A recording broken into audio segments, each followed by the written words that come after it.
Oh, hey! Whoa. Whoa, blew out the microphone. Whoa, whoa, whoa. How are we going, everyone? So I was having trouble there. I was having trouble deciding if the hoodie was staying on or if the hoodie was coming off. Because the window's open. It's a bit cold. It's a bit colder than usual. A bit cold. It's a bit cold, everyone. How are we all going? Are we good?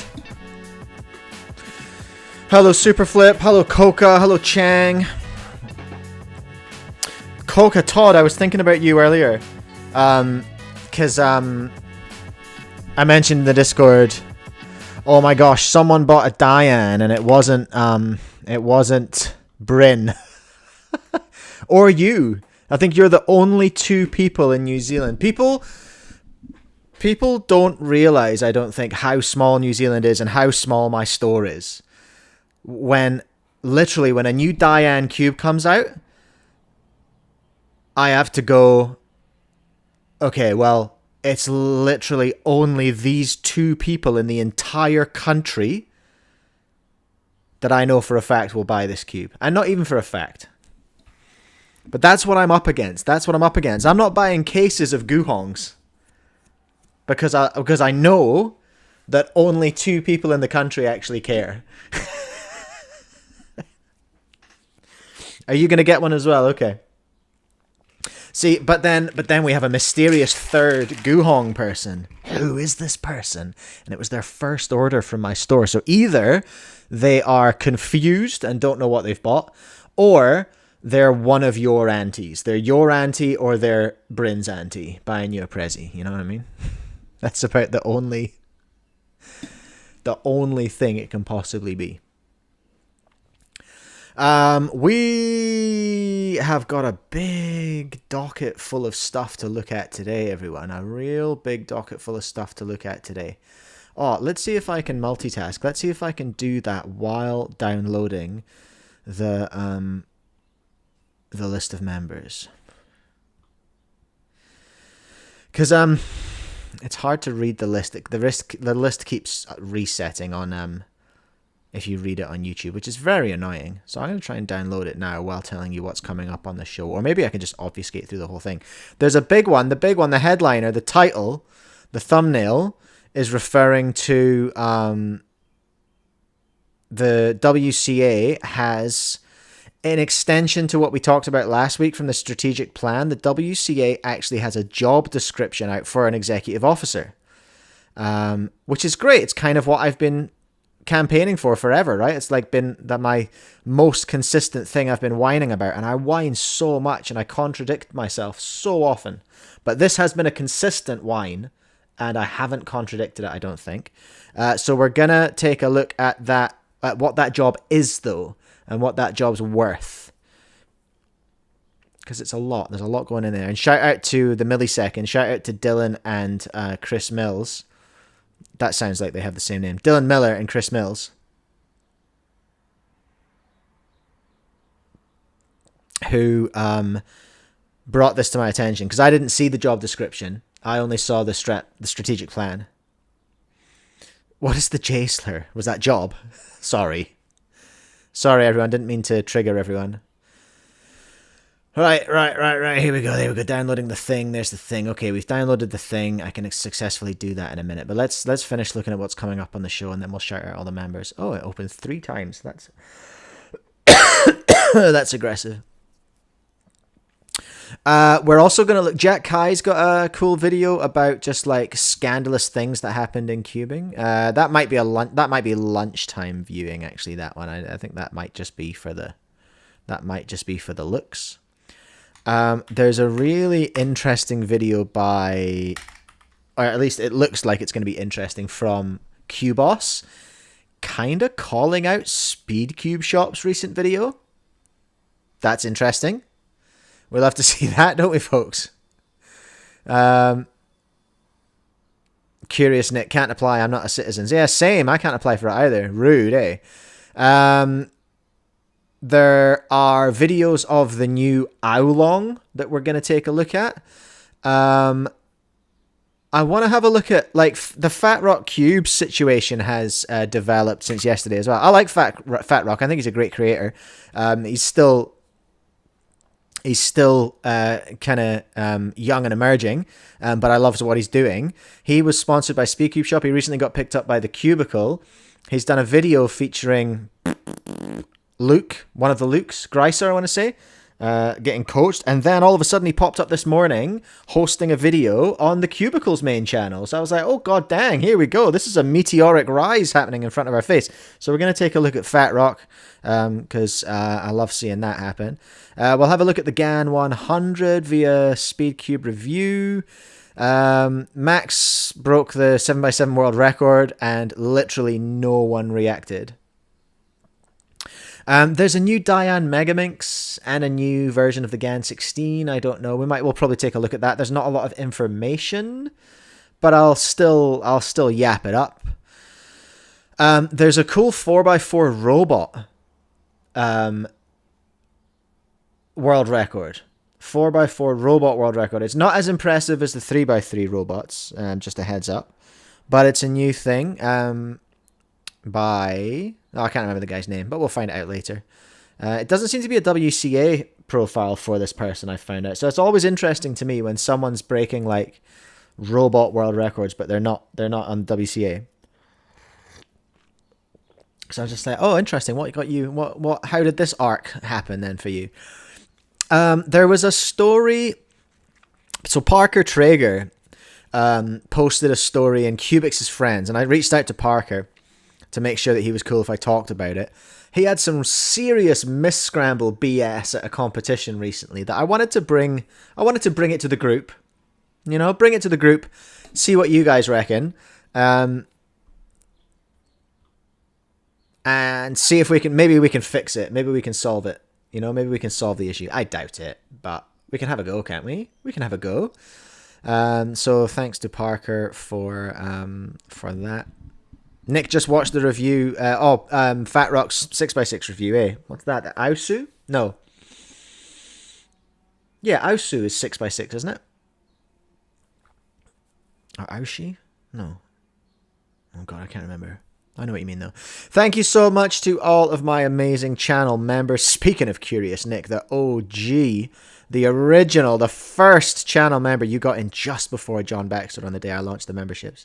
Anyway, thank you to all my members. Daddy Eddie, NF Cubing, Lo Hui Xiang, Chaos Cubed, Pedro Santibanez, Levi Mars, Wesley Twiggs, Barry Zhang, Jeremy Bjerker, Chang, Coca, David Epstein, Ephemica, Projta, Amethyst Mac, Jeremy Falanga, Vera Twist Plastic, JDB the Cube Guy, James Melby, Glenn's Cubing Corner, Benjamin Hanneman, John Baxter, Curious Nick. Thank you all so much. Aoshi. Thank you. Aosu is the, that's the YJ one, isn't it? Or Aoshi? No, Aosu? Oh, you know, whatever. Hello, Dave. Welcome along. Lovely to have you here. Also, as well as all that, of course, we're going to have a match, aren't we? We're going to have a match here. 7x7. I don't know. I'm getting lost in the names now. I need to go to my Googly Drive. And then my little starred stuff. Where's my little forum here? Here we go.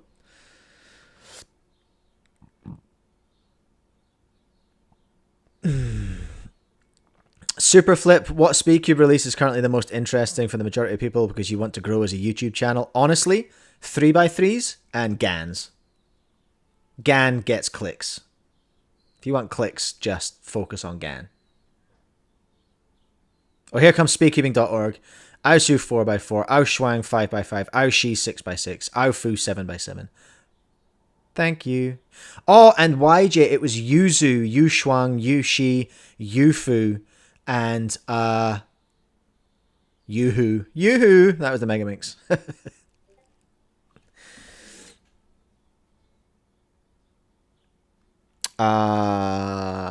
Okay, what are we working on today? What are we working with in terms of me 1 versus me 2 today? Hey, what are we looking at? I think we're still in the losers bracket, aren't we? We are. We are looking at, oh my days, it's American Mike versus Timmy. Ooh.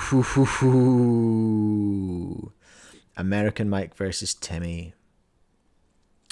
Another one, Super Flip. If you want to expand on your, I've decided I'm taking it upon myself to dish out some content strategy this morning. Who wants some unsolicited advice? Because here it comes. So you get your GAN 100, do a review, make an instructional video about how to tune it. Like, just make a video version of the instruction manual, basically. Those videos do great. You could do a setup video of it, like introduce your setup, but at the same time show people how to take it apart, how to clean it. Keep it really quick, like it wants to be a 2 or 3 minute video. Take it apart, clean it, put it back together, add a bit of control lube, and then maybe a speed lube as well. There you go. That's your 3 videos that you make with your 1 cube. Then get another top 3x3, do the same 3 videos, then make a comparison video between those 2 cubes. 2 cubes, 7 videos. Got it? That's 7 chances to make good thumbnails, 7 chances to make really good titles. That's how we do it, everyone. You're going to maximize the opportunities, maximize the content that you can make. Don't just get a cube, do a review, and then put the cube away and never use it again. 3 videos. If it's a top tier 3x3, 3 videos. That's my advice that you didn't ask for. You're welcome. Okay, American Mike versus Timmy Mike. Jeez. Which American accent's it going to be today? Dunno, eh?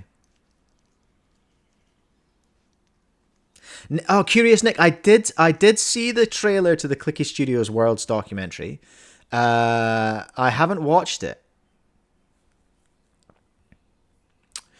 Let's start there. I want to do that. I'm going to do that, and then I'm going to get into, because I've got to just calm myself and get used to the fact that I've got to do American Mike and Timmy Mike today. That's a lot. That's a lot. What do I want? Probably subscriptions. Hey, where are you, Clicky Studios? No, I'm just gonna have to search it. Clicky Studios.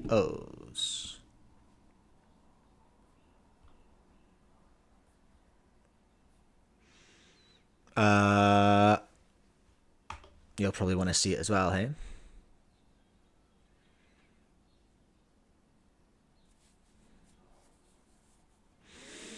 The Centerpiece, a World's documentary official trailer. Okay.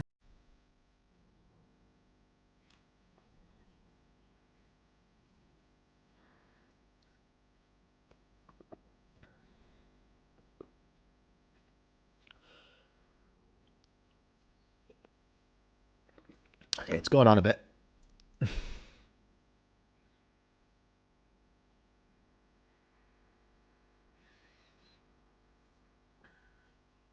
Okay. Yo, they got the interview with Phil. Nice. 4-part docu-series. I like the name. The Centerpiece is just cute. They got both Lukes. Yeah, we got a tiny kitten. He's so tiny. Alright. Sure. That looks cute. I'll be excited for that. I will be excited to see that. Okay, NZ Cubes and Cubing with Alice collabing on this GAN 16 review as well. Okay, well, there's a lot of content coming out at the moment, eh? A lot of good stuff. Love to see that. Love to see that. Okay. I need... Oh, I don't have a tab for it. I used to play the American national anthem when American Mike was on, but I haven't prepped that, so I'm not going to do it. If American Mike makes it in... Listen, I'll go all out on the production for the final, okay? If there are players in the final that have things that they need to do. I think I'll be... It might be a Florida man today, I don't know. Okay. Oh, jeez. American Mike versus Timmy Mike. Unbelievable. Unbelievable. I haven't practiced 3x3 all week because I've been grinding on 5x5. I got a 305 average, which is very exciting. We'll do some more 5x5 at the end of the stream today. And that's how we'll close it out. Let's see if all that 5x5 practice has made any one of the 16 mics better at 3x3. Is that how it works? If you practice 5x5 enough, do you get better at 3x3? What's up, Cube and Nick? Welcome along. I don't know is the answer. I don't know. I hope so. I'd like it to. That would be cool if it did. If it did make me better. I'd like to be better. I think it'd be nice to be better. Alright, there's my notes down there. I'm still working out this second monitor.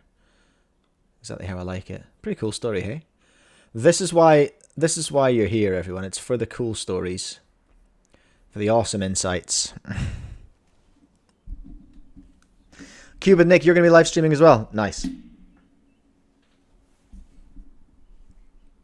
Try and do it better than this one, all right? Try and do that for me. Be better than me. Oh my days. Oh my days, everyone. It is on. It's on like Donkey Kong, frankly. It's me one versus me two speedcubing, aka the Mike Speedcubing League, aka the MSL, bringing you the most exciting head-to-head speedcubing action on the internet as long as you don't ask anyone or look for alternatives. All right, here's what's happening today. In the losers bracket, we've got American Mike versus Timmy Mike in an intense matchup to find out who's going to go up against Sarcastic Mike, and ultimately facing off against Gen Alpha Me in the losers bracket, round 6, losers final. Got it? You catch all that? You write it down? Good, I'm glad. Oh, we need a poll, don't we? I'm gonna have to grab my little chat from over here. Oh, this is a change as well. My chat's all huge now. Usually, right, here we go. Here we go, everyone. We're gonna do this. We're gonna start a poll. We're gonna ask the question: Who win? Is it American Mike? Now let's give him a little USA. Let's give him a little USA flag there. American Mike or Timmy Mike? And when we give him a little baby. A little baby bottle. Aww. Little baby bottle, little baby boy. Timmy Mike or American Mike? You decide, and then they'll decide using their skills. That is what's happening, everyone. It's the Mike Speedcubing League, the most exciting, the most intense, the most asked for, the most requested speedcubing head-to-head action on the internet. Let's cross now to the studio where commentator Mike is going to be performing some interviews. Hi, how are you? Welcome. Welcome to the show. Coming up ahead of us is a big match today. Timmy Mike already taking the lead in the fan poll. I think everyone's a little bit sick of American Mike. Word on the street is it's verging on racism. The accents in the Mike Speedcubing League. I'll let you be the judge of that. American Mike coming into the studio right now. How are you feeling ahead of the match today? American Mike going up against Timmy Mike. Well, hell yeah, brother! I'm ready to take one for the US of A! That's very problematic. As usual, we'd expect nothing less from the mics here. Thank you very much, American Mike. Ready to take one for the country. What kind of animal are you going to be channeling as you come into the competition today? I'm bringing bald eagles, brother. Yee! Yee! My window's open and my neighbors are right there, so there's a good chance the police are getting called. All right, love to hear it. Bald eagles in the chat for American Mike. Timmy Mike, fan favorite today. Although it's split now. split now that American Mike has had a chance to say hello. Timmy Mike, what have you been doing in preparation for the competition today? It's been a rough road for you. You know, there's been some ups and downs. You had your clash with Faraway Mike, of course, as well, which is very traumatic for everyone. Investigation's still ongoing with that. What have you been doing to prepare for the competition today? Well, you know, I've been spending a lot of time on our cubers, obviously. You might have seen my post recently where a dog ate my RS3M. That was pretty traumatic. And I've been debating the merits of different control loops, and I've been getting deep in the comments, arguing with people about that on our cuber. So that's taken up a lot of my time. And how do you think that's going to affect your performance today? Coming up against American Mike, you know, he's pretty loud, he's pretty excitable. Do you think you're going to have an edge today?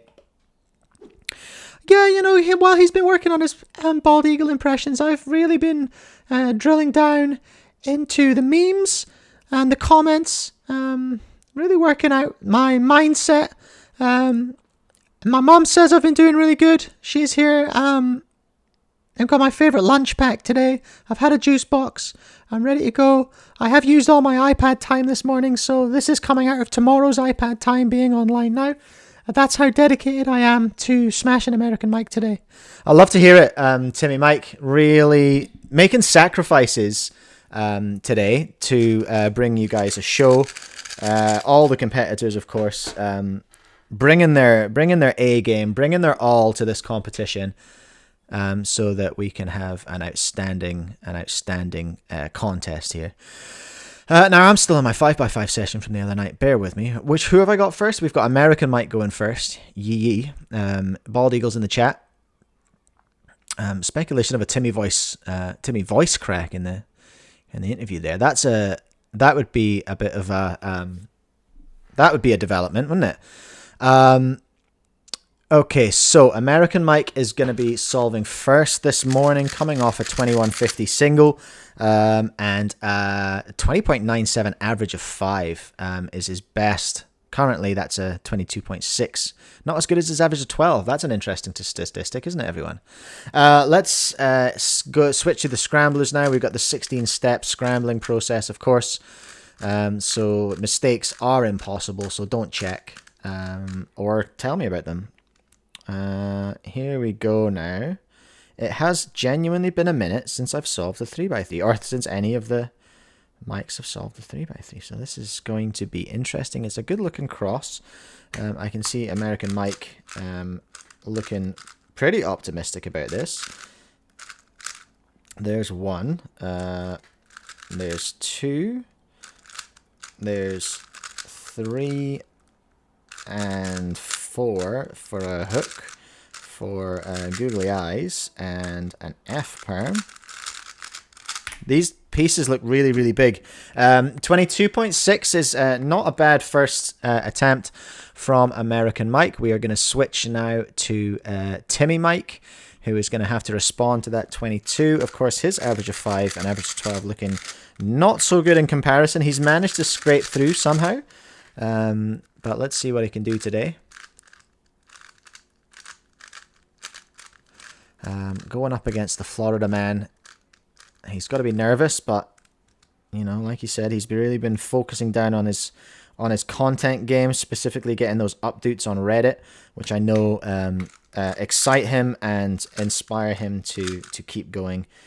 Really an inspiring young man, someone we can all relate to and look up to as we try and flex on the Reddit.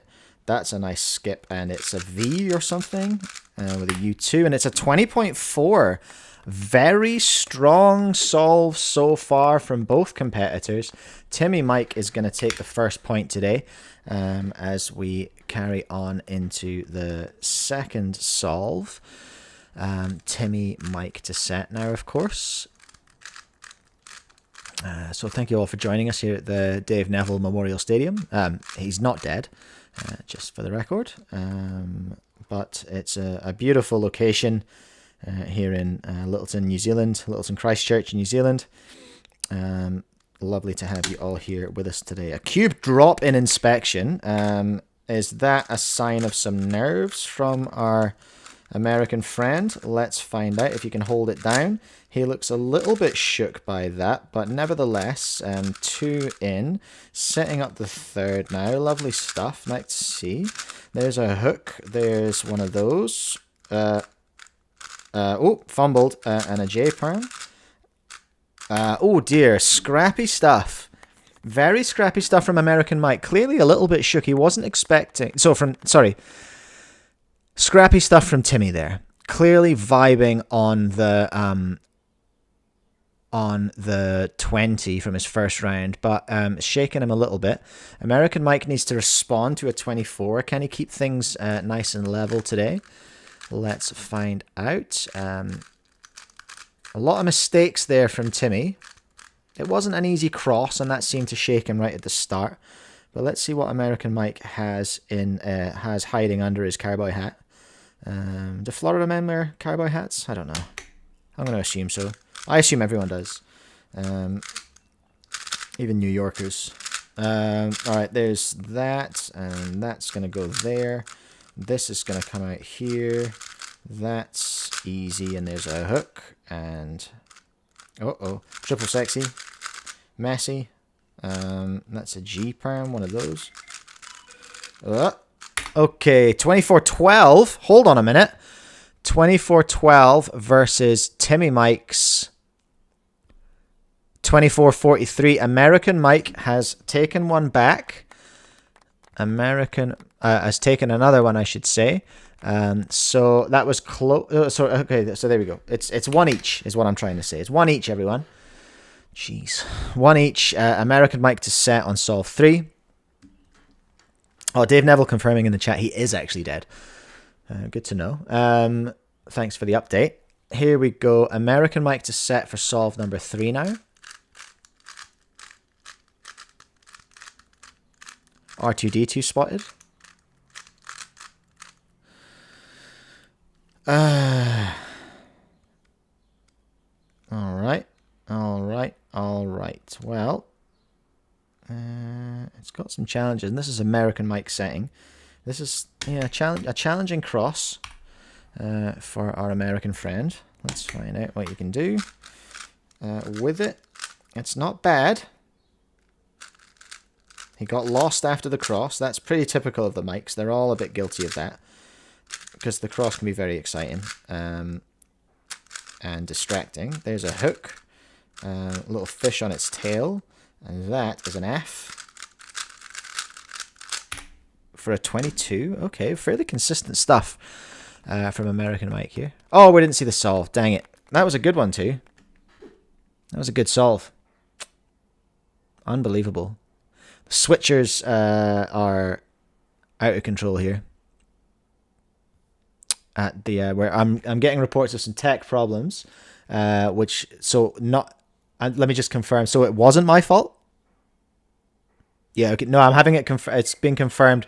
Actually, not my fault. It was a tech issue out of my control. So American Mike with the 22.68. Timmy Mike needs to respond to that.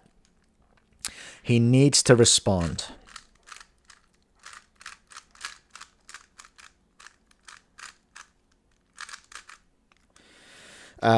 Okay, so... Oof.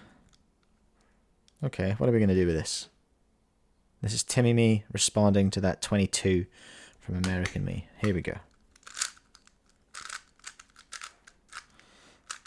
That's a nice little first pair. There's nope.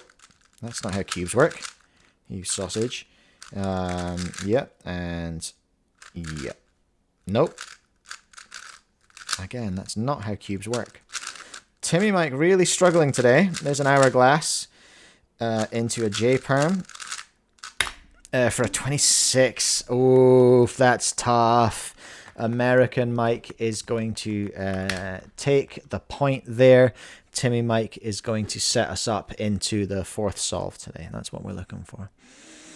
Pretty tough. Timmy needs to pull something out the hat here, or he's in big trouble.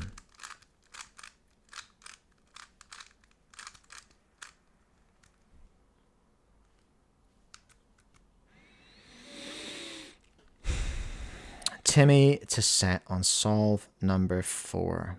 We need to see something good if he wants to stay in this competition. Okay, here we go.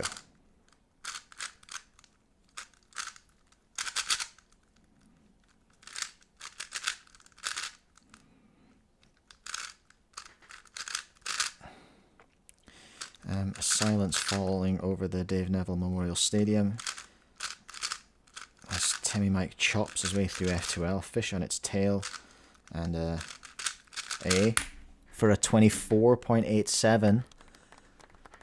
That's tough. That's tough. It might not be good enough. 24.8, not the way American Mike's been solving today. 24.8 has left the door wide open. Trademark. No one else says that.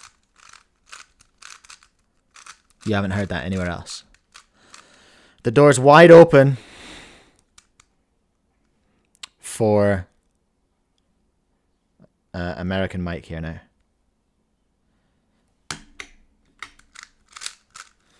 Nicely controlled cross. That's a great setup into his first pair. Great setup into a good case for his third. Not the best for his fourth, but for his third. But here comes the fourth. He's looking at a hook.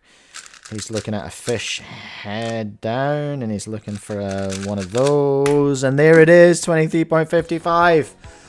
He's done it, everyone. He's done it. American Mike has knocked Timmy Mike out of the competition. Another one of our favorites. I know a lot of our fans were looking forward to a Timmy Mike versus Gen Alpha Mike rematch. In fact, there was a lot of discussion about a Timmy Mike versus Gen Alpha Mike final. It's not going to happen. It's not going to happen. It's done. American Mike is going to take on Sarcastic Mike in the round 5 final. Semi-final? I don't know. The winner of that match, Sarcastic Mike or American Mike, will take on Gen Alpha Mike.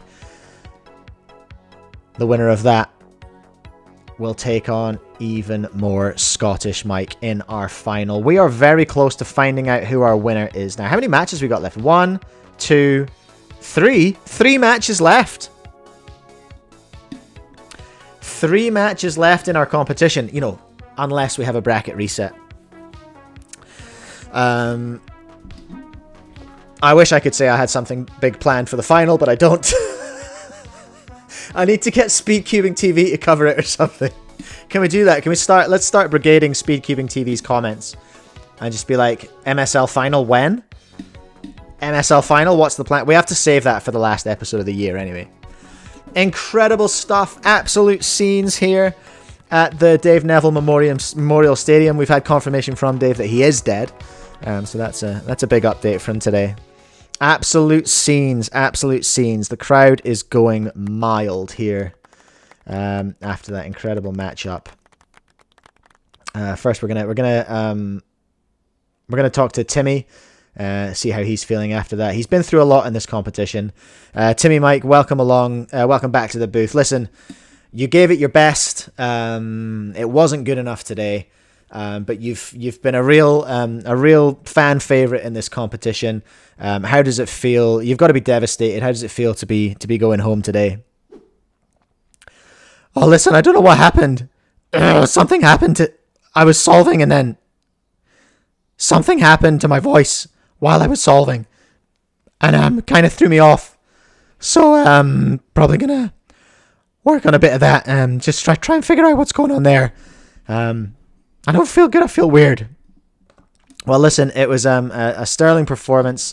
We've really appreciated your time here in the MSL. We're hoping to have you back next year. You think you'll still be cubing in a year's time? Oh, yeah, I'd say so. It's 90 or 95% of my personality. The other 5% is my voice. So we'll see what's happening there, and I'll keep it together and hopefully come back next year. Well, it's been really great to have you here, Timmy Mike. It's been a inspiring seeing you grow in this competition, seeing your character develop.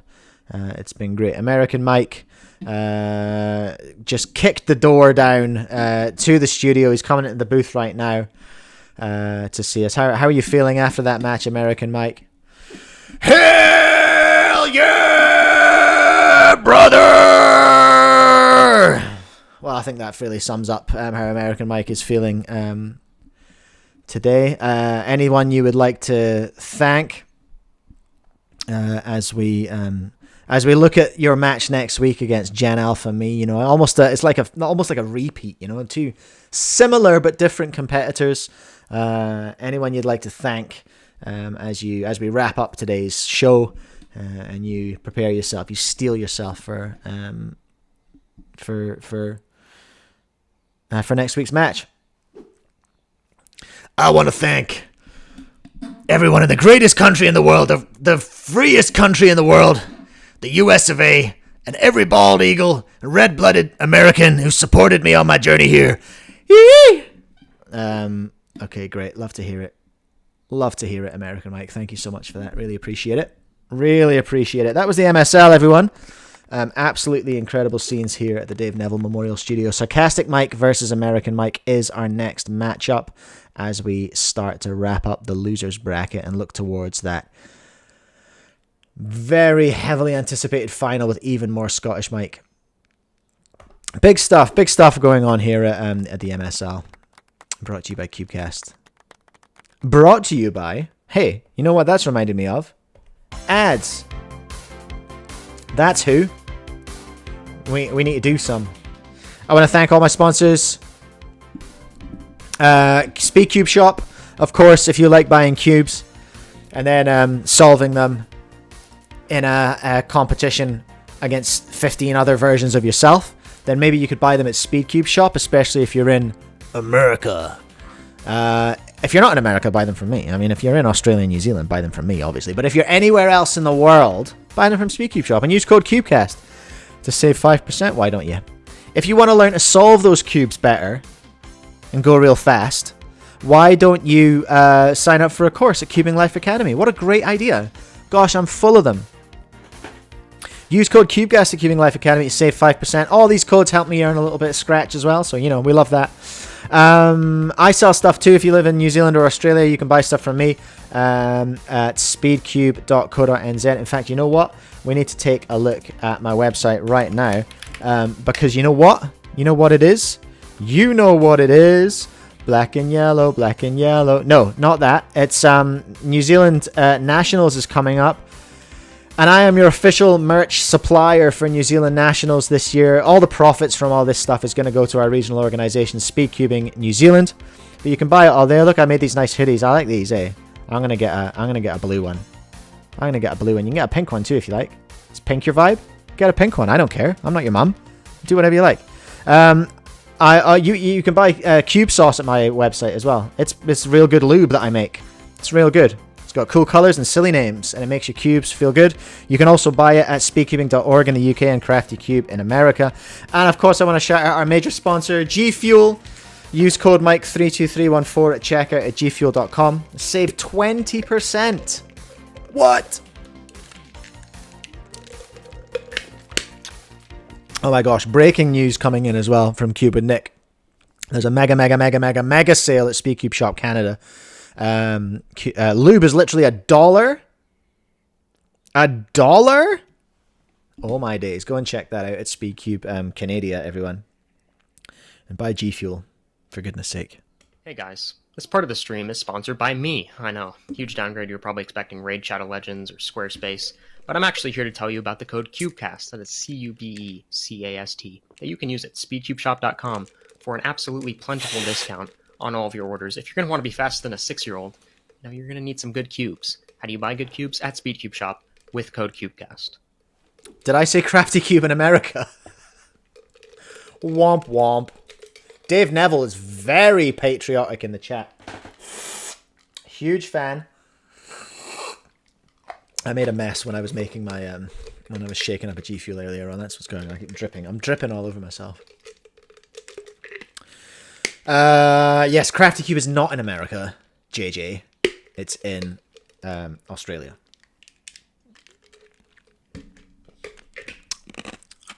All right. Is Dave doing the whole Star Spangled Banner?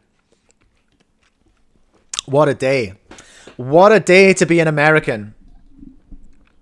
All right. What are we doing here, everyone? What are we doing? I'm going to end the poll.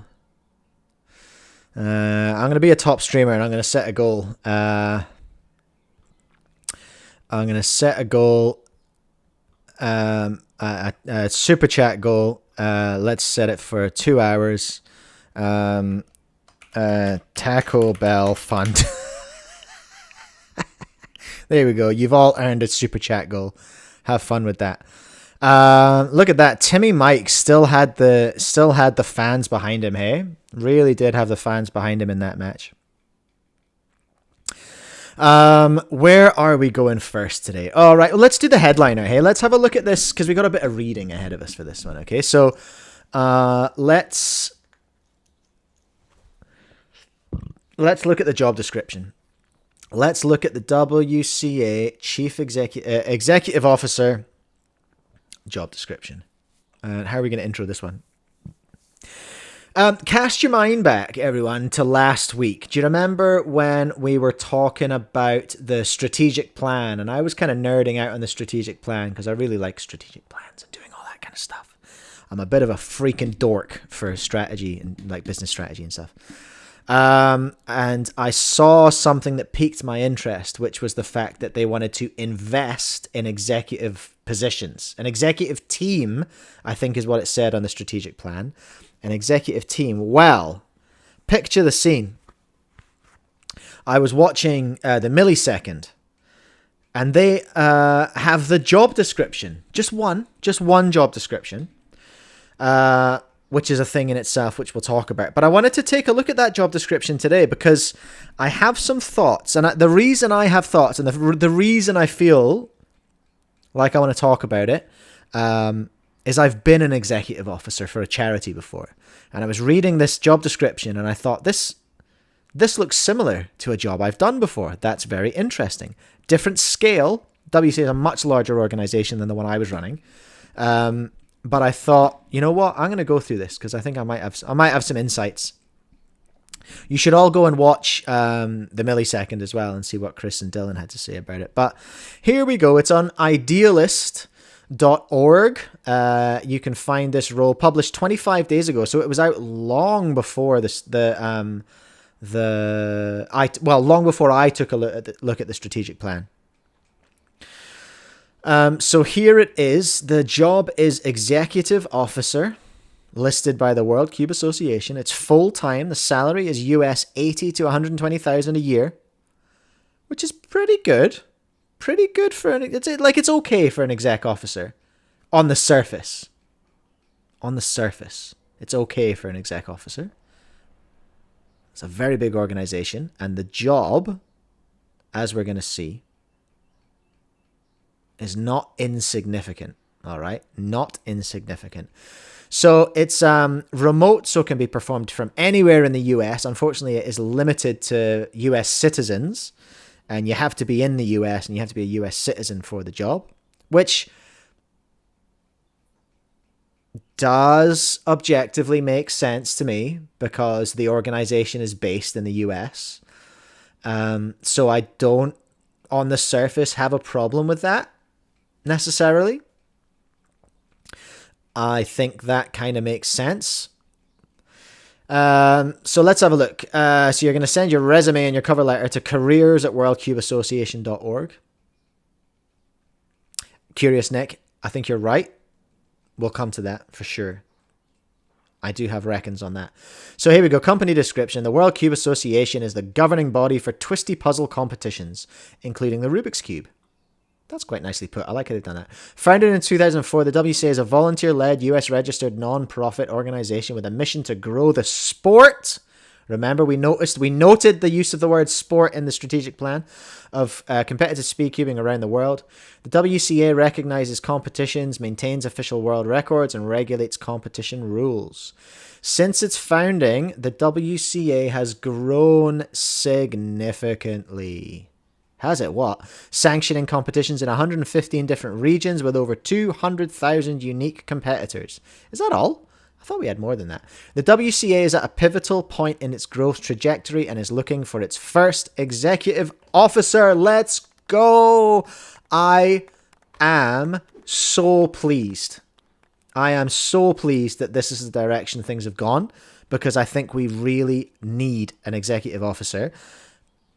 The board needs an executive officer because it was getting very intense, I think, in the board. From an observer point of view, the stuff that the board was having to deal with, like, you've all heard me yap and whine and moan about it, being like, this board is just up to its neck in operations, and that's not the job of a board.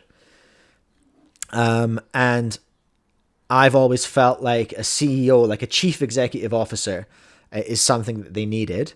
They then said in the strategic plan they were going for an executive team. I said, hell yeah, that sounds about right, because there's a lot of responsibility. And then what we've ended up with is a listing for a single executive officer. All right, that's what it is. That's what it is. Role description. The World Cube Association is seeking a remarkable and visionary executive officer to join our vibrant community and strengthen it from within.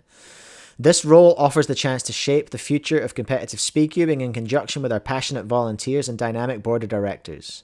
Dynamic board of directors. All right, settle down. You will excel in a geographically distributed environment, taking ownership of the organization's strategic programs and the oversight of operations, volunteer management, external relations, and financial performance. So that is all within the scope of an executive team, for sure. Nothing really out of the ordinary so far. You will be responsible for maintaining key strategic alliances and developing new collaborative partnerships. Under the guidance of the board and reporting to the chair, that is what an executive officer does. Generally, a CEO would report directly to the board. Chief executive officer would report directly to a board, but an executive officer can as well. Sure. You are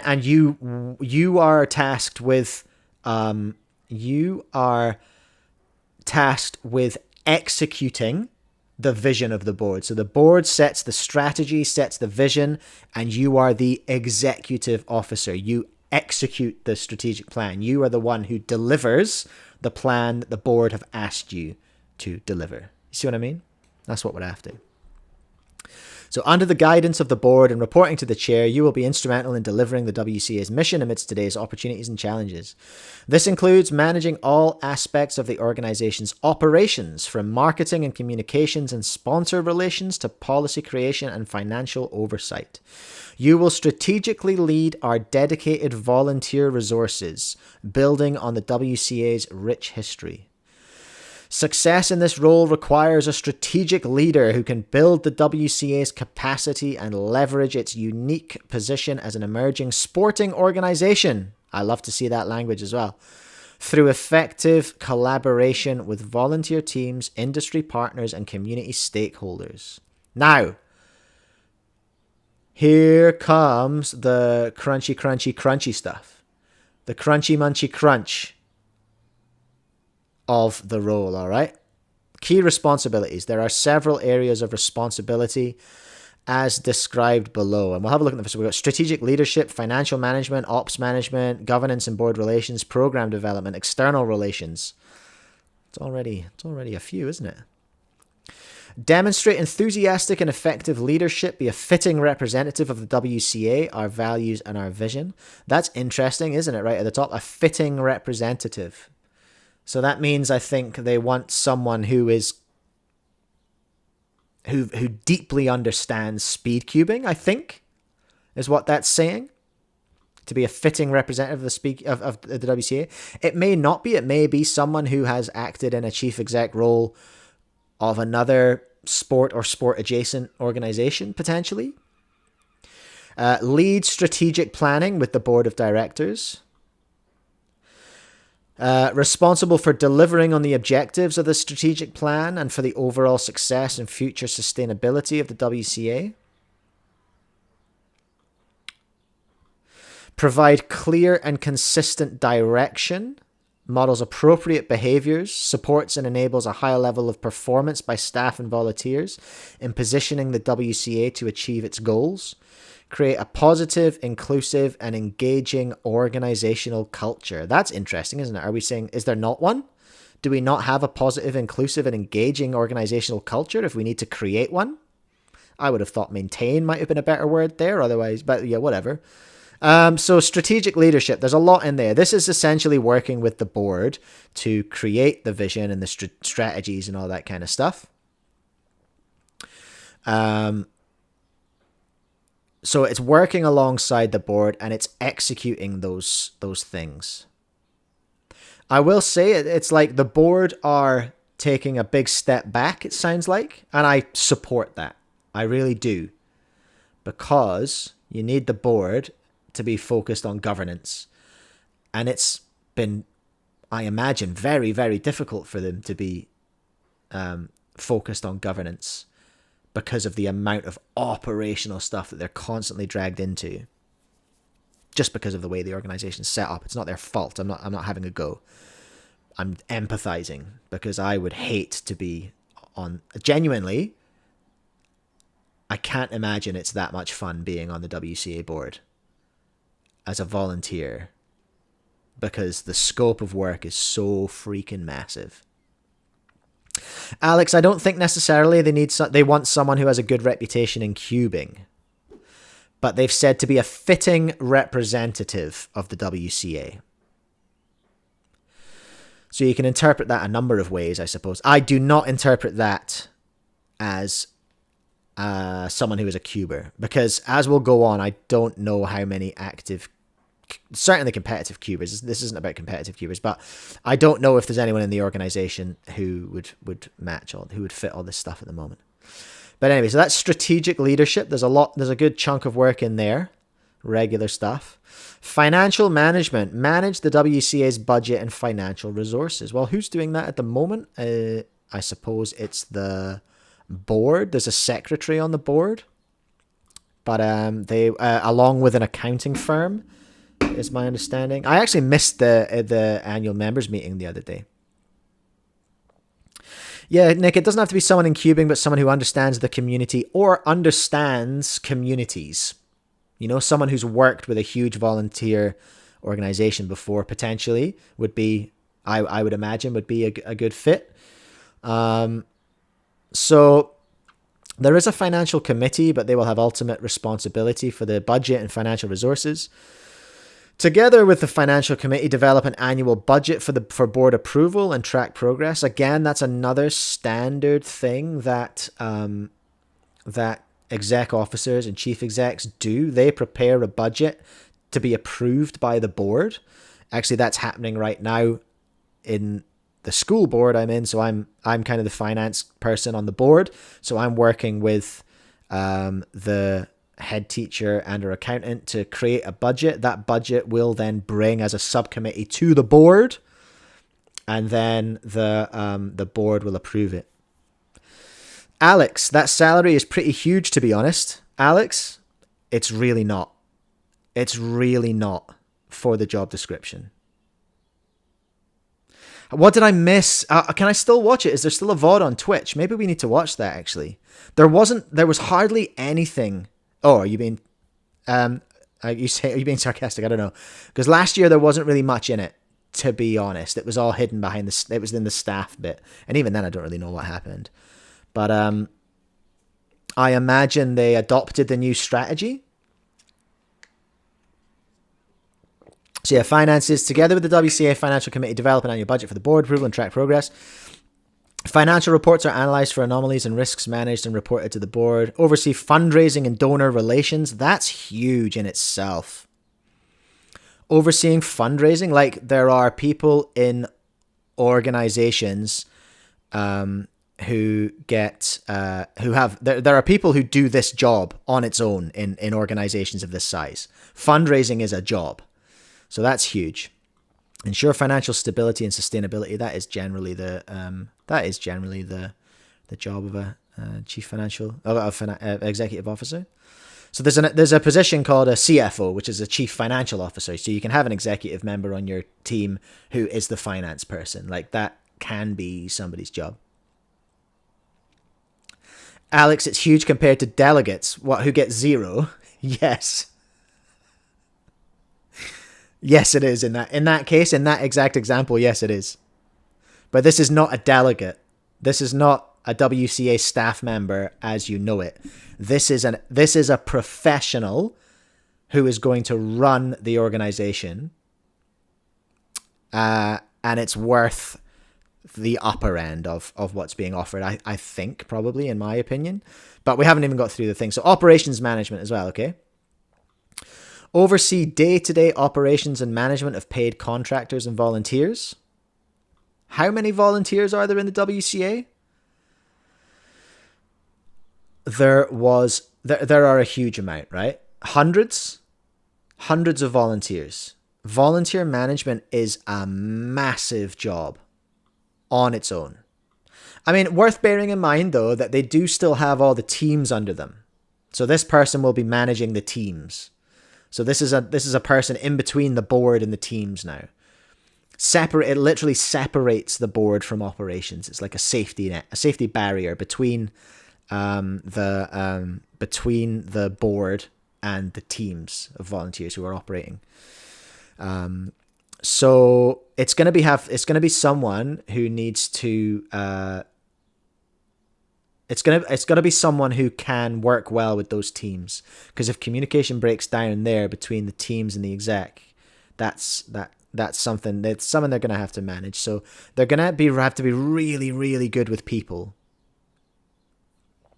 Because there you go. They're also overseeing and supervising relationships with the WCA's regional organizations.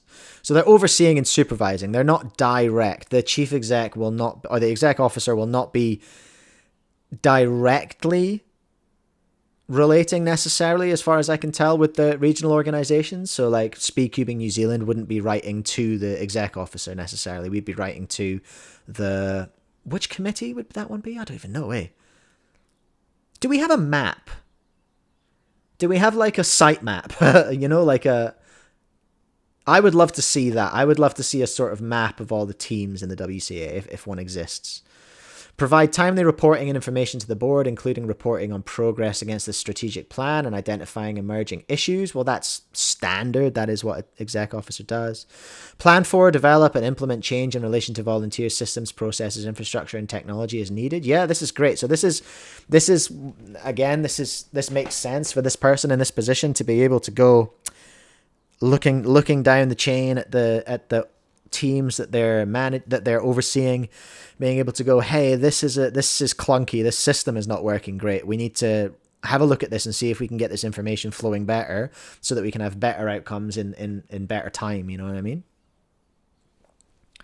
That sounds about right. I love to hear that. Negotiate contracts on behalf of the WCA. Sure, they have got the chief financial officer remit as part of the job as well. And organize and manage the WCA annual members meeting. Oh, hey, Kat. Does the officer do that, or isn't that? I feel like that's a board responsibility, but maybe not. I don't know. Rules are different in America for not for profits. So there's already a fair bit of stuff going on. Hey, already a lot of stuff going on in strategic leadership, financial management, and ops management. Because they're in ops management. This is massive. Madam, can I help you? Can I help you? Come here. Oh. Here she is, look. There she goes. Hello, Heidi. You say hello? You say meow. No? Ow. Ow, she's so spiky.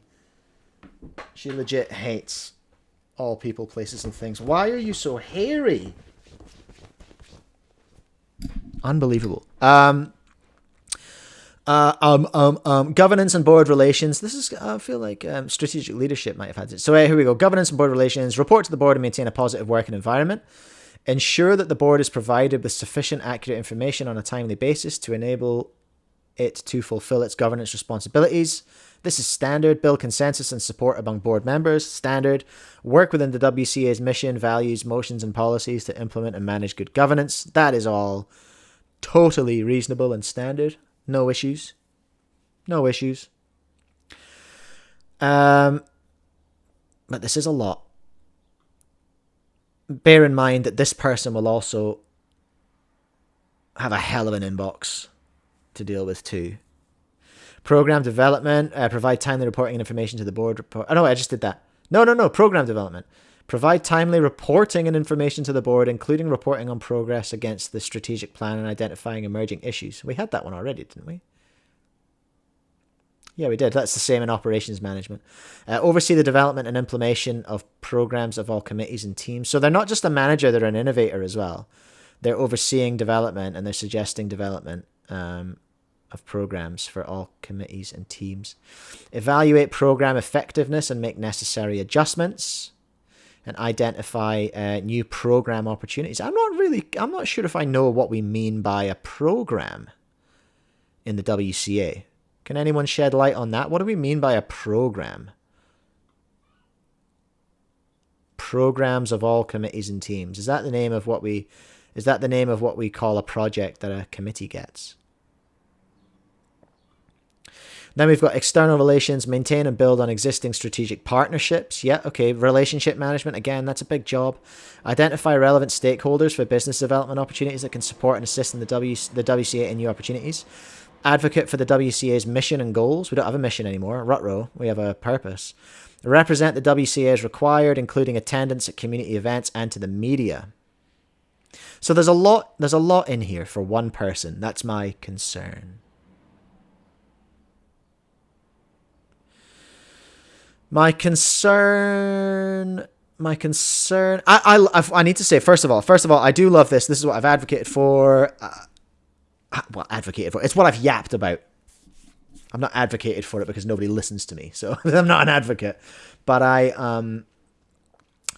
I feel like this is so good and such a long time coming. I love that the WCA are going out for a paid executive member of staff. I think that's great.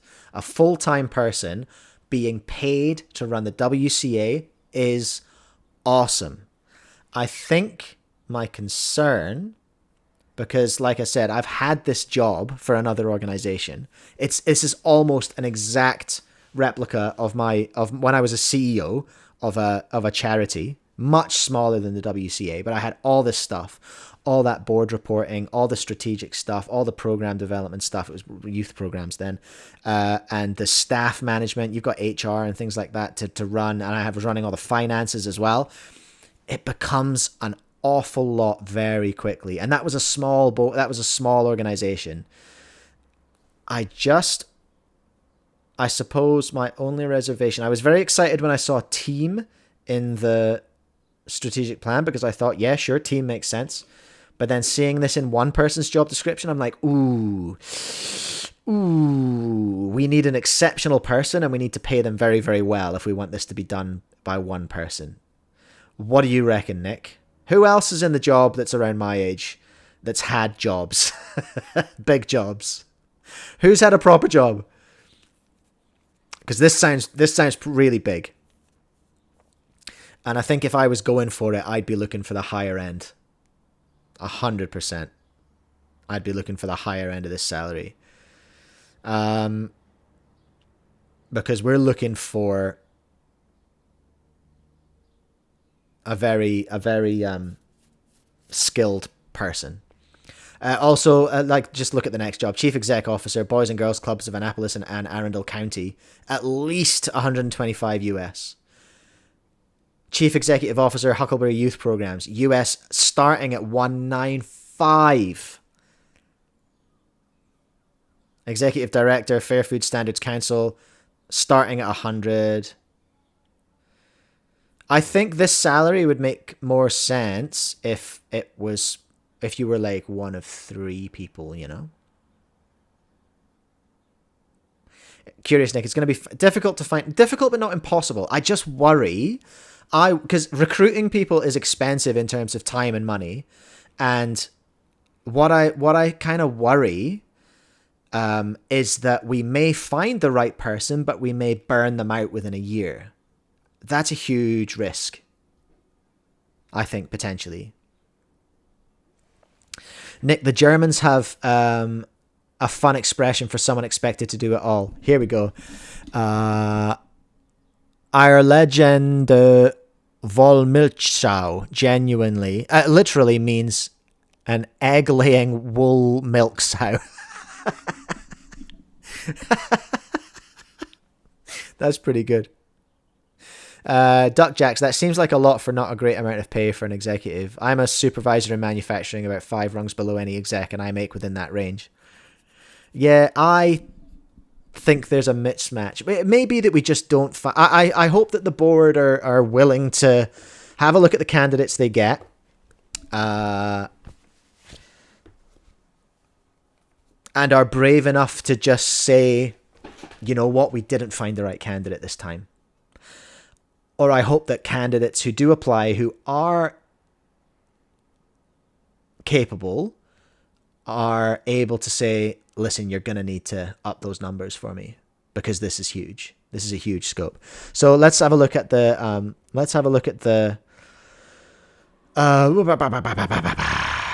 the qualifications. Have previous experience as an executive officer or in a similar leadership role within a non-profit. Check. I'm not applying for this because I can't.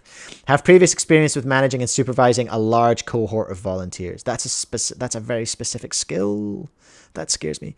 Highly skilled in strategic planning and organizational leadership. An exec officer should have that. Experience with financial oversight, budget prep, analysis, decision making, and reporting. A chief financial officer has that. Possess excellent communication, interpersonal advocacy skills, have experience developing and successfully implementing strategic plans that enable sustainable maturation of and organizational growth. Again, any exec officer should really have that. A track record of working effectively with not-for-profit volunteer boards, and an understand the speedcubing community. Like it was already, we're already looking for an exceptional person. And now there's an extra level to it. Understand the speedcubing community. 40 hours a week, part-time considered. Like, surely you would... I mean, I don't know what's going on. But if someone was looking for this role part-time, my first question would be, are you freaking kidding me? Have you read the job description? I think... 2 people job sharing this role on 25 hours each or something like that. That could be kind of cool. And then I think that's already getting into the natural split of what I'd be looking for. I'd be like, one person should have the financial remit. You know what I mean? So part-time considered, part of that consideration may be that they would be like, all right, well, we need a couple of these. 100% remote, work from anywhere, US citizenship or work visa required. So Nick, we can't do it. We can't do it. We're not even allowed to apply. That's tough. Direct reports, up to 5 direct reports. Compensation 80 to 120. Benefits, medical, dental, vision, PTO, retirement. I don't know what that means in America. How's PTO? English is the primary language of the World Cube Association. Okay. Okay, reporting to LA. So that's that, everyone. Personal time off. Oh, no, that's not guaranteed in America, is it? You don't necessarily get your 4 weeks holiday and 2 weeks sick pay like you do in other countries, eh? Personal time off. What's up, James? Welcome along. Hello, JJ. Where are they getting that money from? The WCA's finances are in pretty good shape. And from what we saw from the finances last week when we looked at all the docs for the annual members meeting, majority of money is member dues now, because they feel like that's more sustainable than sponsors, which I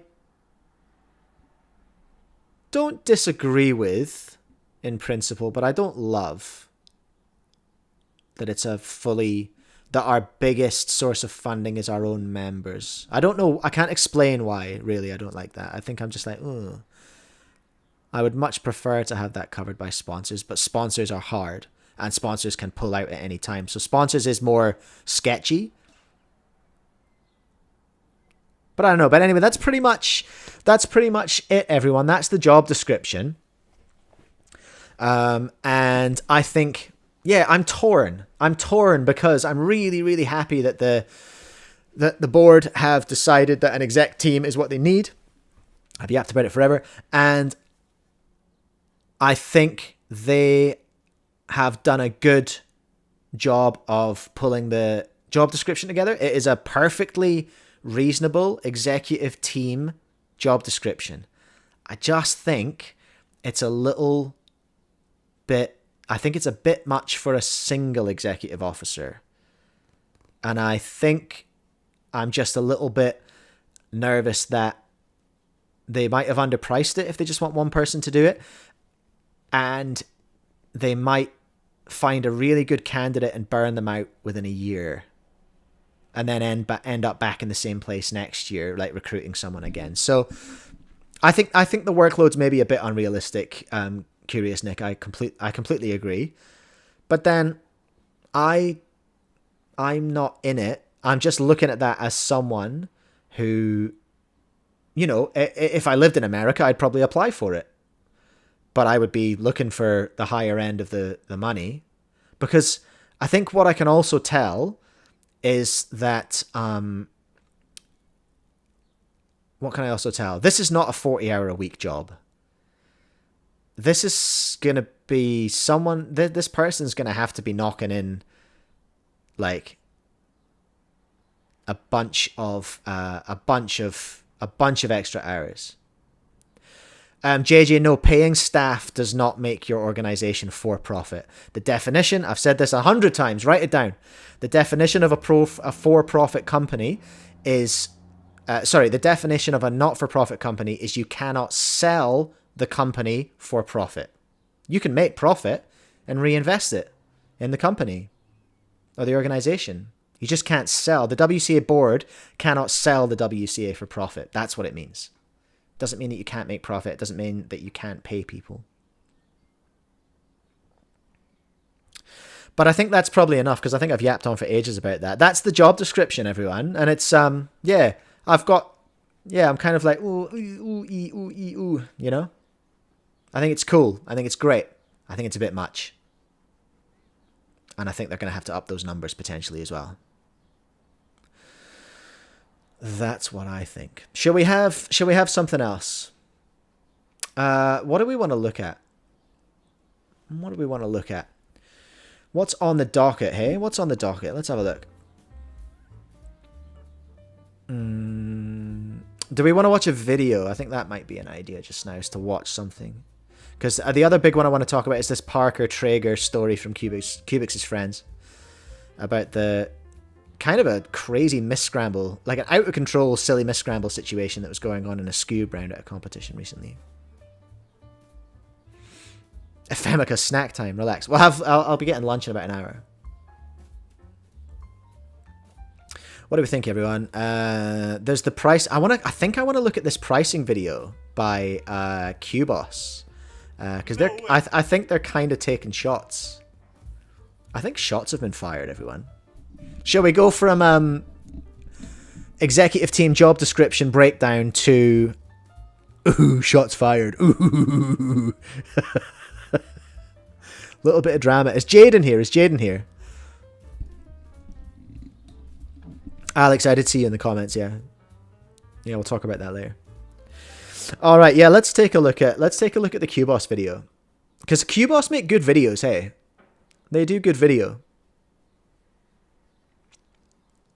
And I want to take a look here. We might have to dive into the comments as well. When was this? This was 6 days ago, so it's just after last week's stream.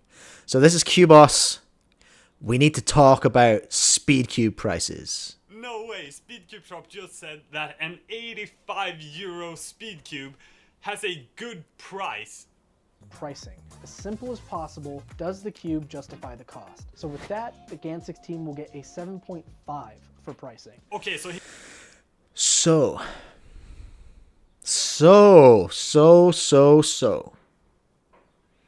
Our man here, I don't know this guy's name. Who knows this guy's name? Our man from Qboss. Otherwise, I'm just going to have to call him Qboss guy. Not impressed with Jaden's 7.5 price rating on the GAN 16 Pro Max, or whatever it is. Which in New Zealand is $160. It's 85 euros, whatever the hell that means. How many dollars is it? How many freedom bucks are we talking about here? Speedcube shop. How many bald eagles are we talking about for the GAN 16? GAN 16. Oh, relax. How many freedom dollars are we looking at for the GAN 16? $85 as well. Are dollars on par with the euro? Okay, sure. It's an expensive cube. Carolina says Victor. Oh, I think that might be right. That rings a bell. Let's go with Victor just now until I'm corrected. So yeah, very spendy. The GAN 16 Max a 7.5 out of 10 score in terms of the price. And I don't know what your graph looks like here, but for me personally, it looks something like this. This is quite a good. I'm going to give massive kudos to Cubos right now for the on-screen graphics. I love this. Victor confirmed. James, 160 bucks for a Rubik's Cube is foul. It is a bit, isn't it? It is a bit. Especially after the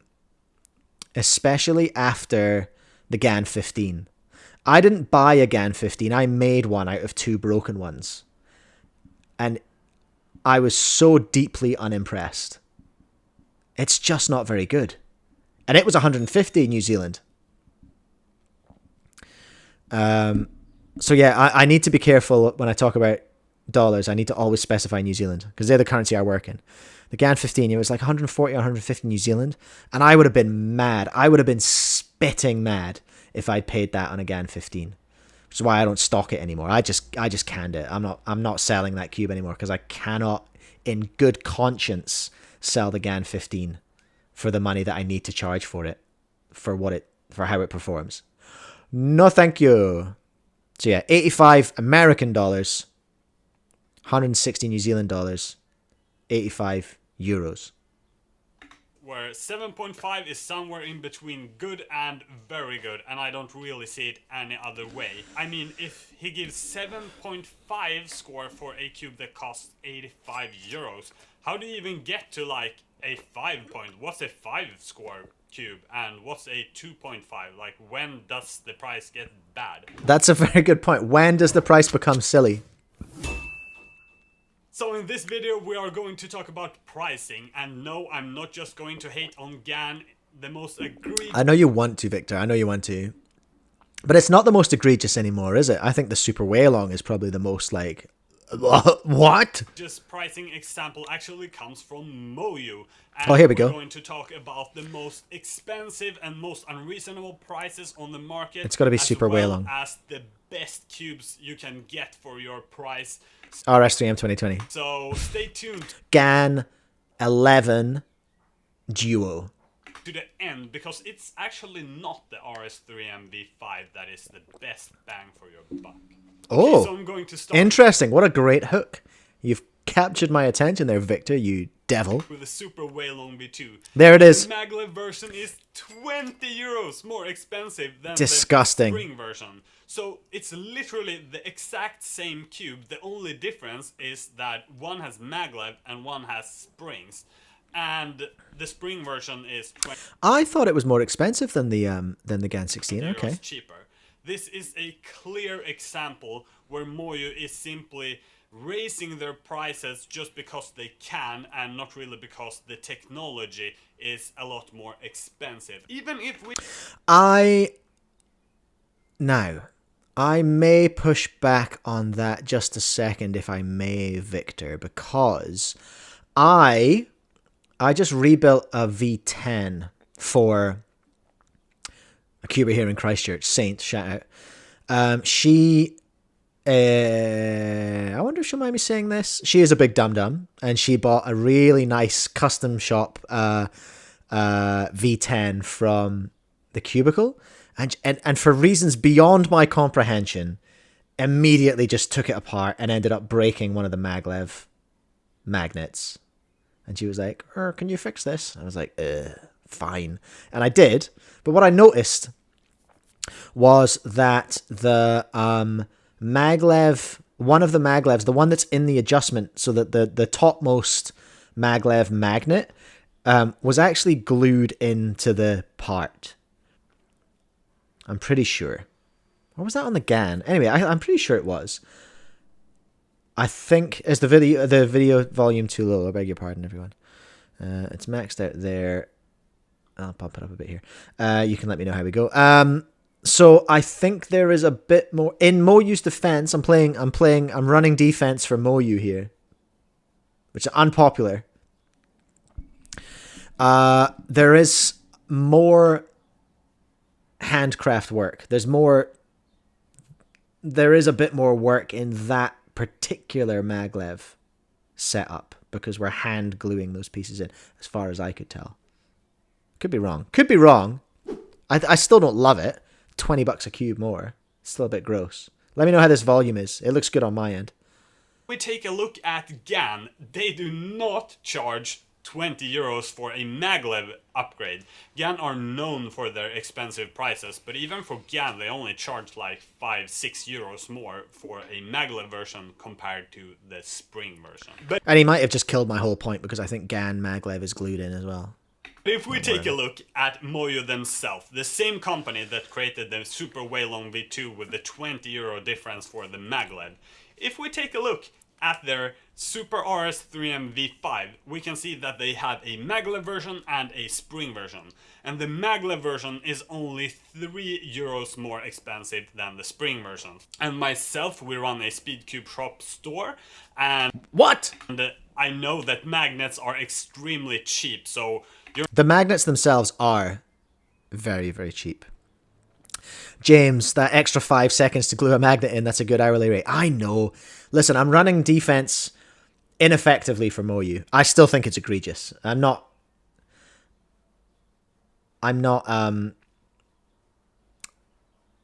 suggesting that that's not the case. You're not actually paying for the actual hardware, but more. How is the volume now, everyone? Because it looks like the volume between me and Cubos.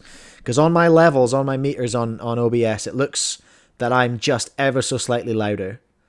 Volume's fine for you, Nick. All right, I trust you. The R&D involved with creating a cube. And I know these companies need to make a profit, and it's fair to raise prices when you're adding features to a cube.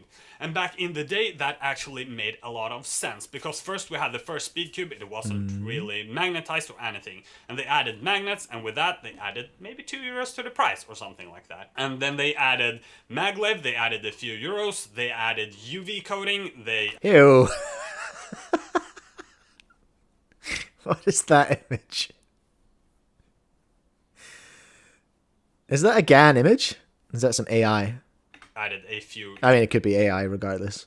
Euros on the price, and then they kept adding cool features, like when we first saw magnets in the base of the cube, we saw the ball core, and then cool features like, you know, the dual adjustment, and every time the price went up. They made the dual adjustment system, and then they sat on it for 6 or 7 years, and then they thought, oh, that's been around for a long time, we should probably change that, hey. There's no way it legitimately costs them $3 more to make. No, I'm not going to argue that. Cubos fans in the chat, welcome. Imagine, Jack Madigan, imagine if we had to pay New Zealand $40 for 6 magnets in a cube. That would be egregious, yeah. That's why nobody orders Super Weilongs from me. And it's why I don't have them in stock, because I can't afford to have them sitting on my shelf. Because if you think you pay a lot of money for them, I pay a lot of money. Here's something that a lot of people don't understand, actually. Do we all know what a profit margin is? I'm going to go ahead and just do a very brief summary of what a profit margin is. A profit margin is the percentage of profit that you make when you sell something, okay? And I think a lot of people imagine that we make big profit margins on the fancy cubes. That's not really the case, all right? We make the biggest profit margins on the cheaper cubes, all right, in terms of percentage. We really don't make much money. Like, every time we sell a GAN cube, we're not really making that much cash. Every time we sell a Moyu, not really making that much cash in terms of, like, percentage profit. So having those things sitting on our shelves is very, very expensive for us as store owners. It's called toxic inventory, right? It's just your cash tied up in stuff on your shelf that not many people are buying. And as I already mentioned earlier on, there aren't that many people in New Zealand. Like I said, when a Diane Guhong comes out, I can name both people. There's only 2. They're both in Christchurch. And I can tell you both their names. The two people who are going to buy the Dian Guhong. That is not a joke. That is not an exaggeration. So this is annoying. I can see why Victor. The point is the point of me telling you this is that I feel Victor's pain. He's just like, stop it. Like, those prices are reflected. The prices you pay are reflected in the prices that we pay as suppliers to even get that stock on our shelves. You know what I mean? We even have... And then there's frickin' 50 of them a year. And we've got to go, well, geez, which one am I going to get? Which one do people actually want? I don't want to buy the wrong version and have it sitting around forever. Things It's like tough. Life is hard. Life is hard. Magnet strength, and with that we saw the price rise again. I have taken a look at Parker cubes that have several different options and simply look at what is the price difference between, for example, the maglev version and the non-maglev version, or the UV coated with the non-UV coated version. So for example, if a cube costs 70 euros and it's only magnetic, you got nothing else, that would be a terrible value. But if it has all of the modern features and it costs 40 euros, that would be a great value. So I think one of the best value modern cubes is the Qi M Pro UV, because it's like 40 or 45 New Zealand, and it's got ball core UV coating, and it's just really, really good. James, do we think I own more Tengyuns than everyone else in New Zealand put together? You may do. You may well do. Although, honestly, the Tengyun V1 was a thing before I owned the store. And I know a lot of people had them. They were very, very popular. Might be a tight one, but I think you might have more than the entire country put together. That is potentially true. I know that the plastic isn't expensive, the magnets isn't expensive. We're talking about, for example, research and development, and of course if they've put a lot of effort into a great cube, they may price it however they want. But we can still take a look if it's a good... Thank you, Todd. Appreciate it. ...price compared to other products. So when Speedcube Shop says GAN 16 has a good price, he simply means that it's good compared to the performance. But still, even so, we can take a look at other cubes that has great performance and also a great price, and that would simply be a better price to performance ratio in my opinion. So after taking a look at Moyu cubes, GAN cubes and Chia cubes, etc., I have found out what Speedcube companies on average price their features and what they price their features at when they're talking about budget cubes. This is good. There's a link in the description here as well. I'm just going to check this out. Is this... Oh, look at this. This is outstanding. Speedcube price versus hardware comparison. So percentage overpriced or underpriced by. Okay, so we got positives and negatives. Okay, so Qi M Pro V2. Told ya. Underpriced by 48% according to Cubos. It's the best budget, the best value cube around. Overpriced by 100%. According to their stuff is the GAN 15 Black. Do y'all want this link so you can have a look? This is pretty cool. This is great work. Cubos do not muck around, eh? Because often you can see that on a budget cube, the upgrade from spring to maglev only costs maybe 3 euros. But then again, if we take a look at a premium speed cube, they usually charge maybe double that. So this is what my research found. When it comes to dual adjustment, we can see it in pretty much all of the premium speed cubes. I'm just going to ignore that feature. Maglev costs from 3 euros to 6 euros. UV coating is 2 euros or... Well, maglev costs up to $20 for Moyu. 5 euros. A magnetic core is 5 or 6 euros. We don't really often see magnetic cores on budget cubes. A 20 magnet ball core is about 5 euros, and a 20 magnet ball core, if you don't know what that is, it's simply that you have... It's a ball core with 20 magnets. Called it. R&D is a lot, Alex, you're absolutely right. And injection molding. Molds are expensive, you got to pay for those molds, you got to pay for those dies. Sure, absolutely. But that doesn't represent... The molds are generally the same between for example, Super Weilong V2 and the Super Weilong V2 with maglev. R&D, I don't think needs to be taken into account in the difference between those two cases. You know what I mean? You know what I mean? Not just for the corners, but you also have magnets for the edges, and that is usually paired with, of course, magnets inside of the bottom of the edge pieces, not just the corners. So if you're anything like me, now you're thinking, wait, I can add all of these numbers together and I can find out what should a good speed cube with all of these features cost. And I actually have that number. It's Friday. Let's get Taco Bell and do maths, everyone. Woo! For you. So let's take a look at the cube itself, the base cube. So for a budget-based magnetic speed cube, it's about €7. And if we go up to the premium segment, that's we about actually right. have about €13 for a good price. So for example, we can see that on the Weilong V9 and the Weilong V10. And I consider these to be very good speed cubes, and I think many of us do. So if we add all of these numbers together, we actually find that a budget speed cube with all of the modern technology could cost as little as €33. What the hell does that mean in New Zealand dollars? That's about parity with American, so about 33. It's about 1.7. So what's 30? James, what's 33 times 1.7? I'm gonna get it. I'm gonna race you, James. I've got my calculator. 33 times 1.7. I just need I need some. Okay, about 56. All right, mid 50s. Okay, I mean, far out. Top tier cubes haven't cost 55 New Zealand in a long time. A long time. I like his method here. I like his method. I don't know about that $55. Nice, Coca. Nice. Yeah, okay, sure, whatever. Let's keep going. Magnet feature, which is actually quite rare, it could cost as low as 23. Nobody likes adjustable magnets. And if we're taking a look at the premium speed cube and we add all of these numbers together, excuses, James, excuses. We end up at €46. And again, this is simply average prices that Moyu and other companies are usually charging for these kind. Hold on. Wait, what did I miss? 46 below as €23. And if we're taking a look at the premium speed cube and we add all of these numbers together, we end up at €46. Okay. So 46.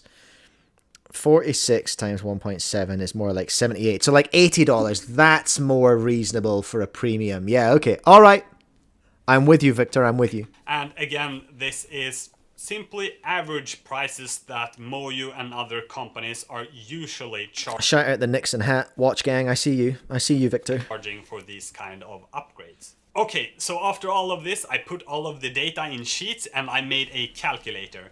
And I can simply put in what features this speed cube has, and it will put out a price where I can see what the best price would be and what the average price would be.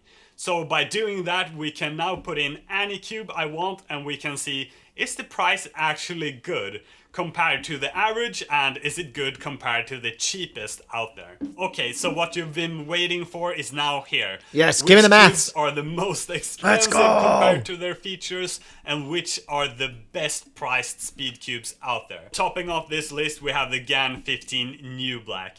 It's priced at €70 and a reasonable price. Boo, GAN 15. According to this calculation, and compared to other speed cubes out there, it would be at about €35. And if it would be at a great price, it would actually be €25. So if you've watched some of our videos, I think you know that we think that GAN cubes are often very overpriced. And if the GAN 15 was actually priced at €35, it would be so much easier to recommend this cube. Because it is good, I just don't think that the price justifies it. Respectfully disagree. I hate the 15. I really don't like it. And this kind of... But then I'm not very good. So take that into account. Confirms it just from a hardware perspective as well. Number 2 on this list is a little bit of a surprise because it's only a 27 euro cube, but this is the GAN 356M and it's just a basic magnetic speed cube, so it doesn't really have any cool features at all, and that's what makes it expensive. So a more reasonable price would be somewhere around 14 euros, and if we take a look at, for example, the Weilong V10 standard magnetic version, it's also just a better performing cube for a cheaper price. And then we have it, the GAN 16 Max. This is an 85 euro cube, and according to my calculation, it's about 85% overpriced.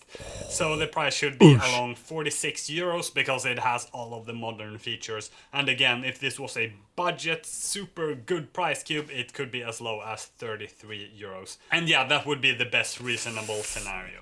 After that, we have the GAN 14 Pro.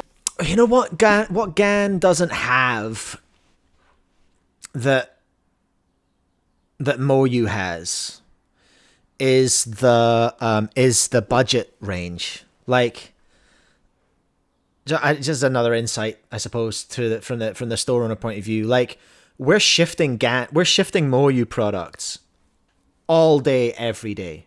We're shifting RS3M 2020s. We're shifting V5s. We're shifting RS2Ms. We're shifting their Cubes.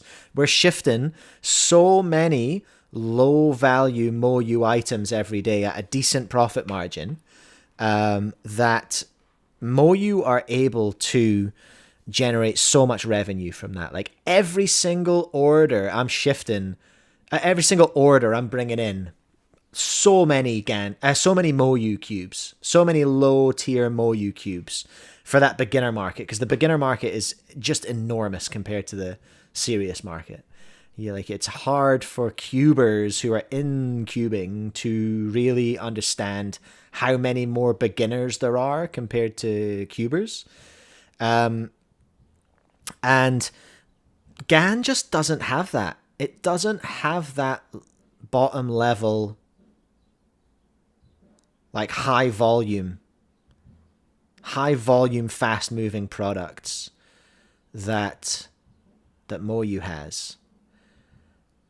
Which, just as I'm saying it, doesn't actually explain why Moyu... Well, because Moyu shift less Super Weilongs than they do everything else, and they've got their own unique molds. So it makes sense why they cost more, and there's way more R&D goes into them as well. It would be interesting to know, Nick, what the profit margin GAN and Moyu have on when they're selling their products to us, like knowing what their margins are. I'd love to know that. I wouldn't tell you. Ha! Blitzcuber, how fast is your shipping up to the North Island? If it's in stock, it's overnight, my friend. Can't argue with that, hey. Try and argue with that. Pro and Pro UV, both of these are quite overpriced, and actually these cubes are not that great at all. I would not recommend buying them because the performance is also subpar. 14 is so stinky. After that we actually find the first Moyu cube, and this is, as mentioned, the Super Weilong V2, specifically the maglev version, where they actually charge so much just for the maglev.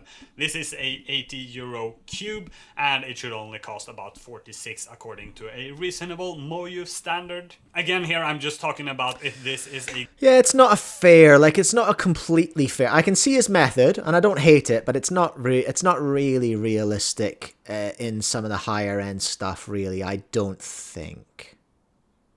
It's a bit unfair, because the difference between making an RS3 V5 and making a Super Weilong V2, there is a big difference there, I think. You're going to shift so many V5s. Because it's just kind of like, get it out there, get it done, get it gone. As opposed to Super Weilong V2s. Welcome, Chang.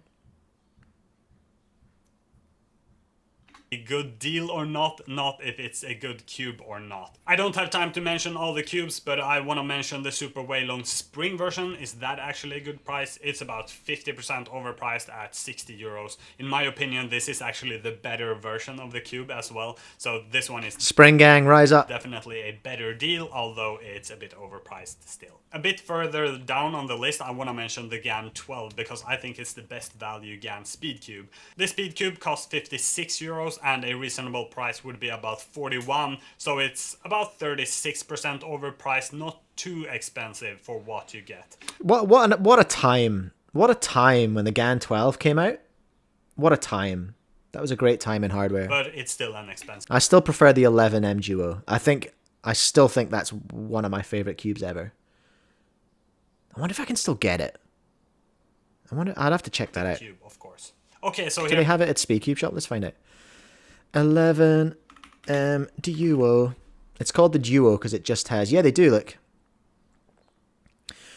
For 37 Freedom Dollars. That is, in my opinion, one of the best value for money, like cost of performance, cubes I've ever used. I loved it. I think I got a 14 on one of them one day. It was just like, no, that can't be right. I don't get 14s. I got a teen on one of those. It must have been a 16 or a 15 or something. The GAN 12, I got a couple of good teens on as well. Here comes a quick mention of all of the cubes that are actually in a reasonable price range. So here's where you're getting a good cube for a good price. Tornado Sure. V3 Pioneer UV. Sure, noted. WRM V9 Ball Core. Okay. WRM V9 Ball Core Maglev UV. Hudong Light Maglev UV. Hudong. Man, nobody bought the Hudong. Far out. Nobody bought that in New Zealand. I think I sold one Hudong. And there were 3 versions. WRM V10 Ball Core Maglev. That's a banger. V1 Flagship and Flagship UV. XT3s go hard. A lot of cheeky cubes represented here in the good value for money stuff, hey? Huameng YS3M, both the Spring, Yes. the Maglev, and the Ball Core. My versions. goat. Okay, so finally, the 3 best value speed cubes in terms of... I'm so impressed I called this because I didn't watch this. I didn't watch this video. Number 3, the Super RS3M Ball Core. This is a 20 euro cube, and at a reasonable price, I would set it at 26 euros. So definitely under what you usually I don't think that one worked very well, though, as an issue. charges. For That's the one with the this gold ball core, right? Number 2 is the Qi M Pro V2. This Let's is a go. 10 euro speed cube, and a reasonable price here is 14. My Number goat. 1 is the Qi M Pro V2 Pioneer. This is actually a crazy cube. This one Hudong only Harry costs in the chat. 16 euros, but if we add all of the features together, it should cost about 31. It's Even so if good. we consider this a budget cube, a really good price for a budget cube with all of these features would be 18 euros, and it's even cheaper than that. So I don't know what I've been talking about this cube since I first got one. Everyone's been sleeping on the Qi M Pro ball core. they did with Honestly, this price. It's just amazing, and the cube is actually pretty good in terms of performance too. So if you want a good value speed cube, this is definitely one I can yes, recommend. sir. I'm Yes, going sir. To get a lot of comments if Can agree 100% I on that. don't mention the RS3M V5 Ball Core UV.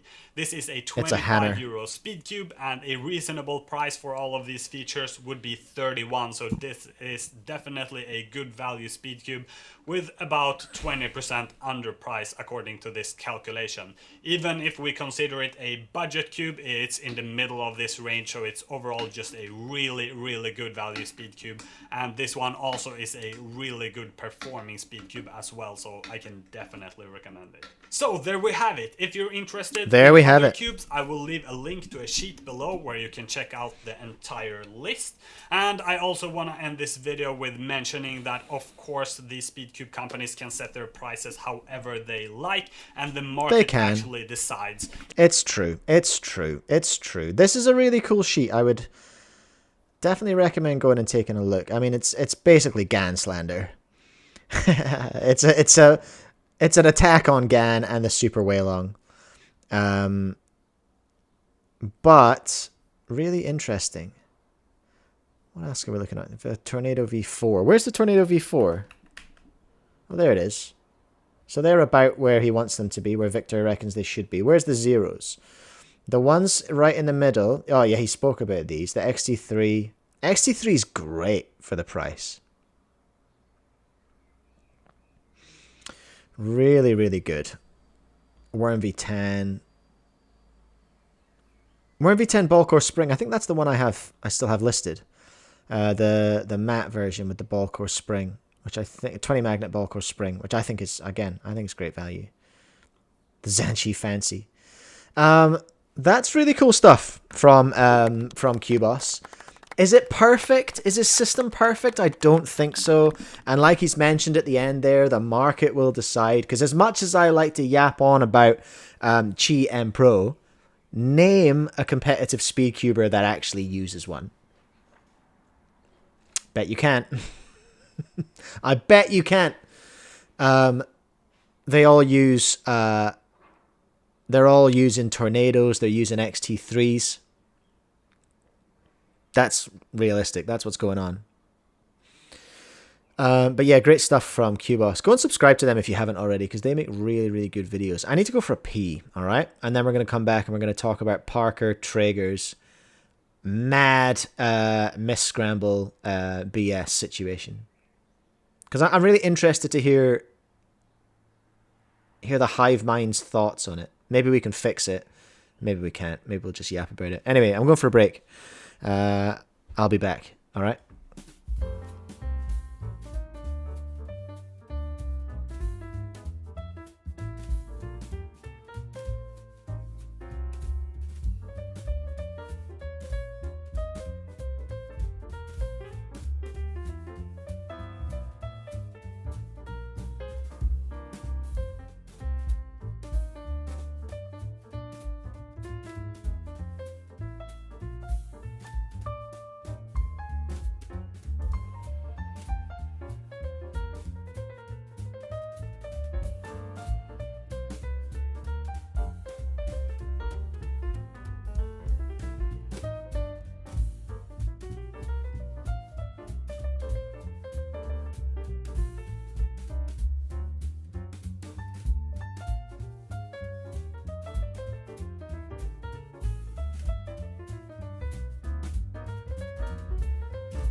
Righto.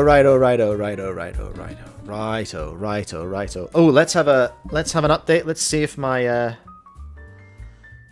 my cubes have moved from Auckland. Let's find out.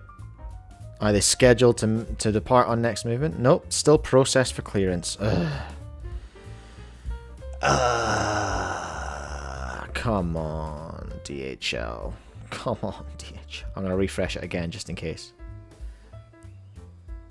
Processed for clearance. Well, I ordered those in such good time, and I'm getting the runaround from everyone else involved in the situation. I think I'm gonna get a Crunchwrap Supreme today, Todd. I think that's what I'm gonna do. What's your pick? Todd is our resident Taco Bell expert, because he works there. I want to know what your pick is. What's your pick? Because I'm an ex-sandwich artist from BMT. You know, long-time viewers will know that. And I'm a BMT man. If I'm at Subway, I'm getting a BMT every single time. Every single time. And it's perfect. Crispy chicken burrito. Okay, yeah, no, I can work with that. I really like the Chipotle Crunch one because it's got a little bit of spice, a little bit of crunch. It's lovely. Chang, I've ordered the GAN 562 and I have ordered an Aolong dual track because I don't know, because I don't know which one. I don't know which one I'm gonna like. Apparently, I asked Jaden from Speedcube Shop and he said GAN 5 is better, is great, but your turning has to be accurate. And I was like, huh, interesting. I don't think my turning is accurate, but I would like to get the GAN to have a try on it. So I'm going to see how we go. There are some revelations coming in the chat now. Chang, beef crunch wrap supreme with the Baja Mountain Dew. We don't have that in New Zealand. We can't get a Baja Blast here. I want just like all my car YouTubers that I watch. I want to go to Taco Bell and get a Baja Blast. Carolina has never eaten at Taco Bell. Neither had I until recently, actually. We only just got one here in South Island in New Zealand. Taco Bell's great. I love it. Curious Nick has never had Taco Bell. Carolina has never eaten at Subway. Whoa, we've got a man on the inside at McDonald's as well. What are you getting? What are you getting for lunch when you're at McDonald's, Josh? I'm such a creature of habit. I'm a quarter pounder, man. I'm always getting a quarter pounder. Well, I'm actually, you know what? Actually, that is no longer true. That is no longer true. I am a nugget man now because I'm on a bit of a training regime. And if I'm getting Maccas, I'm getting nuggets. I do like a double quarter pounder. And I tell you what, I've had to cool it on the Maccas because my accountant genuinely had a word with me. He was like, hey, yeah, you're hitting the Maccas pretty hard there, bud. What's going on? Are you all right? And I got into the big breakfast burger for a while because I had to take Georgie, my daughter, last term in term 3. I had to take her to ballet at 8:30 on a Saturday morning and wait around for a couple of hours. So I would go to Macca's. I'd get a big stinking breakfast burger and a coffee and a couple of hash browns and just gorge on that. And then I'd do some work. Chang, I've never had Panda Express. We don't have that. I don't think we have Five Guys here. They have more in the North Island than the South. I don't think we have Five Guys here. I've heard that's pretty good. We don't have do we have Nando's here? Nando's was huge in the UK, even when I lived there. Chang is crying Baja tears. That is sad, hey. Whoa. Oh, Todd. They used to do a 2 hash brown for $2 deal on the app. God dang. That's nice. I can get behind that.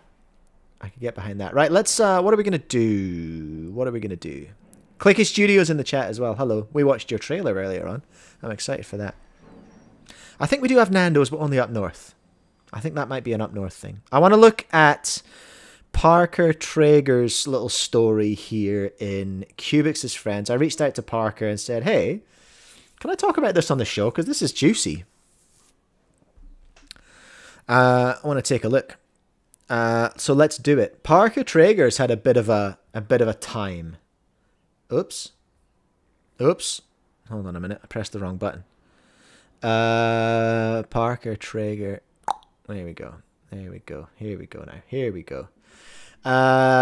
Parker says the following. All right, we're gonna see if we can fix this. Can we fix this for Parker? Can we fix this for the WCA? Let's find out. Parker's in the chat as well, so we have our source in the chat here to ask questions about. I want to share an incident that happened to me at a comp this past weekend. This post aims to spread awareness of some plaguing issues in the WCA. I think I'd have said some issues plaguing the WCA, but that's all right. I'll let you off. Just fair warning, Parker. I'm an arsehole. I can't help but talk about spelling mistakes or the wrong word. Even when I'm wrong, I'll still claim I'm right. I'm the worst.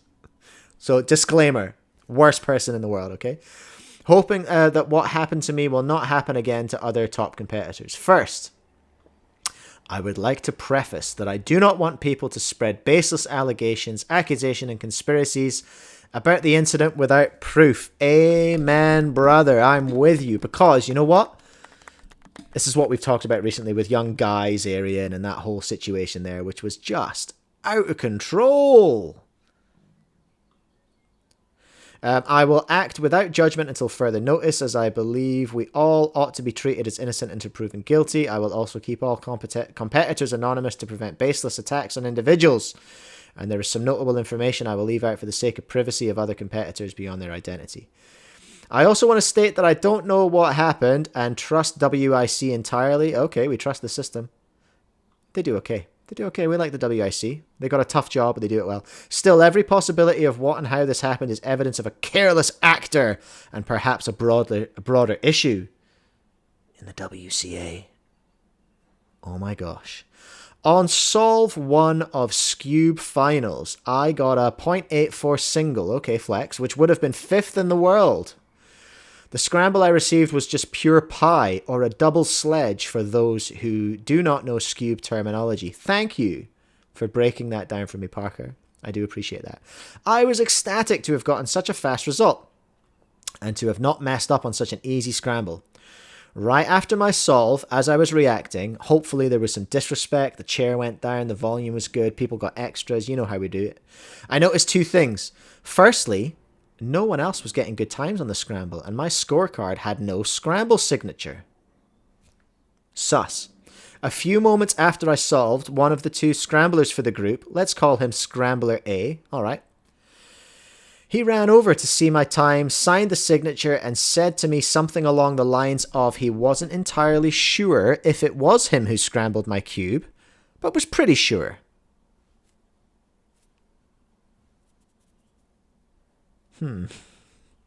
Okay, buddy. Parts of the aforementioned dialogue exist on a video that was filmed by Scrambler B, who recorded the reaction and aftermath of my solve. Anyway, after I noticed no one else was getting good times, I immediately got a delegate to try to verify my scramble. Sure enough, none of the scrambles remotely matched the pure pie I received. Do you have a link to the video, Parker? Has the video been published by Scrambler B? Or would that be identifying? No, let's not do that. Let's not identify anyone. Unless you have it and you can send it to me on Discord or something without going to their YouTube channel. I have 3 theories of what could have happened, and all of them seem improbable to me, but surely one of them ought to be true, unless it's something I haven't thought about, in which case I encourage you to enlighten me. So here's the game. Here's the game, everyone. This is why I reached out to Parker to see if we could talk about this on the show. Because it is in Cubix's Friends, which is, to be fair, a private Facebook group. So, but Parker said it was fine. So, this is the game. I'm gonna present you with Parker's 3 theories, and then I think we're gonna have a poll as to which option we think is most likely. So we've got 1, 2, 3. I think I'll put the poll up now. I'll do that now. I'll put the poll up now, and then we can. Nick, why would Scrambler B film the reaction? That's a very good question. Parker, I don't know much about you. Are you someone who is expected to get like WR5? Or would that genuinely be wild if you got a WR5? That would be like ridiculous. I don't know where you sit in terms of world rankings or whatever, so if you can enlighten me on that, that would be cool. Let's do a poll.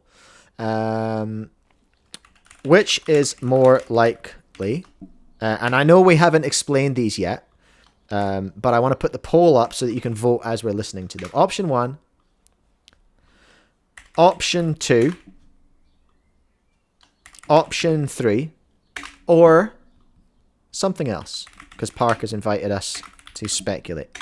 I'm going to put a little face here. I'm going to put a little face. Something else. All right, there's the poll. Don't vote yet. We haven't gone through the options, unless you're on the Facebook page and you're looking at it right now. Okay, so here we go. Parker, for Scube, WR5 is ridiculous. I'm decent at Scube, though. I have a 2.4 official average. All right, that's not too bad. I think that was our previous OCR average, wasn't it? James will be able to corroborate that. I think back when Dwayne was super scubing, I think 2.4 was the OCR average that he got. Did I remember something? Who's voting already? Is that Parker? That makes sense. But here we go, right? Let's do the options. The first theory the first, everyone. The first theory I have as to what could have happened is that I was purposefully set up by a scrambler, either to aid me, create drama. I'd fall for it. I'd make a video on it.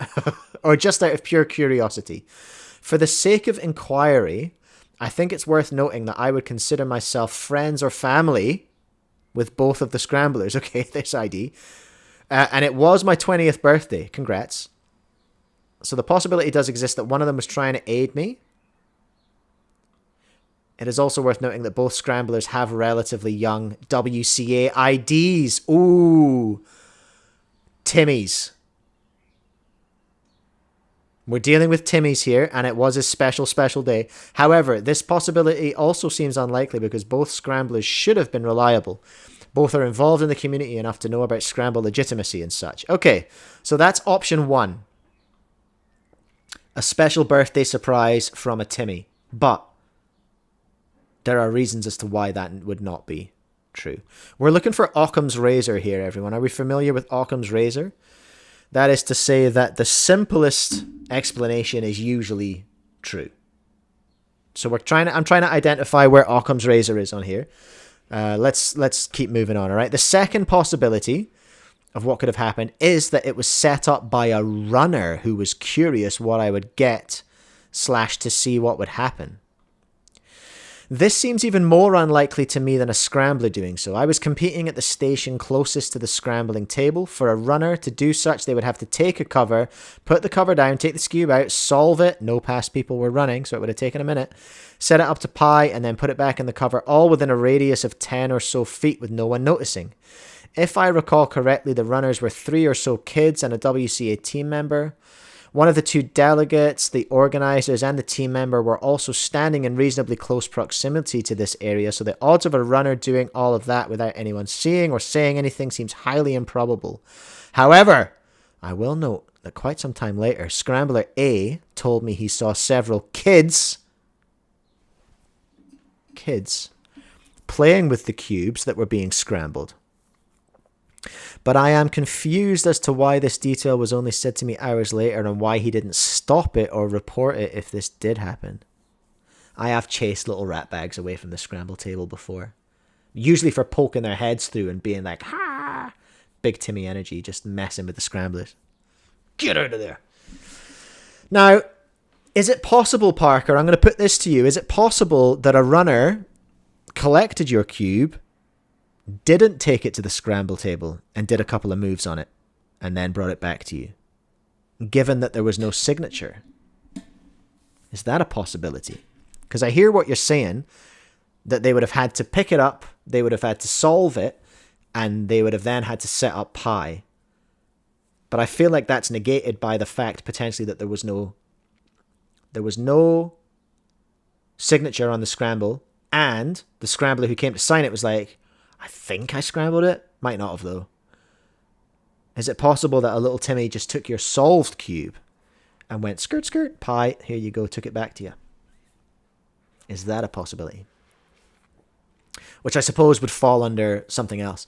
The third possibility I can think of is that one of the 2 scramblers was testing my cube before scrambling and sent it out by accident. This seems unlikely because when scramblers play with or test cubes that they are scrambling, they will just do an alg or so and then undo it and proceed to scramble that cube. There are no scenarios where there would be a reason to test it, then scramble a different cube instead of the one already in your hands. I feel like that's unlikely.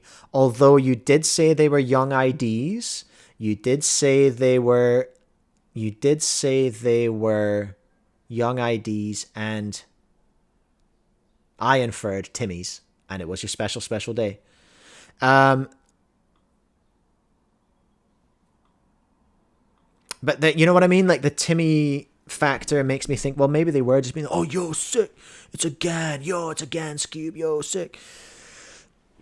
That's a concern in younger scramblers. You know what I mean?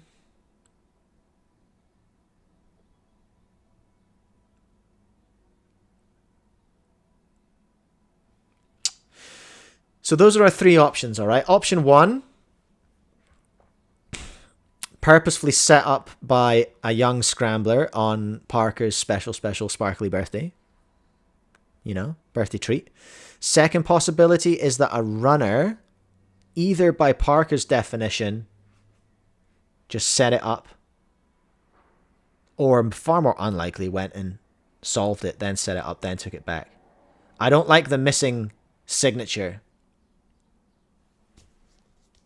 in option 2. So that's option 2. Option 3, someone was just spanning turns on it and then forgot and completely brain farted and put it in the box. So where am I sitting on this right now? Let's finish Parker's statement then. So here I am feeling somewhat confused and lost to what happened. All 3 scenarios I can think of seem highly unlikely. True. But surely one of them is true. The common denominator between all possibilities is that they all involve at least one careless or malicious actor. Ooh. And that they are all things that should not be happening in our organization. True, cannot disagree with that. I don't necessarily have solutions as to what our organization can do to prevent incidents such as this. Still, I hope that my disappointment will lead to proactive discussions and investigations into WCA result legitimacy, integrity, and so on. Huh. Signatures do be going missing. I have no idea, says Coraleep. I similarly don't really know. I still think a camera... I'm still inclined to suggest that cameras on solving stations are not a terrible idea. And it's not that difficult to implement. I'm getting a phone call. That's going to go to voicemail. Best solution, Chang. Tesla robot to scramble and run. A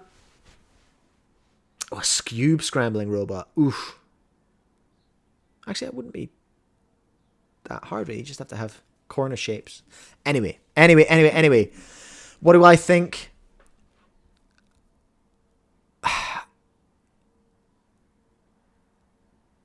If I'm gonna do Occam's razor, I feel like someone did it intentionally. Like, I feel like it was probably done intentionally.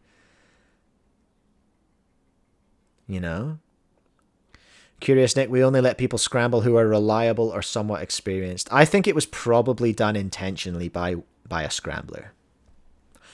And fortunately for that scrambler, I'm not in a position to be making decisions at the WCA. But if I were, unfortunately, I would be advocating. Here's my deal, right? Here's my deal. And this is big dad energy. Okay. Maybe an unpopular opinion. I don't know.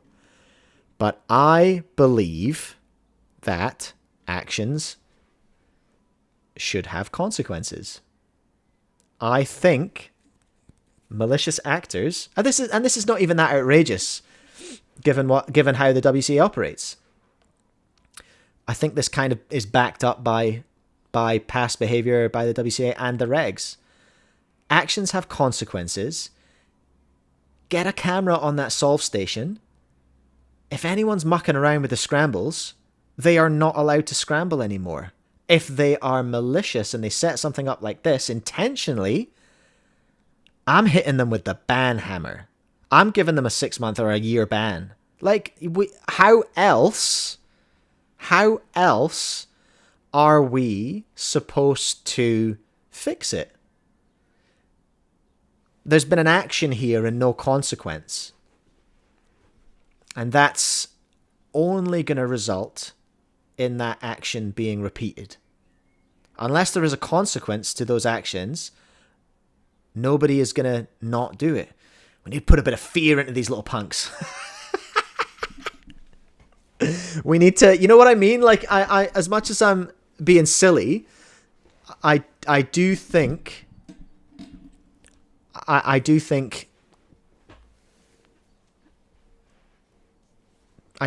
probably we should be taking the scramble stations more seriously.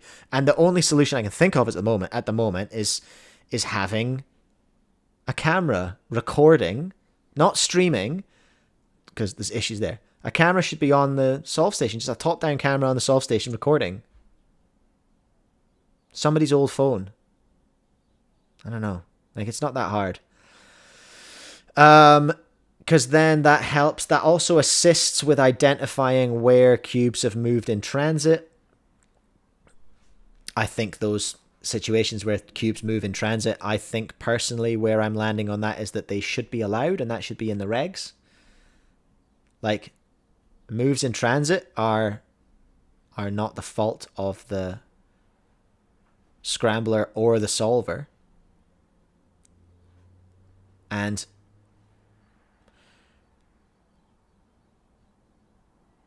also an intentional malicious move, so more than one tick or more than one slice or whatever, you would be able to identify that if you had the video of the scramblers, because oftentimes the solvers are recording their own solves. So we have video at both ends.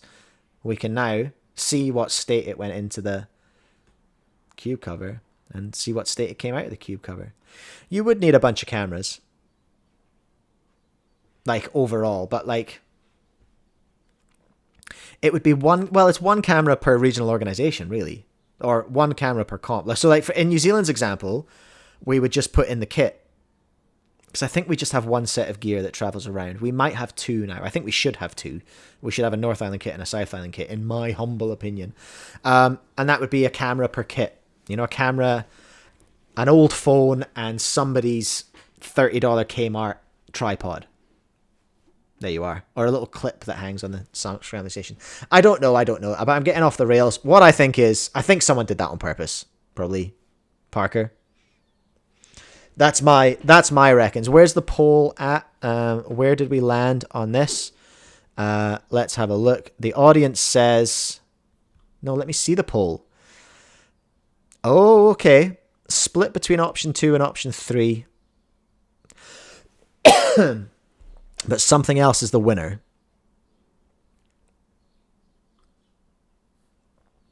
I'm not sure what the chat has said something else is specifically.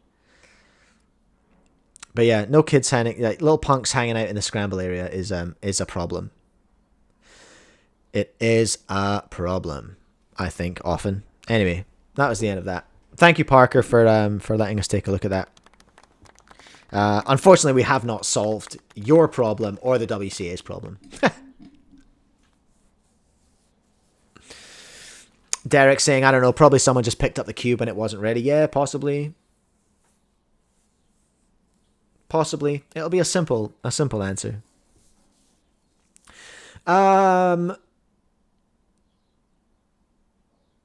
What are we going to look at, everyone? What are we going to look at next?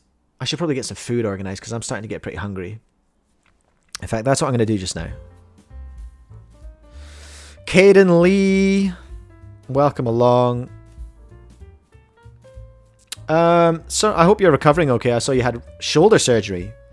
That's nothing. My wife's had that a couple of times on the same shoulder. It's a big recovery. I hope you're doing all right.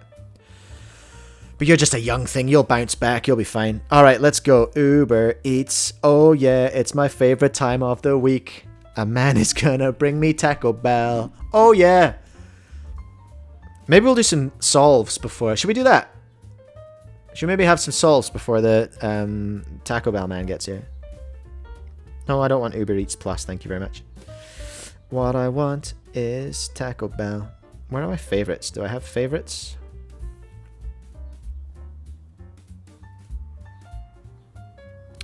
Where's this? Oh, here we go. I'm still not very good at Uber Eats. Okay. Oh, it saves the stuff I've eaten before. Okay. What's a big crunch box? Ooh. How hungry am I? Big crunch box looks like it's got a big crunchy boy. What's it called? A Crunchwrap Supreme and a crunchy taco? Uber Eats Battle Pass.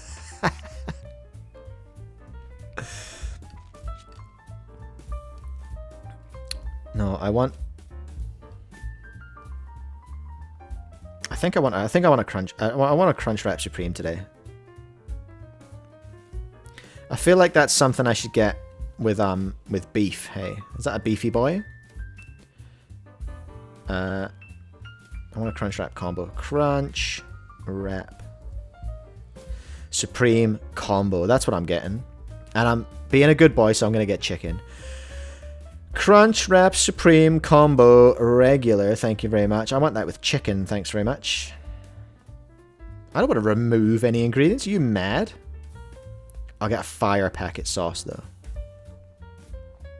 Side, fries, drink, Coke Zero. Done. Add to cart. Oh, yeah. Oh, Curious Nick, thank you so much. Go feed me. Alright, we're doing it. It's taco time. But no tacos. Crunchwrap Supreme. Let's frickin' go. No, I don't want any extra. Although I am tempted by the nacho cheese. 12:05. It's gonna get here in like 20 minutes. It still blows my mind every time. 30% of people ask us to remove the lettuce and tomato. Todd, that's crazy. That's 2 of my 5 a day. That's what I'm reporting. Oh, I see you, Carolina. Thanks for hanging out. Appreciate ya. Alright, what do we want to do before Taco Bell gets here? We've got a few options. Thank you so much, Curious Nick. That's too kind. Too kind. Getting spoiled out here. Alright, what are we looking at? What are we looking at? Recovery's going well for Caden. Love to hear it. Oh, Jack Madigan, one of our delegates here in New Zealand. We have 3 sets of gear for Christchurch, Auckland, and Wellington. Only one for the North Island. Quickly got very inconvenient. Yeah, tell me about it. Tell me about it, Jack. Jack, I want to organise a competition down here in Christchurch.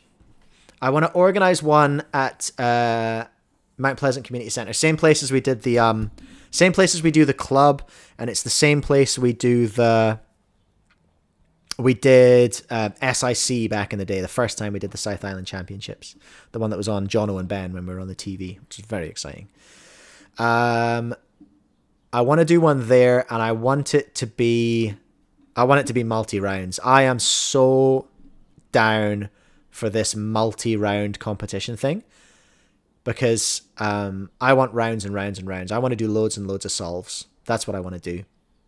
And I think quite a lot of other people would like to do that as well. I want to do a multi-round competition here in Christchurch next year. It's not going to be anytime soon.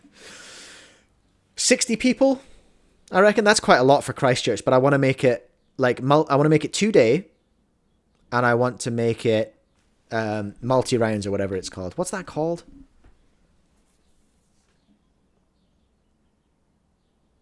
Isn't it multiple rounds? It's going to be so nice, Nick, to imagine having like 3 rounds of 3x3. I'd have a couple of rounds of clock as well before the final. I would definitely make sure that my events that I want to get are in there as well. And Terrence isn't invited. Terrence, if you're watching, you can't come. Dual rounds, yeah, thank you. To be honest, I want a 4-round OH competition. Yeah, okay. Curious Nick, you've had multiple rounds every comp this year. Is that just because you're good? Because I'm not, and that's an issue. But yeah, I want to do like a beginner-friendly competition that has plenty of rounds. That's what I'm after. Okay, here we go. Let's see. Josh wants 4x4 as well, obviously. So we looked at the job ad, we looked at the pricing video, we've got the Aolong video we could take a look at. We need to get into some hardware, everyone. Let's get it. I'll tell you what, no, before we get into the Aolong, let's look at the GAN 100. Hey, Shawnee from Hey! Relax, Sean. Hey, relax. Just going to set the screen back up again. Whoop, whoop, whoop, whoop, whoop. I hope Sean's doing good. He had a rough time. Recently with Nutella. But I hope he's doing good. All right. GAN did kind of like a release out of nowhere. The GAN 100 happened. We were just all chilling, minding our own business, going, okay, sure, I guess I'll have to sell my bike and buy a GAN 16. And then they were just like, psych! We made another one. It's GAN 100. I think it's GAN 15 adjacent. It's GAN 16 adjacent. But Sean from Speedcube Review is going to tell us all about it. Tell me about it, Sean. Speedcubereview.com. I got a package from GAN, and it's not anything that I have been expecting. It is the GAN V100. Yeah, nobody saw it coming. This is the third time I've made this video because Well, first of all, you silly sausage. How have you done this 3 times? But GAN V100 is 55mm and just what I wanted. It's like the GAN 16, but made for me and newbies? Question mark? want quality. And the first time, I forgot to even start this camera. That's not smart. The second time I did, but had the wrong microphone. That's not smart either. I'm going to pretend that I have not unboxed this before. Let's talk about this. Now, to start off, I got an email. Let's watch Sean unbox this for absolutely, certainly the first time, everyone. From GAN that basically said, hey, we have a new puzzle. I'm opening it up right now because I already closed it because I thought I was done recording. And it said the new puzzle. It said brand new V1. Sean's up against it today. New control experience, strong magnetic force, light and stable. Got a bunch of other stuff. And then it said 55mm diameter, Omni support spherical. 55mm diameter is what threw me off. They have not made a 55mm diameter puzzle for like... Hold on. This requires a poll, actually. I'm gonna start a poll, and I'm gonna say best 3x3 size, and I'm gonna say 55, 55.5, or 56. And if you like a different size, don't vote.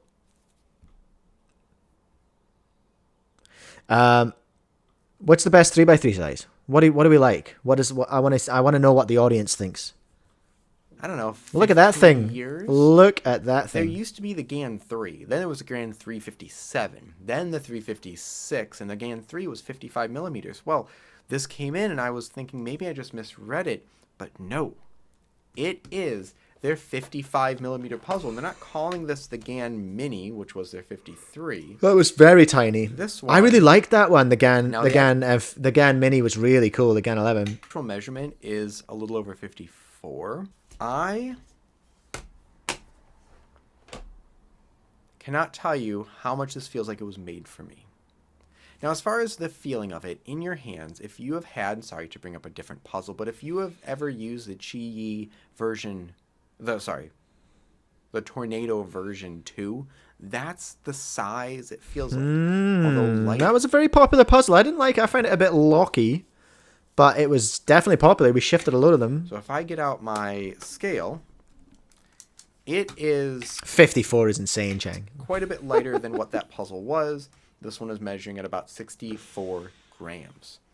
And it doesn't feel too insanely light, but light enough where it's again... It sounds like a 356. Ooh.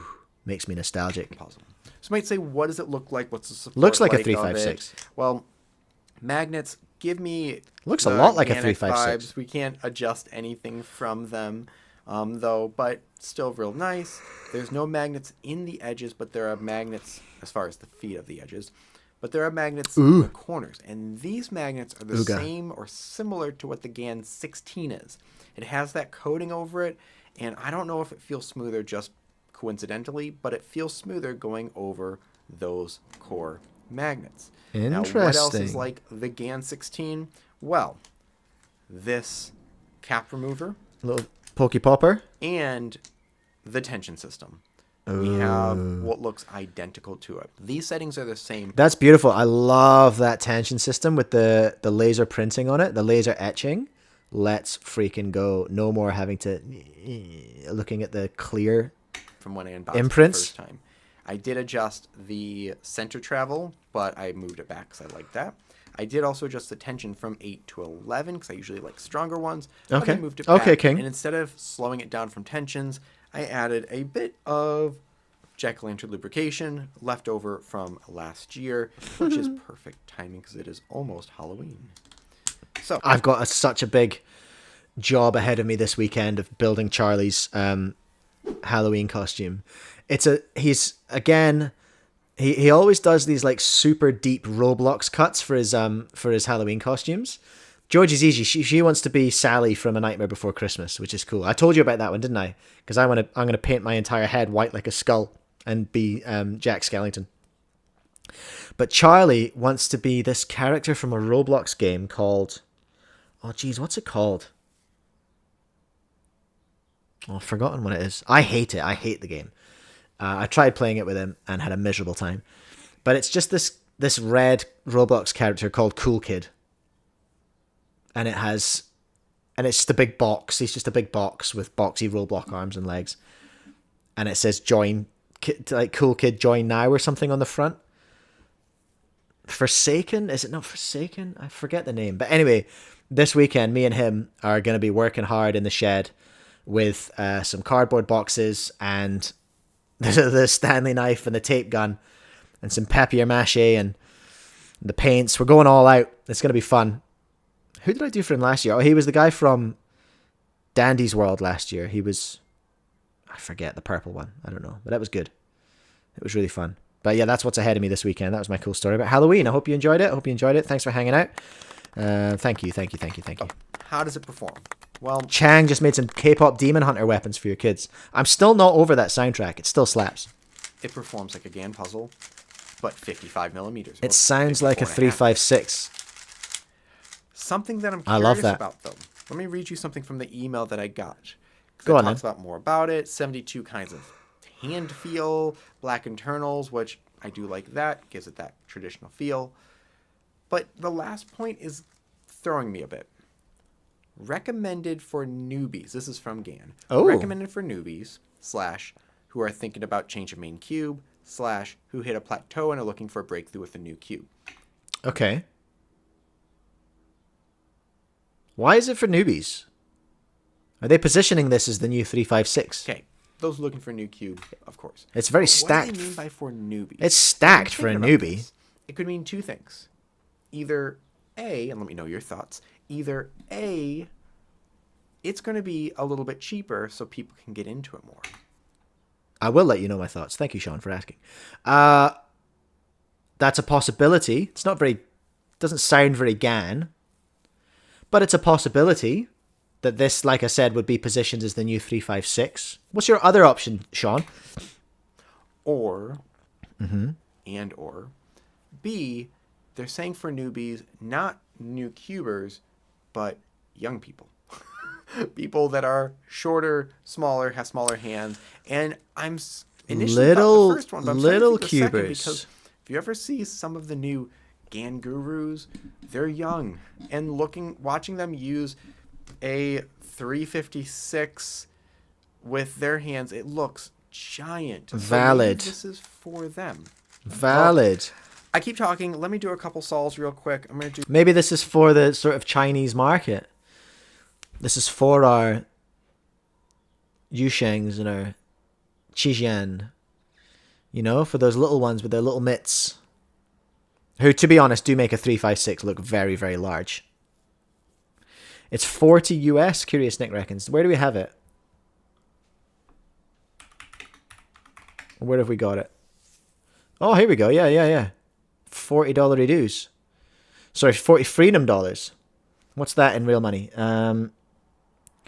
That would be, let me see, 40 times 1.7. Would give me a 68. Okay. That's very interesting.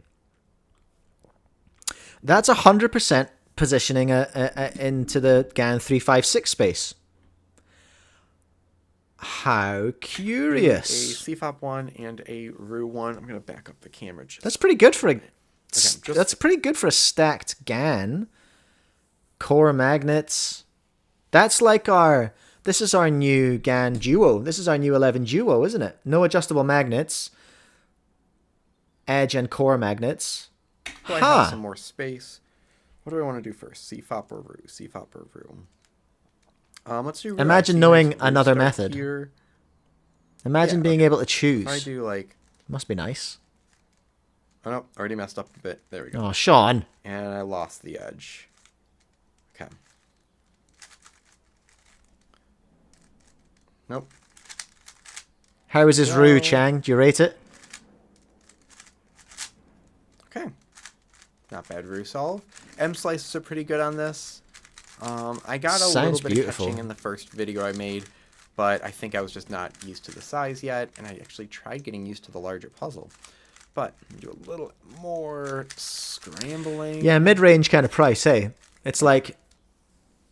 It's... So, let's do C5. It's weird. It's got both of that going on. It's got the small size for little mitts, and it's got that price thing. So I think it's an and/or. Yeah, I think it's like...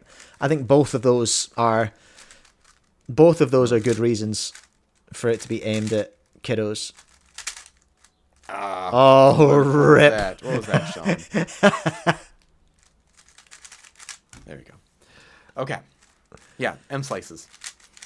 Just got to get used to them and not overshoot. Man, they look a bit fast. Puzzle at this point, which is weird for me to say, but I've been trying to do more of this puzzle. And so... What the heck is that? Technically, it should feel somewhat similar, but 1.5 mm make kind of a huge difference in the long run. It's surprising how much of a difference 0.5 mm makes in the hand. Hey, it's genuinely. I was quite surprised at how different a 55 felt, or a 55.5 even. You notice it in a 55.5 coming from a 56. Puzzle. I like the look of this. I love the price. Other than that, love the price. that's pretty much it. That's the introduction to this. And I love the don't black know internals. price. I do, I'm Sean. not It's giving any $40 US. Come on, Sean, keep up. Come on, Sean, from 12 days ago, keep up. information. When it's available, I'll try to remember to put a link in here. If it is available and it's not in there yet, please leave a comment and say, hey, dude, bro, you forgot to put that link in. And then I'll do it, and I will heart you. All right, well, now I've got to... Oh, I wrote something here. Did not see this coming. Did not see this coming. Why am I Italian? TV2, but lighter and better. Interesting. I back the little hand theory. That makes sense. Hello, remember me? It's Cupid Nick, look. I reply, no.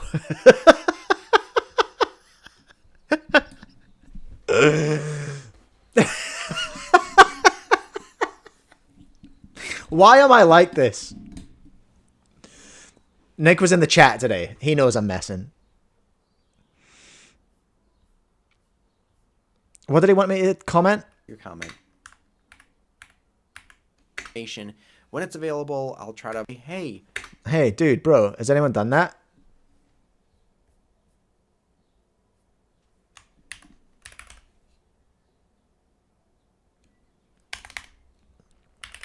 Has anyone typed, hey, dude, bro?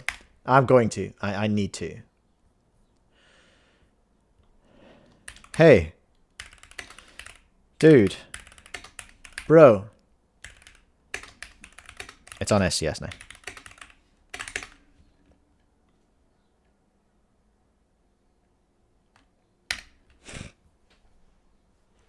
LOL.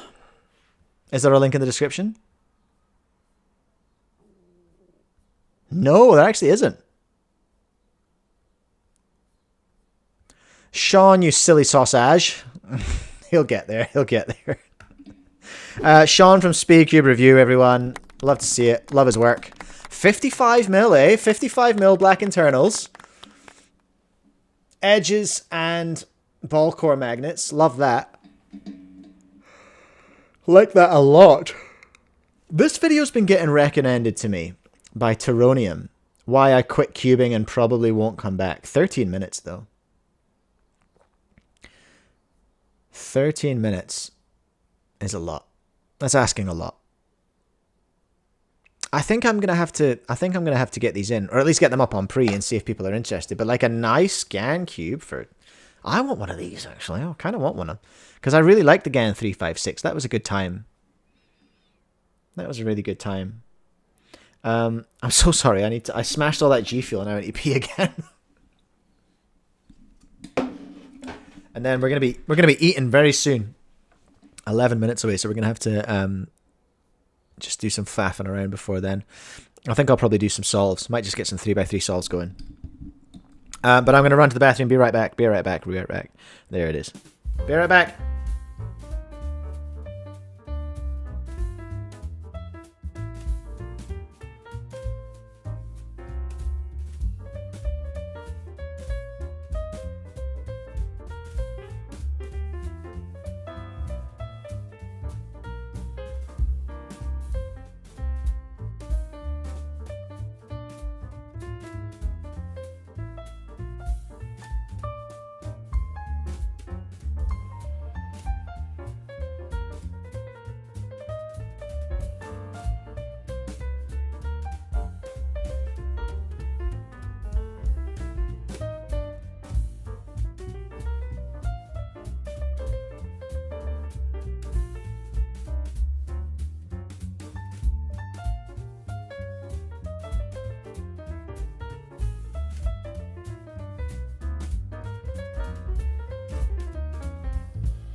I'm here, I'm here, I'm here. I'm here, I'm here, I'm here, I'm here.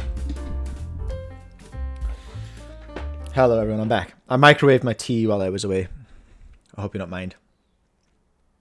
And then because I microwaved my tea, I was like, you know what, I'm going to get some ginger nuts as well. Ow.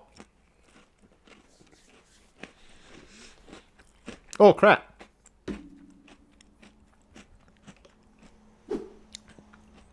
There's a link right there. How did I miss that? What a goober. Chang ordered one. What a baller. Love to hear it. Cube with Nick. Do you remember me? No.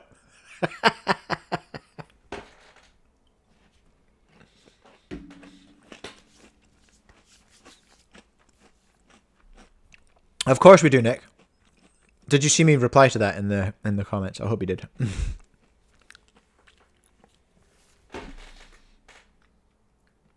All right. Your order is on the move. Ravindra has some stops along the way. Oh, but I'm hungry now. Worst day ever.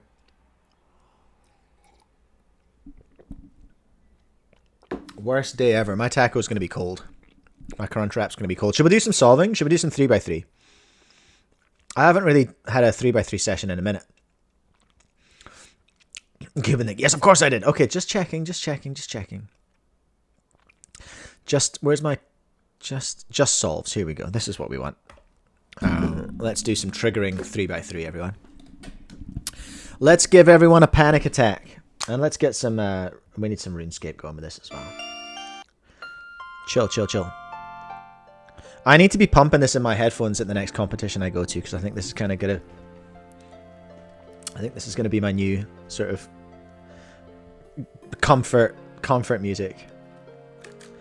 So I'm gonna do some solves. When lunch arrives, I'm gonna watch some more stuff, because there's lots to watch.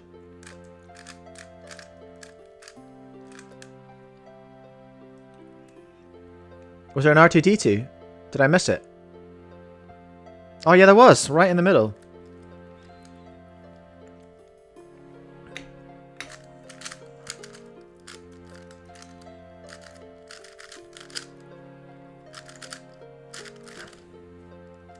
Uh-oh, I've done something wrong. Bad.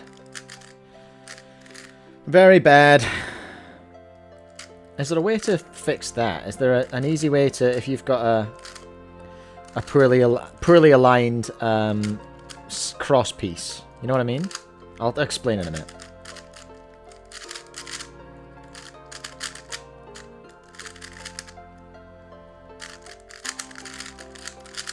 Ah! Disgusting. So, if there's a cross piece that's in the wrong way, you'll have seen it. So I had it green, white was out here, green should have been down there. Is there like an alg to do that?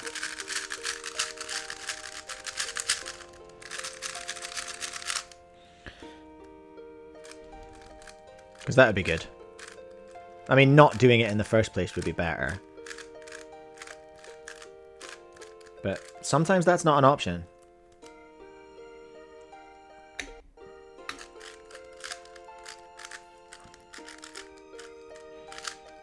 Sometimes that's not an option, and you need a rescue, you know?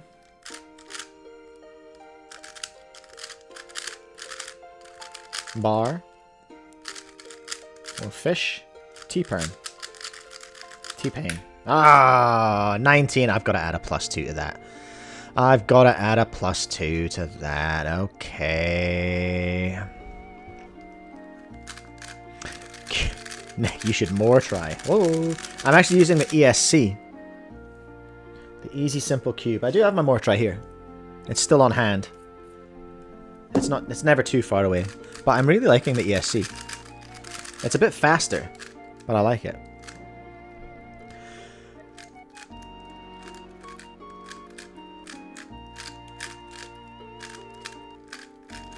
Alright.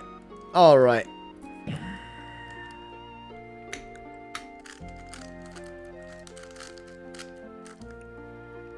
Okay, that's fine. That's fine. Where did that go? Oh dear, that was a bit of a brain fart right at the start. No, I'm rhyming. Cringe. Ah!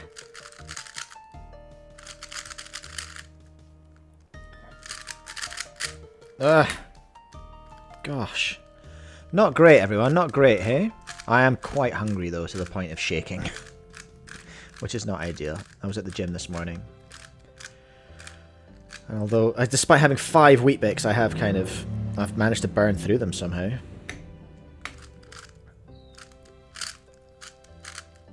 Just all the brain power, I suppose, you know? When your brain's operating at such a high level, you know? It's tough. Triple. Oh, you 3, huh? Okay, it's like that.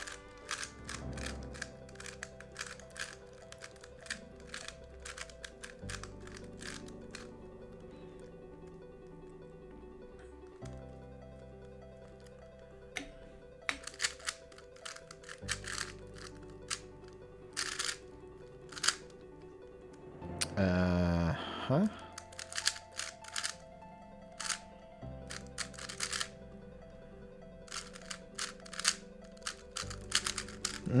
Ugh. Messy. Yep.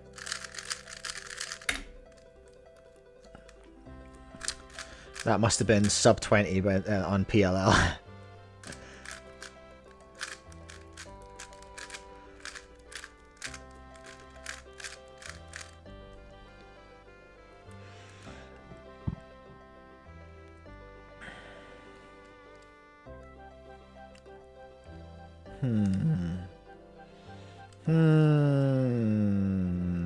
Don't love this.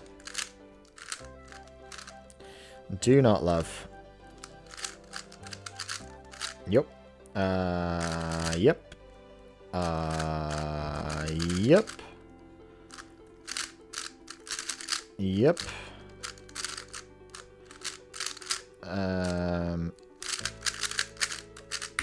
Yay, okay. All the tutus. Hey, any of you who stream, by the way, I realized this the other week. You need to have it set so that if you want me to raid into your stream, because like I would love to be able to raid into other people's stream. Like it's not called a raid on YouTube, but you can raid your audience. You can send your audience to another stream, but you need to have that setting turned on. Which I'm just gonna take a look at for a second. I'm just gonna check if I've got it turned on actually. Let's go to my studio here. So settings. No, it's not community. Permissions. Here we go.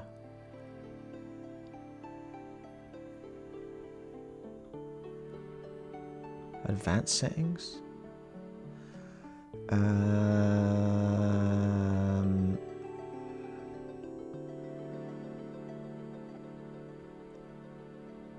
Allow viewers to clip. Huh. I wonder where it is. Let's go to Google. How do you allow people to redirect to your YouTube live? Change your channel's community settings. Settings, community, live redirects. Settings, community.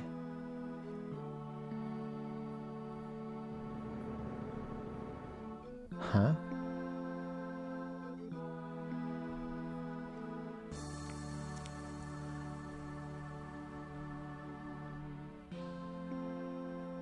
No. Settings, community.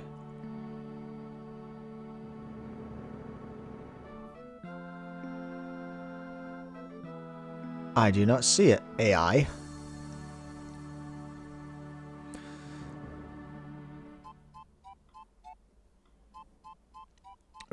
That's going to give you permission from YouTube Studio. So how do I do that?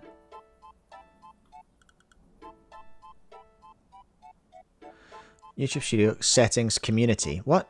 I don't have that.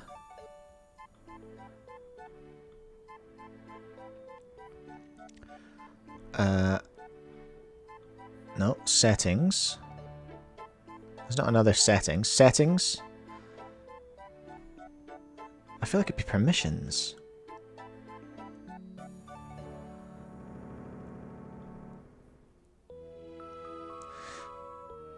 Choose from the permission settings in channel settings.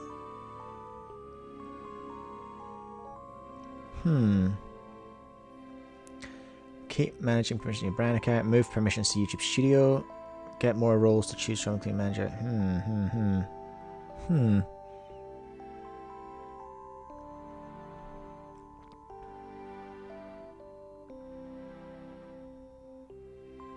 There's no redirect stuff in here.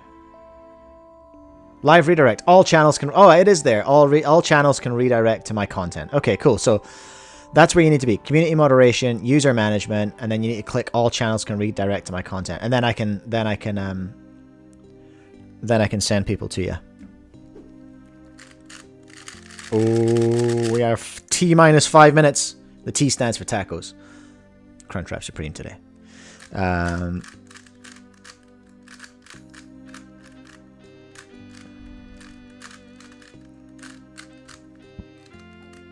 And then I'm excited to watch some stuff. We're going to check out that... we'll check out the Jack Kai video. And we might also check out... No, I'm not sure what else we'll check. I might check out that video that it keeps recommending me about that guy who quit. He's quit speedcubing and he's not coming back. Because I want to see what that's about. He has absolutely clickbaited me. Well, I don't know that it's clickbait. He's absolutely captured me with his title. I need to see that video. Hook. Oh, you four. Okay.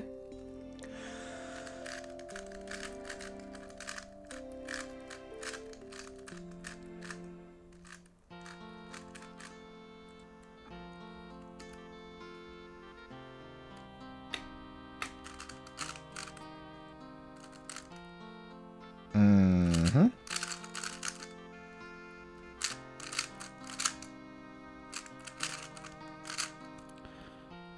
There you are. Fish on its tail. Oh! A nice easy J-perm and I goofed it. Oh, see you, Nick. That's fair. Thank you so much for donating, Nick, as well. I appreciate that. Thank you, thank you, thank you. Thank you, thank you, thank you. Yeah, this guy had to make stops on the way. He's coming through the tunnel now, so he's not far off. But I think it might be a little bit of a cold Crunchwrap Supreme today. But that's okay, I'm not that fussy. I might also just microwave it.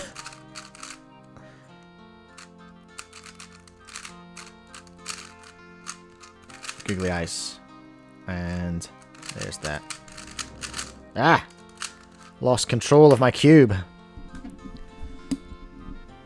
That average 5's not bad.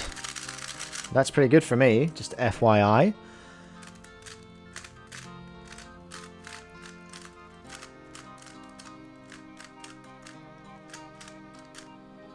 Okay.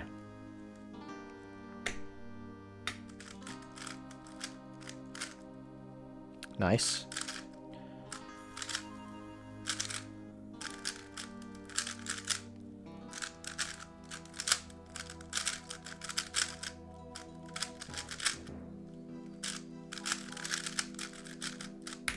Whoo! I think some of this 5x5 has helped, you know. R2-D2.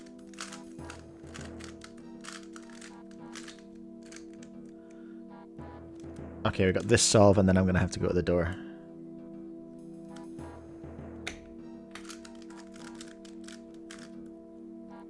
So ready for eats.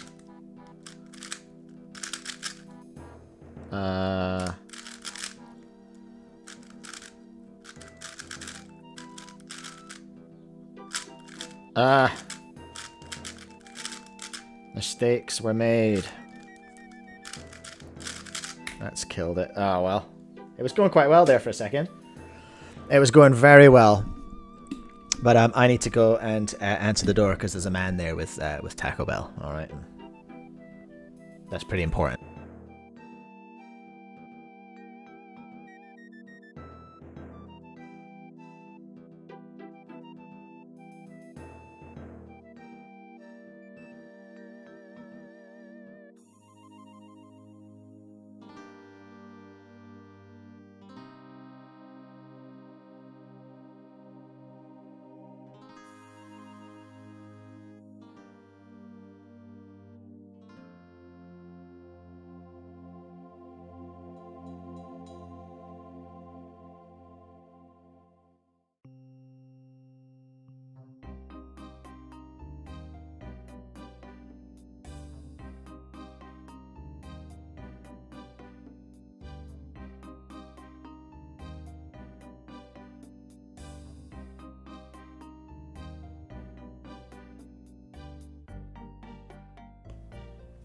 Oh yeah, oh yeah, oh yeah, oh yeah. All right, let's stop that, and let's I'm gonna lose the jersey. Too hot.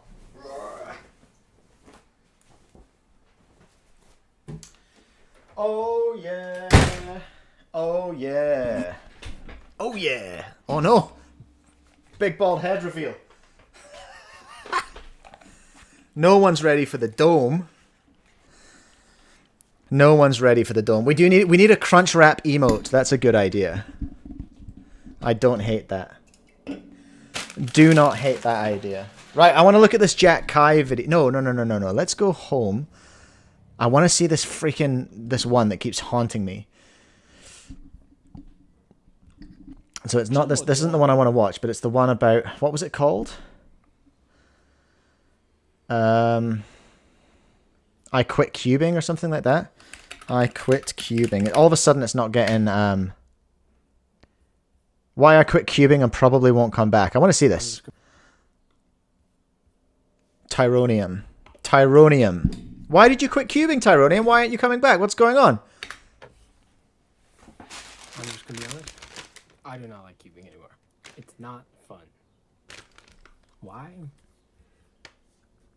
I don't know. Hasn't been fun for a year, maybe more. It's Ironic that he's cubing while saying this. It's just not fun anymore.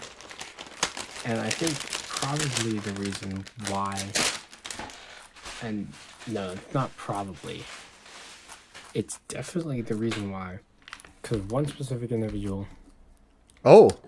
I'm not going to name drop, but if you know Wait. specifically from cubing, Wait. This is... I wasn't expecting this. I was not expecting this to be a personal thing. Because of one particular person. Okay, this just got real juicy, didn't it? that's not from YouTube, you definitely know who this person is, but I'm not going to name drop at all. But pretty much this person didn't believe I was as fast as I was. Dave, is this about you? If you know me outside of YouTube, because I've never talked about this on YouTube, didn't make a community post even at all. My 6x6 PB single, I claimed a 1 minute 2 second solve, which was not the case. It was an early timer stop. I thought it would skip PLO, but I don't actually remember the case I had. I think it was Adgen back after I did the oil, but I just know it wasn't solved. So either Adge or op or something like that. Thought it would skip PLO. Didn't skip PLO. Well, I claimed 102 because I knew I had the skill, I was capable of getting a solve that fast, because if that solve did skip PLO, it would have been a 102, right? That's a bit of a ballsy claim, though, isn't it?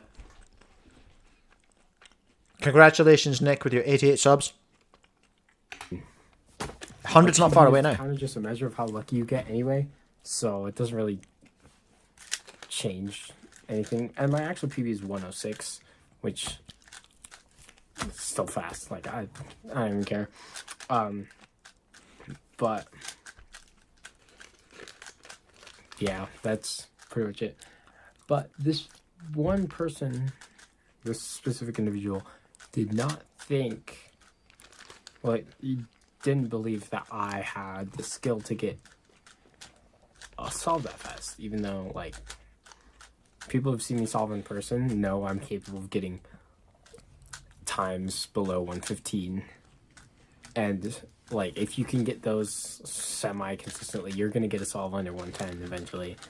And if you get really lucky, you're going to get a good single, right? Like, it's not that crazy of a thing to believe if you've seen my solves in person when I'm not nervous.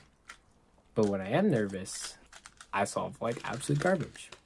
And I get... So is this a PR versus PB situation?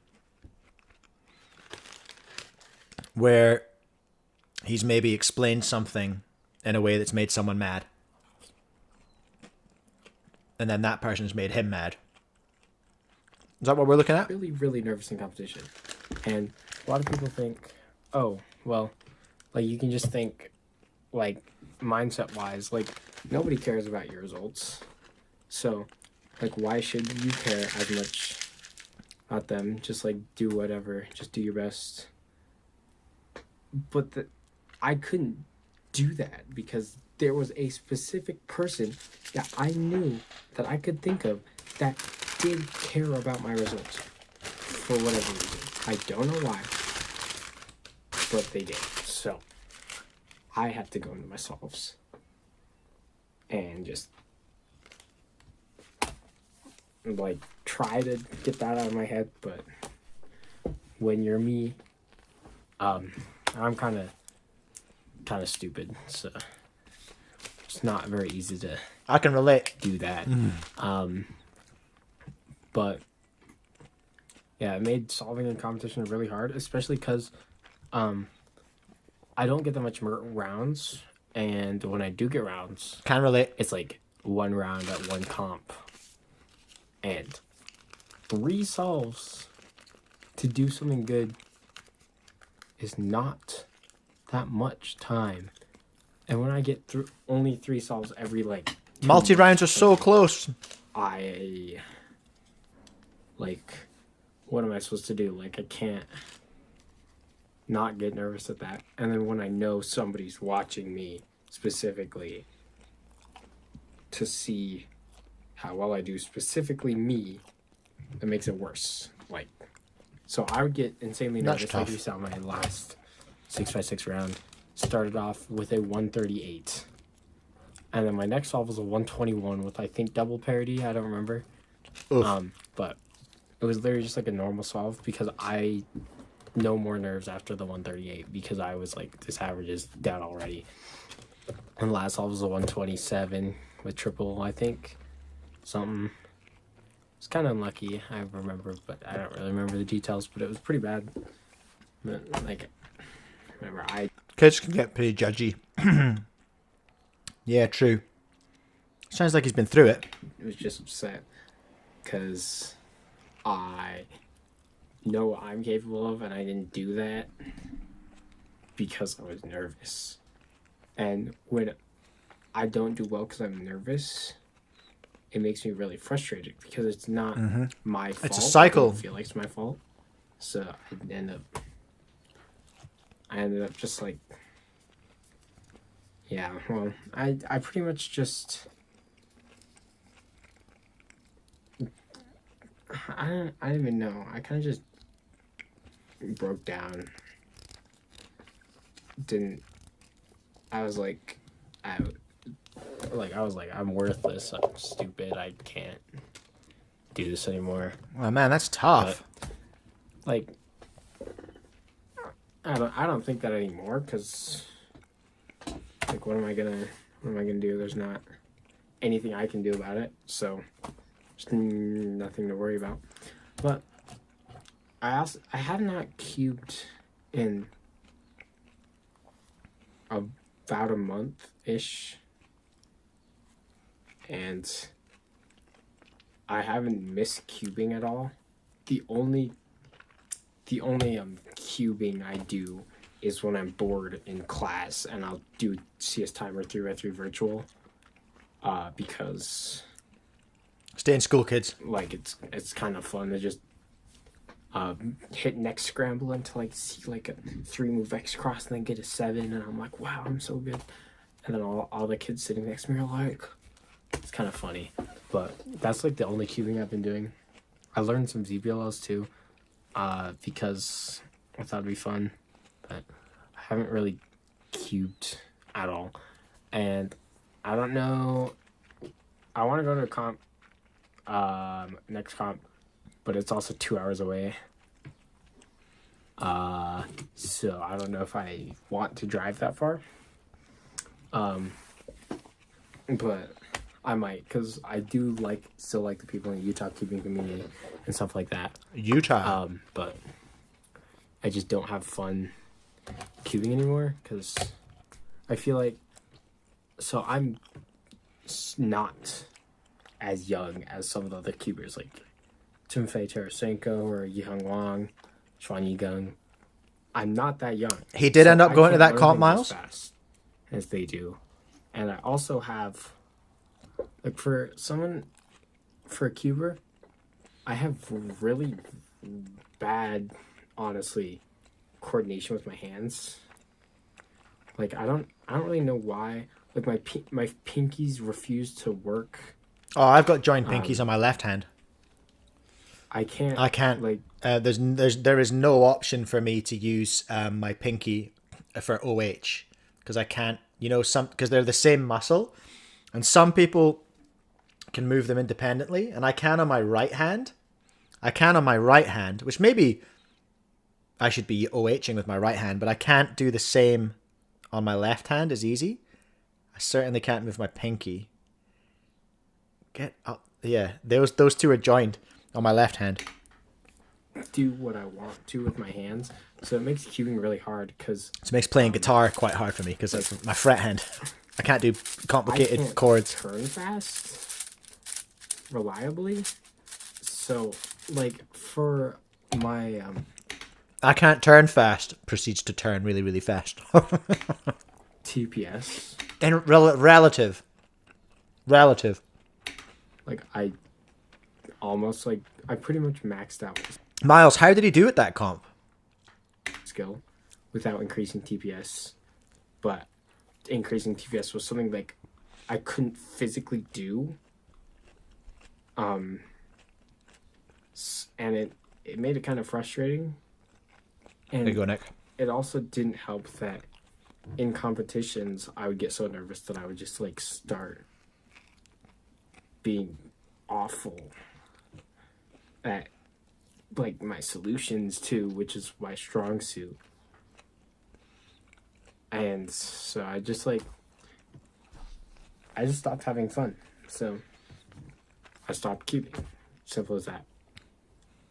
And the only reason I was cubing for the past year-ish is because I wanted to prove to myself that I could do what I could do, but I wanted to do that in comp. But at the same time, I don't need to prove to myself in comp because I've already done it. And I think I knew that, but I also wanted to prove to that one specific individual I talked about earlier.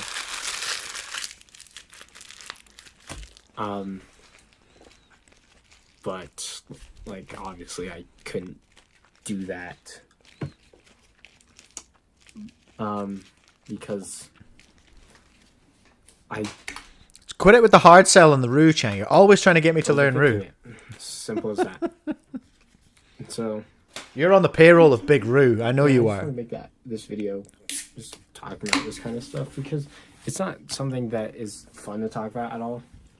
But it's definitely something I should talk about because On the mention of the word fun, if comps aren't fun, then I think it's valid not to go to them.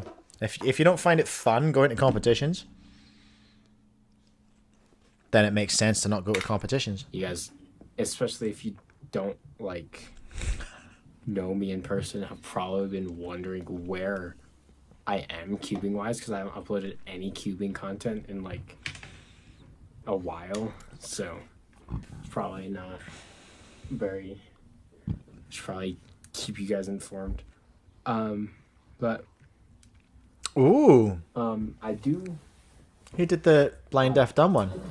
have this little thing called a trombone that I'm getting quite good at now, and it's pretty cool. Okay, I might go off, King. upload some of my stuff, like some of my concerts, if I can, which I think would be cool. I do have a video of me playing from last year, but it starts on the second bar of the song. I don't know if I want to upload that, but I do. Okay, all right. So almost quit. Really? Yeah. Did go to another I comp. Just barely learned that algorithm. I did. Had the yeah. tape on the mouth. Okay, I'm just gonna think. What?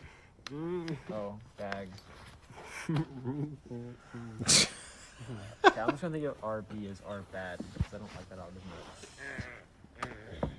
Okay. Okay. Are we ready? Okay. Timer reset. Oh, look at this! Look at this! Look at this! DNF Daniel. This is what you get for changing the rules to invalidate our record. Oh, okay. So this is the world best now, 50.6. 3, 2, 1.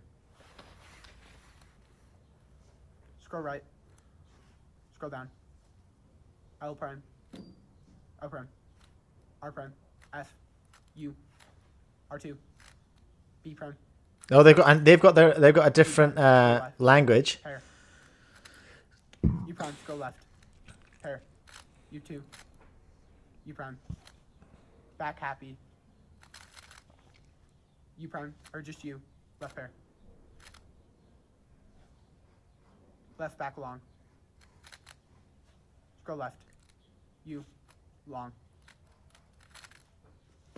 Sledgehammer. U. Soon. Fruff. U. Done.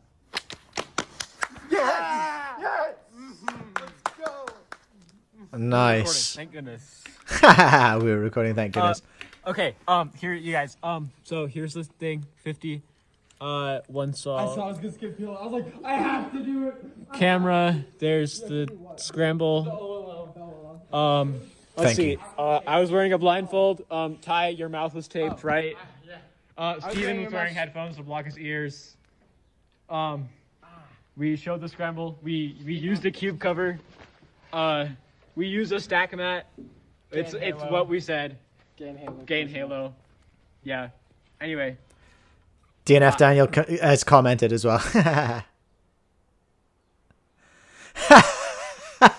I don't know who y'all are and what y'all are and your goals in life. This unofficial world record will be relinquished by my team and I.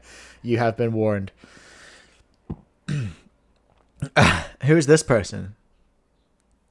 Have they done one? Have they done one? I don't see a blind deaf dumb on this channel. The shots have been fired. I don't know this creator. Josie Joe. Really? Yeah. I don't know. I just Very cool. Very cool. I still love this challenge, hey. Such a goodie. John Epley, we need to continue to find opportunities for people to stay in the community long term. Yeah, that's tough that they were they haven't said that they were sort of bullied out, but I think they were definitely someone was on their case. But I'm glad to hear that they haven't left and they're still cubing. They're still enjoying it because, you know, it's not the cubes you solve, it's the friends you make along the way, you know?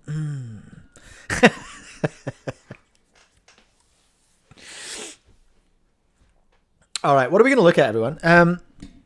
What are we going to look at? I think... Oh, let's take a look at this freaking robot. Let's take a look at this clanker. This clanker robot.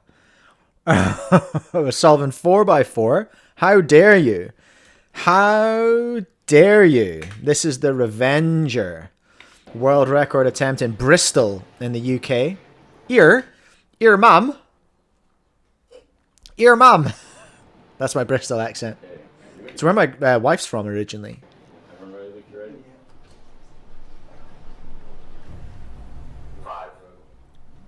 This is intense.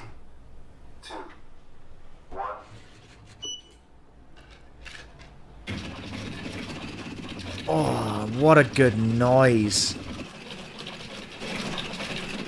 What a remarkable sound. Look at all the people in there.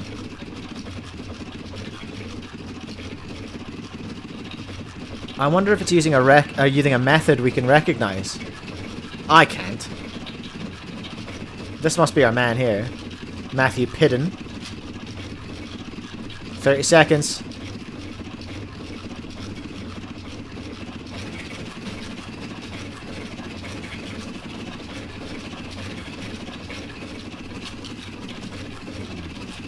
Oh, there it is, 45.3.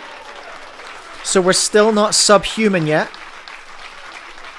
Which kind of, I suppose, demonstrates the difference in the challenge between building a robot to solve a 3x3 in like a split second.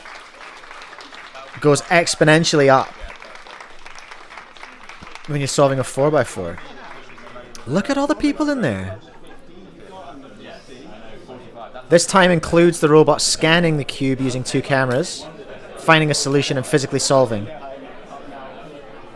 was scrambled by an official WCA delegate and verified by an independent witness.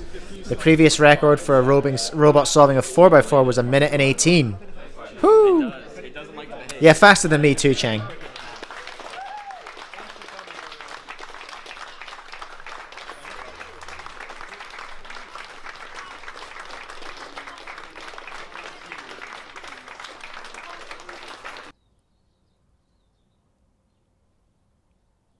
Single camera.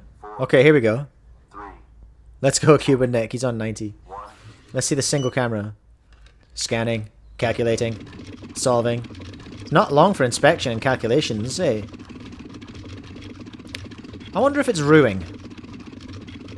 Ooh, it's got a black side. Swag. Does it? Yeah, it does.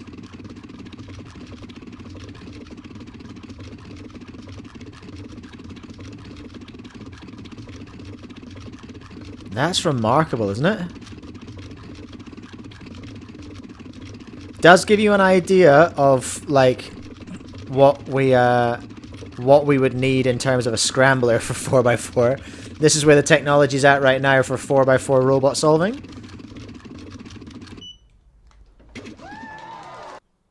Hey, I don't think we need it in slow motion. Well, maybe a little bit in slow motion.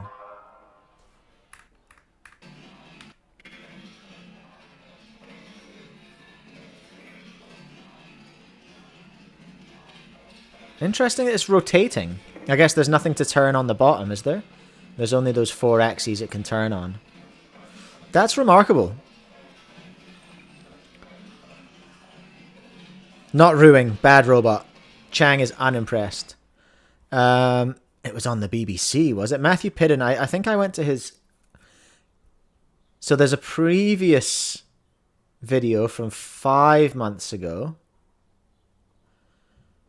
World's fastest 4x4 Rubik's Cube solving robot, 47 seconds. So this must be at home. This is before it was... This is unofficial world record. So that was before the world record people were there.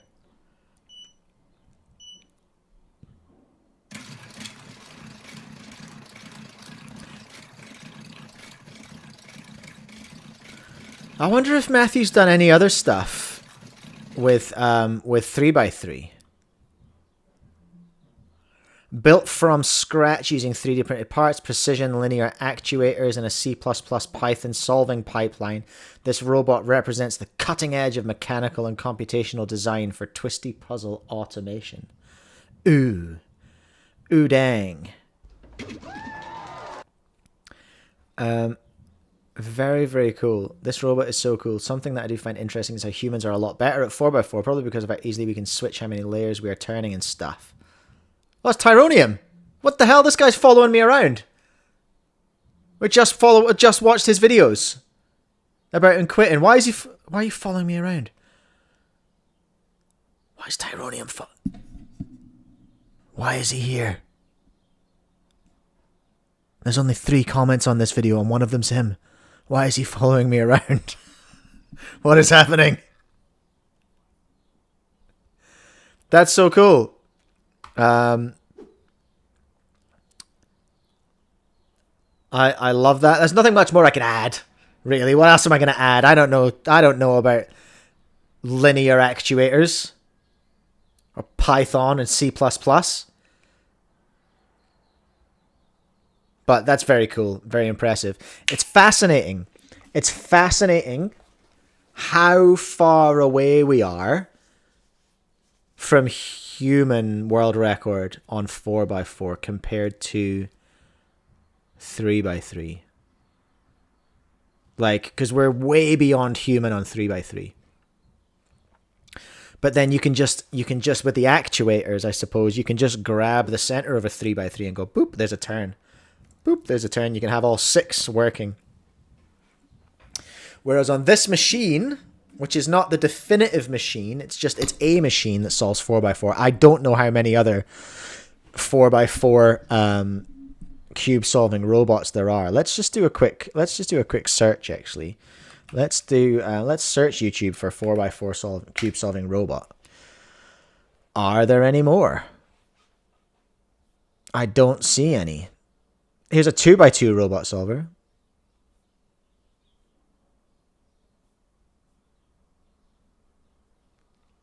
But I don't. That's another 3x3. There's our man. Yeah, I don't. I think this might be the only 4x4 solving robot in the world. Multicuber 3-set record for solving a 4x4 Rubik's Cube. 11 years ago. 1 minute 18.68. Okay, so this is a previous record. Whoa, whoa, whoa, whoa, whoa. There's one solving a 7x7 in there as well. And this is Lego. Okay, I'm happy. So 3, 2, 1, go. I mean, sick soundtrack, first of all. So this is remarkable in that it's a Lego one. That's pretty badass. But not massively efficient. Not bad, though. Not bad for a Lego solver. Really? That's very cool. And the music is sick. There was that guy who made them for 4x4 many years ago. Is that the one I'm talking about? Is that the one I'm watching? What clock video, Alex, are you talking about? Do we have a robot clock solve?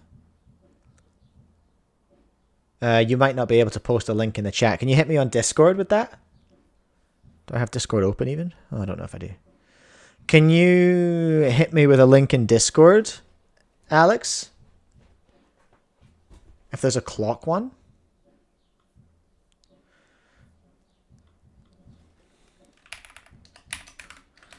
Rubik's clock solving robot. It's almost impossible to search for these things now because of that one record, that 1.103 record. This guy here is just ruining the search for everyone. Oh, I have a message. Solok, world's fastest Rubik's clock solving robot. Okay. Ooh. Oh, we are in a hole today, everyone. We are in a hole.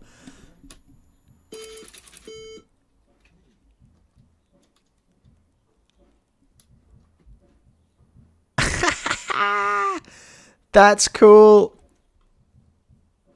That was very fast.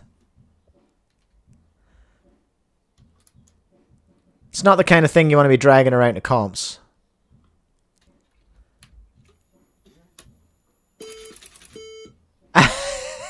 That's so good. This is some Raspberry Pi nonsense here. Look at all that. Your actuators and all this stuff is a bit of a mess there, bro. It's not quite as elegant as our man from Brighton's 4x4 solver, but it's pretty cool. Nyan Maker. Okay. POV Volodymyr on a Thursday afternoon. 3 years ago. I've never seen this before. Never seen this before. What else does he make? Does he do other Rubik's Cube stuff? Videos. Okay, so, oh my gosh. He's doing some work here. He's doing some big work. This looks like a 2x2 solver. How do you run? This is Tatsuyama called Nyanya. I'm a creator of hobbies. For example, here is the one number one AI of Oscillator as an reverse. This is one undefeated in the competition. Then I improved and released it as a software for human. Okay. Okay, so here we have a cuber. This is a cuber. Rubik's Cube shaped instrument.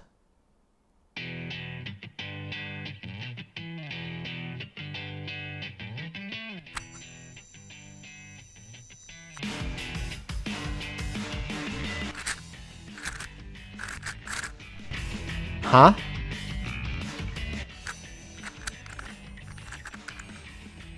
Okay. There is something going on in there. Oh, it's nasty. Oh, it's nasty. Oh, look at those prints. They're nasty.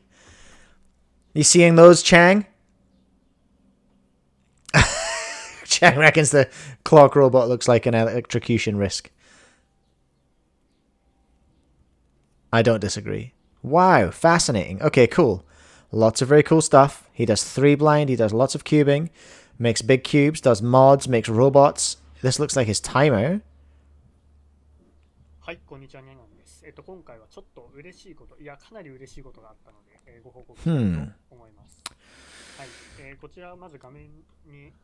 My Japanese is lacking a little bit. I'm going to be honest with you. Subtitles. Can we have auto-translate? LMNOP E. Timer that measures the time to solve a puzzle. Yeah, alright. First of all, here it is. Oh, I'm in grave danger of falling down a cube robot rabbit hole here, which I don't hate, but it's probably not going to make a great VOD. Just me going, ooh, ooh. But well, there we go. Where did we start with that? We started with the 4x4 solving robot, which was very cool.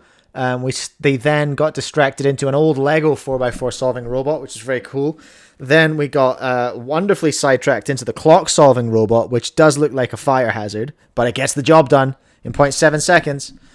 And then we arrived on some genius Japanese inventor who made a musical Rubik's Cube.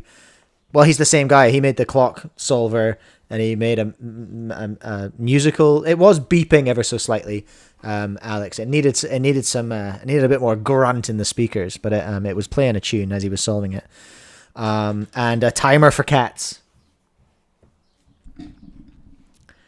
All very cool. Love to see it. Love to see people doing silly stuff. Really love it. Let's have a look. I think we need to probably have a look at the Aolong, don't we? People are going to be expecting me to talk about the Aolong. And Cube for Speed 2 has it. I love this packaging. I like it a lot. And Cube for Speed 2, I think, does make good unboxing videos. They're kind of mad, but I love them. What's up, guys? It's Cubecast, See you, Josh. and welcome back. And today we have two exciting new cubes from Moyu. This is the Super Aolong, and this is the AI version of the Super Aolong. So let's unbox the UV coded version of the Moyu Super Aolong first. This cube is also mag-lag, by the way, as written in here. It looks it just looks like a, isn't that just a V11? I don't know. Like it looks like a V11, doesn't it? Am I wrong? Am I wrong? It's just a skill issue, I guess. So anyway, this Sir, box opens like this, right? what is happening with this box? It's pretty insane. That's goofy. Now we have the cube itself and also the accessories box. So in the accessories box, I love I love how he does unboxings. They're just unhinged. Oh, hey, cat. Yeah, pretty much standard accessories here. We've got this. We got a battle axe. Let's go. Cube and also the tutorial card. Also this card. Like He's just puking the spares all over the desk. I do not recognize this person. Yeah, who's that guy? But anyways, we've also got Whoo! adjustment tools and a lot of extra replacements right here in case you like don't have enough of the settings of this original settings. You've got some extra springs and also the extra, like, I don't know, Cup, extra washer, caps bits, as well, caps, in case cups, you, like, bits. want more settings, which I believe that nobody wants more settings since the settings in the base cube is already enough. So let's see how many settings there are. A lot of settings. Alex Mass, fun fact: the Moyu CEO doesn't know how to solve a cube. Well, there you go. There you go. That's a call back to earlier. Our upcoming executive officer doesn't necessarily need to know how to solve a cube, but he does need to know how to run a community, doesn't he, everyone? That's all. That's not very cool of me. Wow. Check myself. Anyway. Use the adjustments to turn clockwise and anti-clockwise to adjust the tension and elasticity. Cancelled. So this is pretty much the standard adjustment system. Oh, Chang, that's why he's pushing the Ivy cube, because he can solve that one. LOL. The new one, by the way. Kitty. Moyu has switched the adjustment system. I believe in 2024, I guess, this is the new adjustment system. But it's already been an year, so time flies. So let's do some first turns. Like, if you see this cube right here, I would believe that is the Super Weilong version 2. Yeah, I believe that is the Super Weilong version 2. If, like, I just turn this cube. It's just so similar to the Moyu Super Weilong version 2. Okay. I have one here. Is this the one? Yeah, this is the Super Weilong version 2, and this is the Super Aolong without the version 2. But anyways, they feel pretty much the same. The only difference being the edge pieces design. Like in the edge pieces, the left one is the Super Weilong, the white one is the Super Aolong. You see, they're very similar in the edge piece design, which. Okay, so the width of the torpedo right here in the Super Aolong is like less long, I guess, thinner. Doesn't have that whole sloping side on it. Thicker. This one is thinner, as you can see. Very, very slight difference right here, which I don't know, just very, very minor difference. I agree. Looks very minor. Just shortens the. You see that thing just self-adjust? There, that was cool. The ash pieces and coil a new cube. So yeah, we've got this Super Aolong. Turns pretty good as always. But I don't know, just pretty much the same cube, I guess. Right. Very, very similar, isn't it? The Super Weilong version 2 feels faster, probably because I've set this cube up, and this cube is factory settings and does not have any added loop. So yeah, when I set this cube up, it pretty much feels the same as the Super Weilong version 2. But I really hope the price of this cube will be like slightly cheaper, I guess. So as to like Do we have a release yet? Do we have it?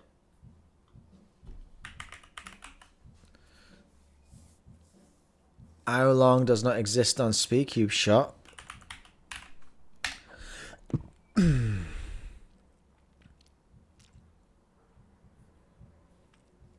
Aolong.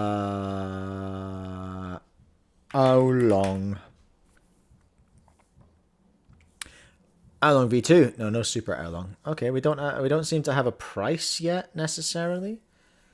What did I just see? What was the GAN thing I saw? Oh, V100. Ooh, that's cute. They've got ones with a special cap. That's cool, actually. All right, I like that. All right, I like that. Lure people to buy this one instead of the Super Weilong version 2. But the package does look cool, by the way. The package is cool. Box opens, the way the box opens is also pretty cool. Okay, I That's missed funny. It, which is this one. But anyway, it's not an important thing. I'm just the founder of Moyu. So we've got this. So yeah. I'm not sure where this is going to go after this. If he's just going to go into solves or whatever. Oh, he's going quite in depth. So I would recommend going in. Oh no, he does the AI as well, doesn't he? Turning this cube makes me feel like I already have this cube. It is a new cube, which is pretty interesting. His turning is so stressful. It pretty much makes me feel like I already have this cube. He reckons. Okay, so he's right. He's just saying very similars. Feels like the same thing. Feels like the one I've got already. Okay, I'm seeing in the chat. Luke Carrot just posted a fire Super Aolong vid. Okay. Aolong. Luke Garrett. Let's have a look. Luke Garrett. Oh, I saw the video there as well. I'll click past it. All right, whatever. Little 4-minute. Okay, cool. Give us a look. Hey. Hey, Luke. We have a very exciting unboxing from Moyu. So this is a new 3x3, another Moyu 3x3. A new Moyu 3x3. Ooh. Didn't see that coming. Yeah, I don't really know anything about this cube. I don't really know any of the features or the price point, or if it's like a flagship. I'm interested to see if he reckons it's just like the Super Weilong. Really what it is, but I'm excited. Can we corroborate that? Can we have another source? And can Moyu please send me some stuff? Very cool packaging. You can see it's in one of these like a little baggy bag bags, which is kind of it's probably at adds a couple dollars. Point, so it's more of like a flagship cube, I guess. And this is what we have. Okay, and I think it opens. Ooh. Oh. That's broken. That box is broken. What the hell? Ah, okay. I feel like I did this wrong. I think you were cursed. So kind of like that, I guess. Okay, and here's the cube. I do like that box. Okay, so off the bat, feels about the same size as, pretty standard size, and yeah, it seems to have the same kind of adjustment system here. Probably well, 55 and a half. I think it has more of like a Super V2 corner magnet adjustment system in there. Okay. Yeah, it's just the standard adjustment system here. Okay, let's just do some first turns. Whoa, also stressful. Yeah, there's a cat in here. She's camera shy. Whoo. It feels kind of heavy. Like, it feels definitely a bit blockier than like the V10 feels. Sorry, that was your tail. Sorry, mate. Well, if you will sit directly under my feet, then we're gonna have an issue. Because with the V10, I have issues with it being a little too flimsy feeling for me. And I like slower cubes in general. These magnets are strong. Oh, wow. Yeah, it definitely has an interesting feel to it. I can't really say much else now. I guess I will just set this up and yeah, I'll show you guys some solves. So there you go. Get into some solves, Luke. So the solves that you're seeing on this cube are done on just actually the stock settings for the cube. So that's just 3 for every setting. And I just lubed it with some silk, which is pretty classic for me. And I love silk, actually. So far. It's good. I really do like the kind of added weight and sort of blockiness that it has over the V11. This cube does remind me of the V11 a good bit. But I think V11, this cube a bit more. Kind of like an upgraded version of a V11 to me. And that's kind of because I find the V11 a little bit too light for me. You know, I still use the V11's quite Ganish, isn't it? And Yeah, so I have some issues on the V11, but this kind of fixes those a little bit.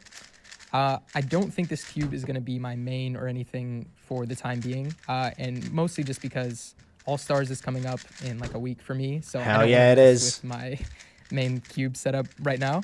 But yeah, I think this cube is very good. You know, another really good Moyu 3x3, and I think you guys will like it if you enjoy the V11. So thank you for watching and enjoy the rest of these solves. My question is, how much is it an Aolong? Is it really an Aolong, or is it just another Weilong? Like, it's just another version of a Weilong now, really, isn't it? Like, what's it got to do with the old Aolong? I don't really know enough. I don't remember the Aolong GT. I've got Weilong GTSs. But no Aolong GT. What's it called? Is the Aolong Super... Moyu Super Aolong. Moyu Super Aolong. Let's have a look. Q for Speed 2. Antoine Canton's got one as well. I don't know what he's done here. Antoine, what are we doing? Oh, what is this? What is this? Way Sanity. Who the heck is that? Who the heck is this? I have to give some context. If you go to my channel, sort the video by oldest, you can see a video titled Rubik's Cube Solve 23.96. This was uploaded 10 years ago. And the cube I used in that video, I bet it was an Aolong. Moyu Aolong, the original Yo! Aolong, white body with stickers. And White body with this stickers is swag. I don't know this person. Way Sanity. I'll give him a sub anyway. Probably isn't close enough to be called an Aolong, but I'm going to buy it anyway. Package. But I feel like we've seen two already. But I have subbed to Way Sanity. I'll keep an eye on that. So there you are. That's the that's the Aolong V2, everyone. No, it's not. No, it's absolutely not. It's the Super Aolong. It's the Super Aolong. That's what it is. Mo, you trying to cash in on the nostalgia? Potentially. Mate, can I help you? You've been a menace today.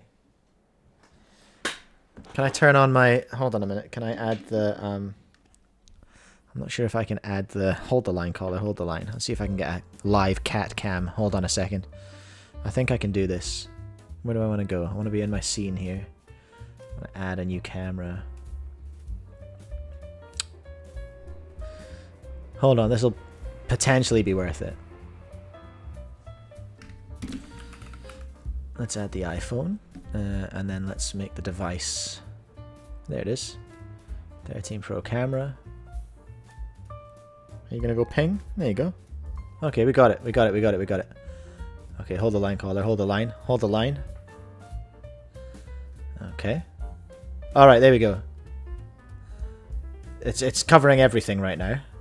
Hold on, this is my desk. This is what I see. Let me just bring this down a little bit. Have the live chat over it. There you go. Alright, look, here we go. Here's what I see. Look, there's my... First of all, there's Master Chief. How you going, mate? There's my new monitor. Pretty swag, hey? That's where OBS be running. This is where I'm solving. This is where the chat are. Look, hello, there's the camera. Cool, hey? And, I was going to show you the... Here she is. Heidi. There you are, that's Heidi. This is currently where all my drones live. Hey, buddy. I don't know what she's after. What's your problem today? Hmm?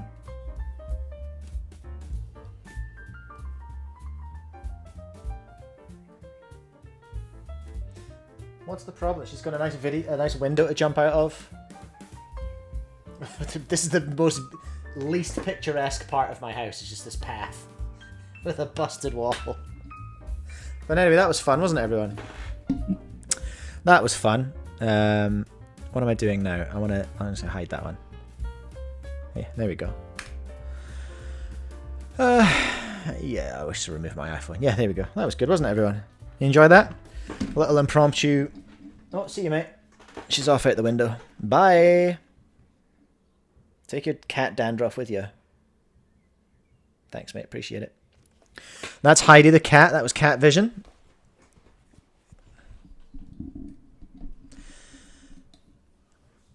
Famika, do you really have 15 cats? Chang, try living with dead cats in the garage freezer. Sir, is everything okay at home? Is everything okay at home?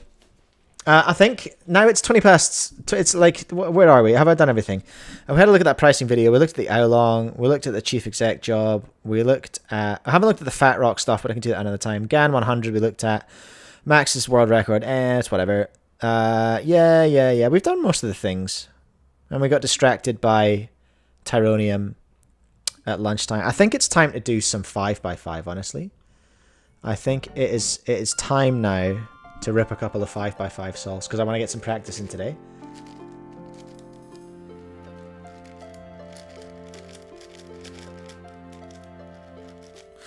I want to get some 5x5 practice in before I have to, because I'm going to have to wrap up in about 40 minutes. And then go and pick up the kids from school and take them to dancing. Such is the dad life. We've been doing a lot of grinding in the evenings on 5x5. I've been enjoying it. Apparently, there is someone from the WCA has been teasing an announcement that's happening at like 3 in the morning New Zealand time tomorrow. So I might get up early tomorrow and stream just to see what's going on. And if it's exciting, the announcement, then I'll talk about the announcement. But if not, I'll just solve some cubes, solve some 3x3. So that'll be about 7 a.m. or 10 a.m. in the US, depending on what side of the US you're on. Let's get to my 5x5 session and have a look around, shall we? Let's see what's going on. Not great numbers on the screen right now. Not great numbers. 322 is okay. Let's have a look. Let's see what we can find.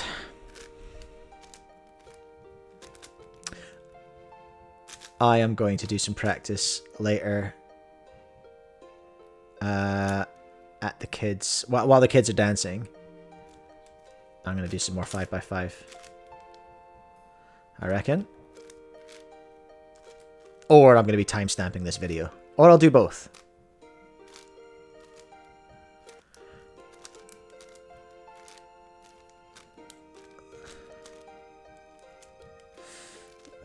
Thanks for hanging out with me today, everyone. It's been a pleasure. I do like my little Fridays.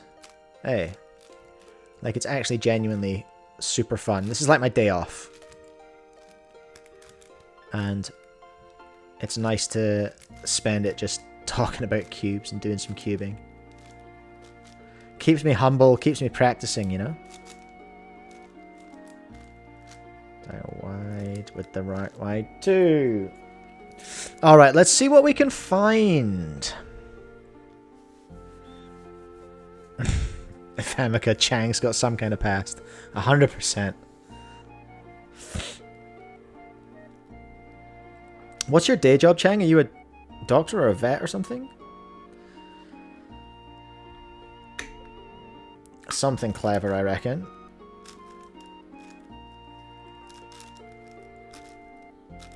That's a nice little first center. I enjoyed that.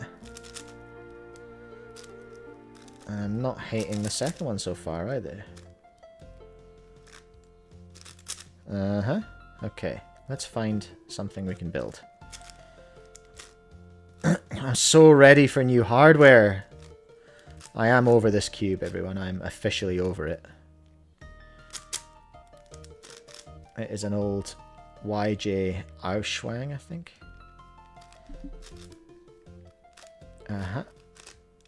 That's that. And let's get green, I reckon. You're the one for me, green, and you're gonna go there. Okay. Now we're building blue, I'd say.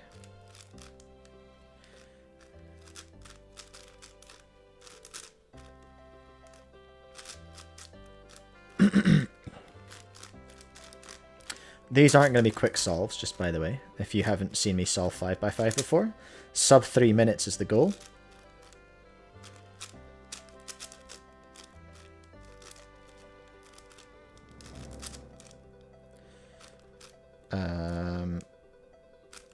That'll do. Not optimal, but... Oh yeah, no, that's cool. I can work with that. I need a white-orange. And then I think I want them. Oh! Mike, that's not how cubes work. You need to insert the last cross edge before you carry on there, sir. There we go. Oh! Nearly lost the one that I made. Yellow, red.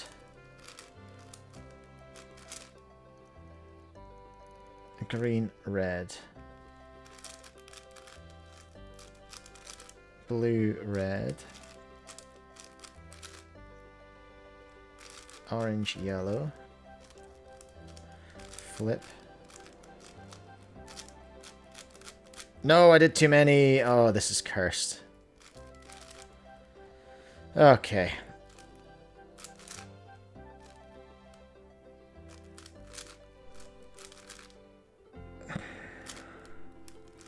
This is a cursed solve. It's not happening on this one. Yeah, okay, that's what we want though. And that's good. No parity. Okay, love that. And then I want to go here for that. I want to go here for this. I'm here for this. I want to go here for that. I want to go over here to get one of these. Then we want a hook, and we want a fish on its tail. And then we want a Y, I think. I refer to like 90% of PLLs as Y. I think that's a Y perm. Could be a V, could be an A. Could be anything. 315's not bad. Can't be mad at that, honestly.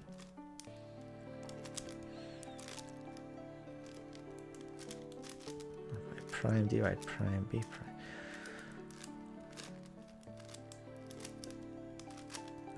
Prime, R right, prime, L prime, D2. R right, R right, F2. Prime.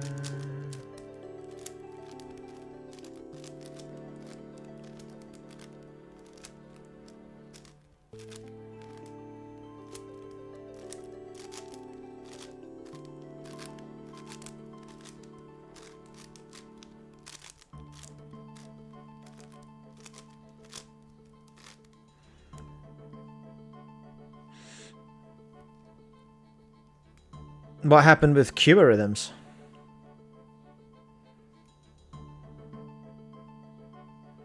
Watch his 500k subs video.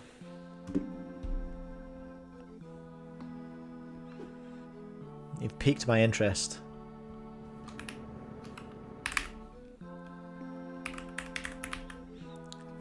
He's had a kid, hasn't he? It's kind of sad. I don't want to have feelings.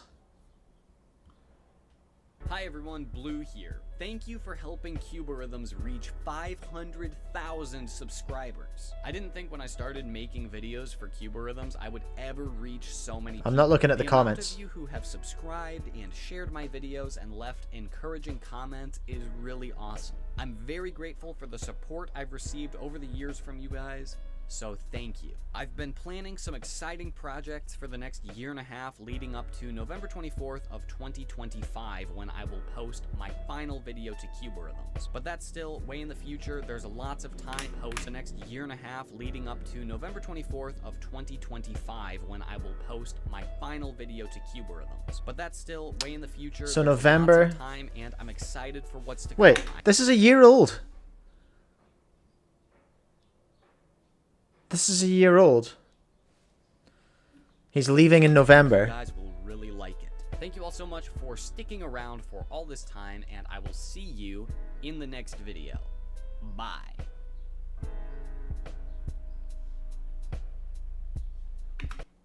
So he announced a year ago that he's quitting in November this year. Okay, sure. Sure.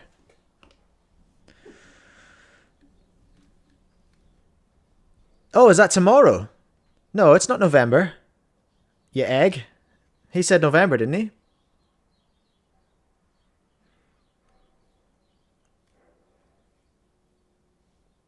But he's like, yeah, he's got a kid and stuff now, so He's got things to do.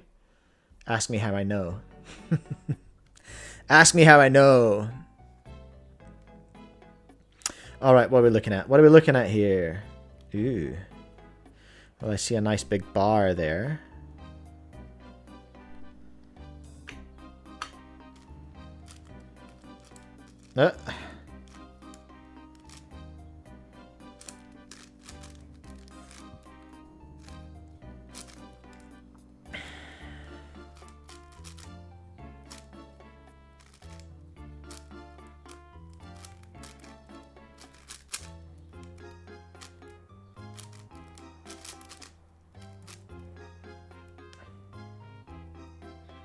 Where is the orange? There it is.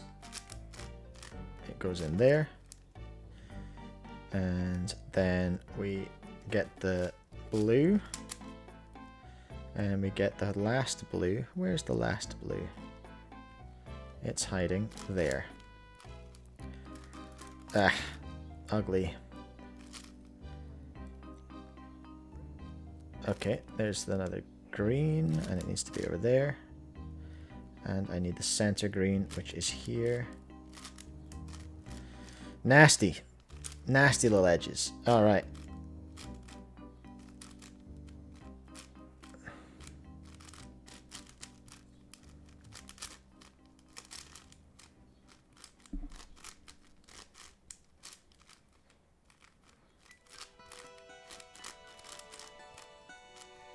Alright, alright.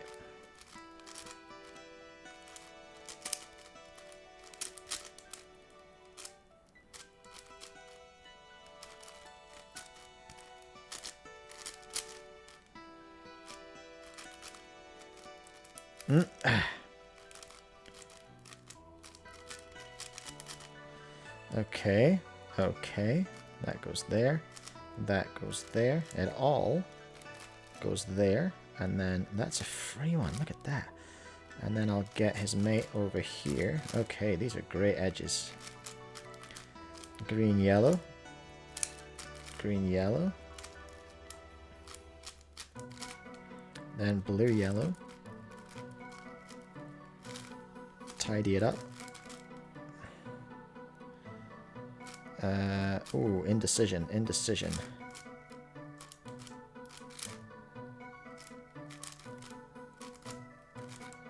Oh, uh-oh. I didn't put it back. Oh, shh.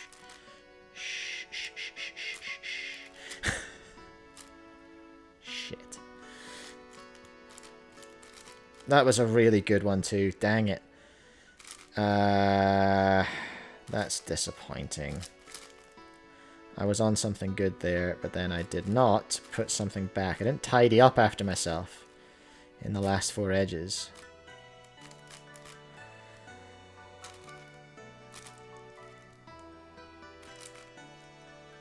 And that's going to give me some dirt. Man. Okay. Well, we can do F2L now, but I think we're cooked, chat. I think that solve is cooked. Absolutely and well and truly cooked. Oh, and I did something in the wrong corner. That's cool as well. Hey, let's have a parity. Why not?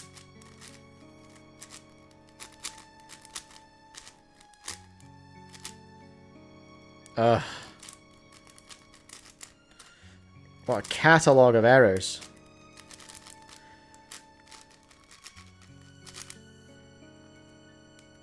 What's that? Oh. Just a horrible G-perm to finish it off as well.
Alex, I saw that. I saw that on Cubix's Friends this morning. That was really good, actually. The memes were good today, hey? We're feasting on memes.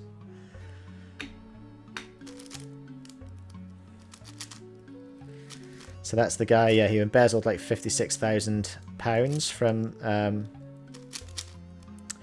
the UK Cube Association. Has paid it back.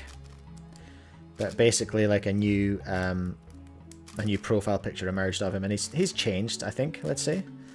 And yeah, Cubix was just having an absolute field day today, enjoying that, so good on them.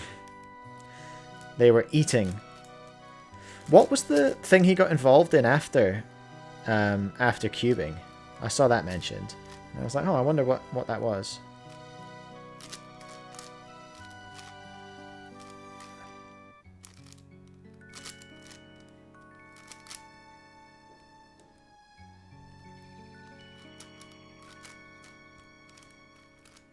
A very naughty boy, possibly even a silly Billy. Oh, there's that.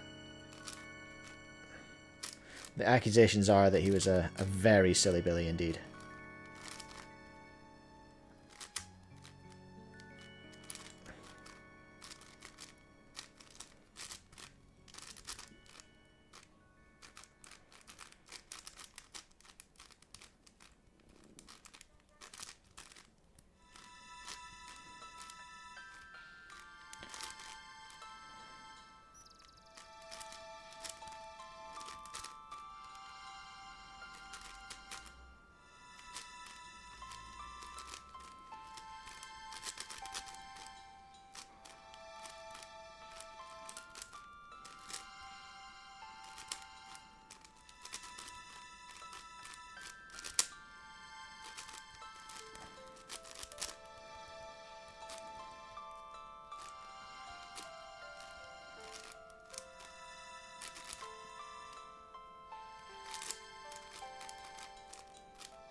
Not sure how I managed that. But I forgot my edge again. That's annoying.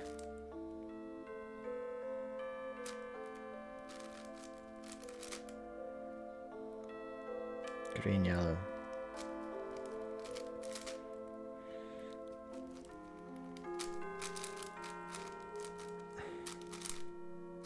Tidy up.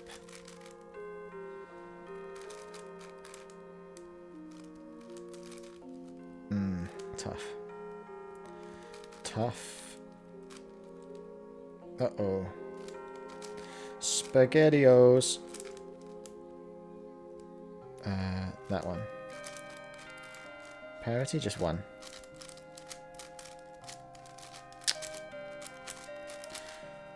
Getting the edge parity at 3 minutes is tough.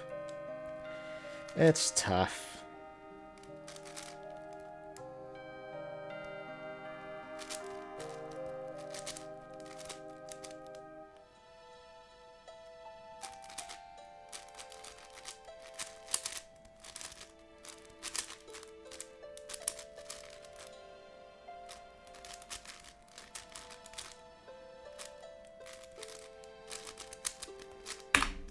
That's gross. Not a great set of solves.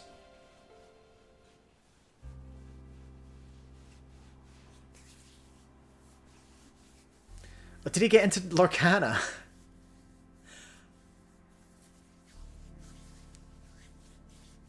Interesting. Do I have any cube sauce in here? I don't know if I do. No, I got thick sauce.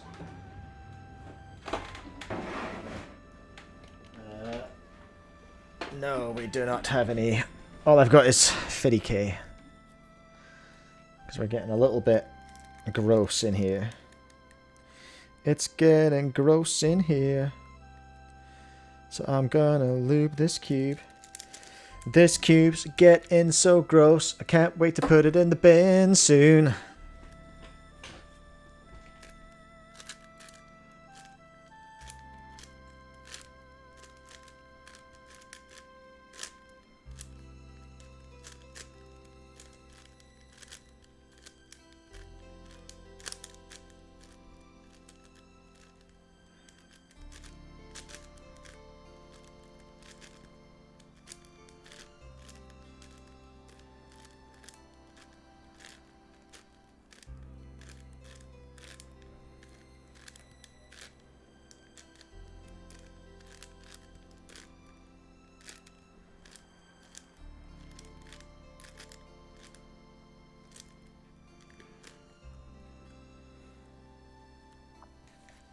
You know when you hear sometimes of people pulling off big scams or big like crimes essentially. I hope this isn't unique to me, but do you ever wonder, like, sometimes I'll hear about stuff like that and I'll go, imagine, what does it feel like to have the guts to pull off something like that? Do you know what I mean? Like, I often wonder, just like, could I do that and sleep at night on a pillow stuffed with £56,000? I'm not convinced I could. I've never tried it.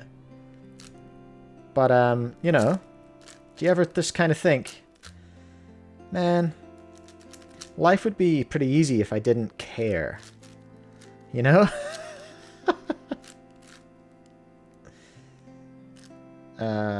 Where are all the blue bits? There's one. Oh.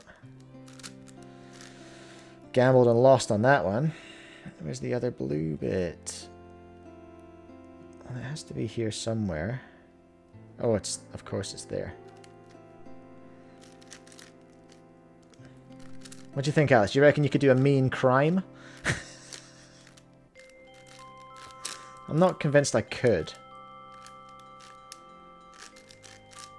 You know?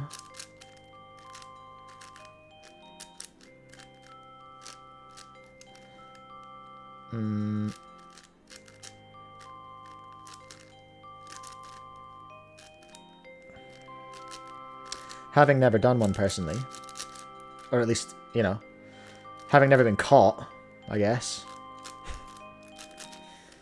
We have to get our police checks done at the school again for the school board. And I made that joke in the board meeting, that I haven't been convicted of any crime since I last did it. It went down moderately well. Blue-orange is there.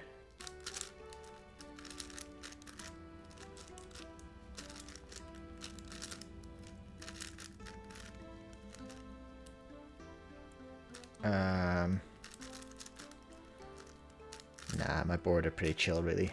It's a good time. As boards go.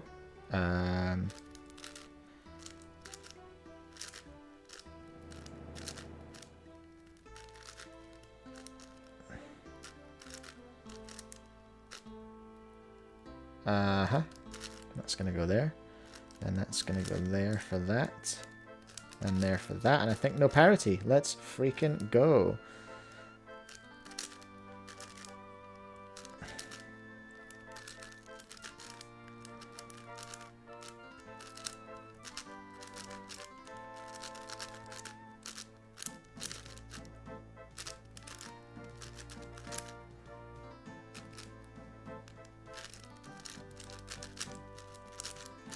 G-perm is diabolical, but it's still a 258!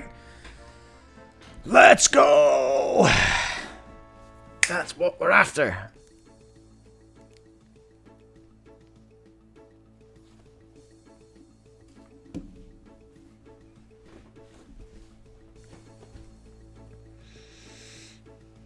Yeah, probably. I think it's like that with a lot of these kind of money laundering things. It starts off with a little bit here and there, then those little bits add up to a lot, and then before you know it, it's just routine, and then you're like, oh, I've got £60,000.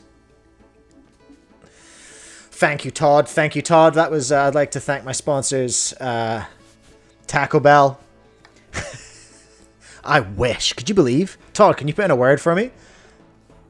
I'm like, hey, you should sponsor this streamer. He's doing a lot of work on your behalf. Imagine. Oh my god, that would be the dream.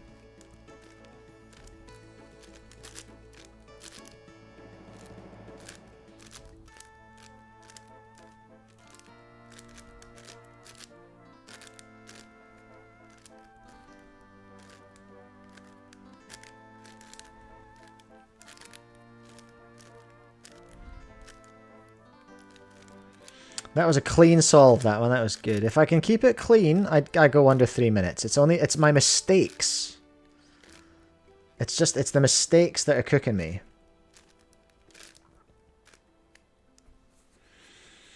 Oh, Chang. Got me with the 257. Alex, I think Taco Bell is a lot better here than in America. Because people do moan about it in America, but I really don't think it's that bad. I think I like it a lot. Ooh, okay, this is interesting. Yo, that's the first center done. That was lovely. Let's not waste this now. Keep it together, Mike. Just remember how the puzzle work. Remember how puzzle work. Remember how puzzle work. Okay, now we find the bits. Green. Green work good right now. Here green. Here green. Here blue.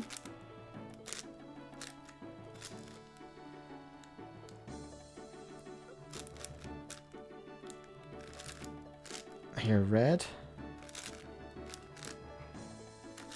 Okay. Green looks good here.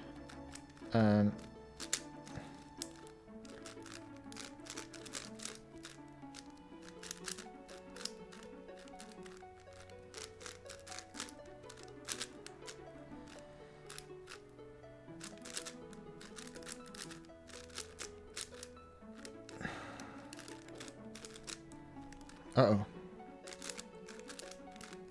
Wasn't a mistake as such yet, but there's still time.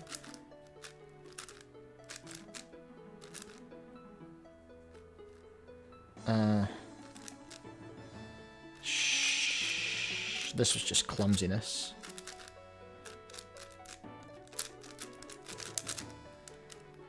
That was a bit untidy, but it's okay. Yes, yes.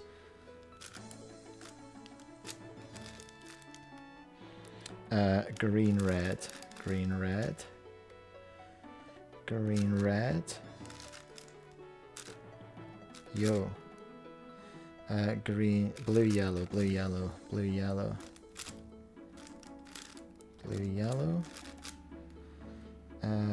Green, orange, green, orange. Tidy it up.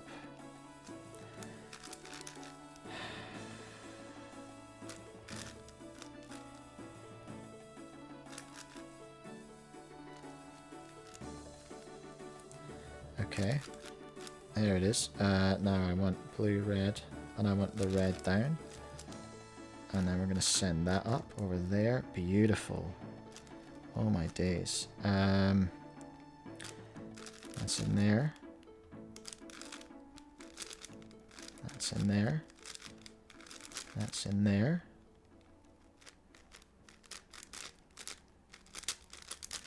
That's in there for a hook.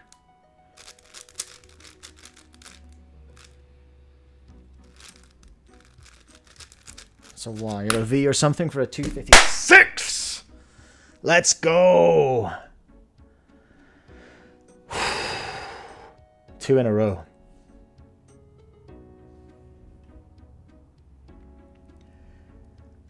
Whoo. 2 in a row again. Let's freaking go. Let's freaking go. That's very cool. Did we have Taco Bell back in the pre-pink sludge? What in the hell is the pink sludge? I've heard of the pink sauce girl. Is it that? Did you have that in Taco Bell? Oof. 258, 256. What did you get on that one, Chang? CFOP got you beat that time?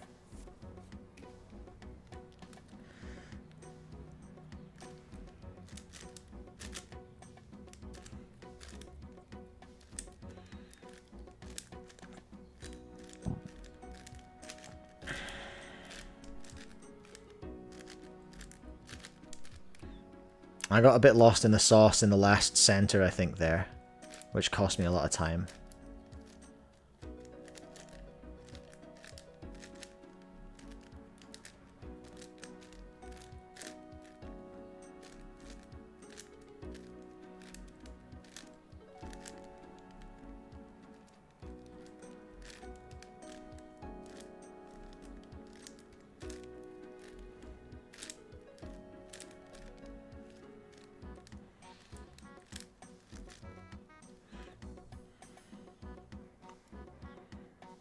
No good, Chang?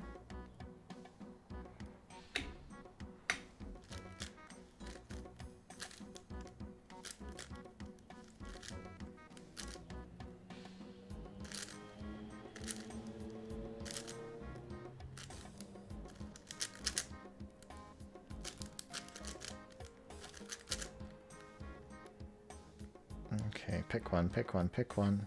Where's blue?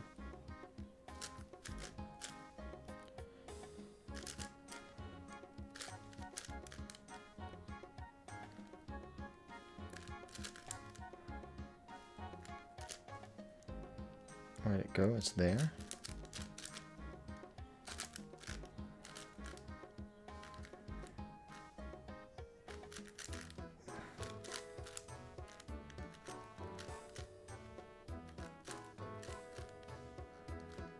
Ah. Pretty catastrophic follow-up to quite a nice first two centers, but alright. Is what it is.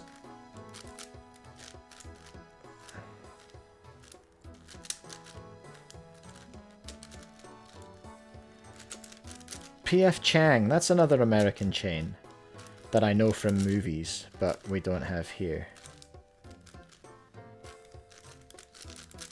Is that good? Or do we rate PF Chang?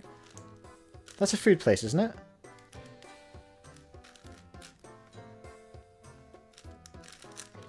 Blue-orange.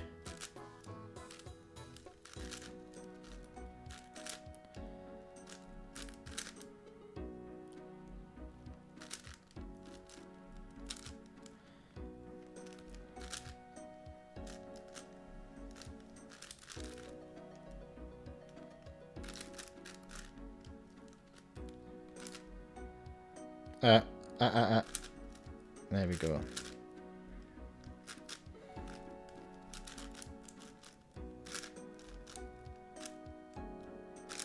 Ah.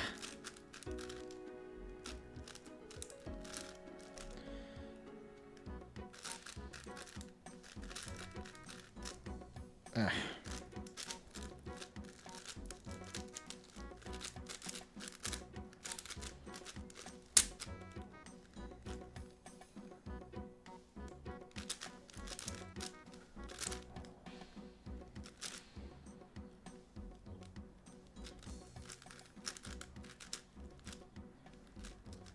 Could we be on for another one here?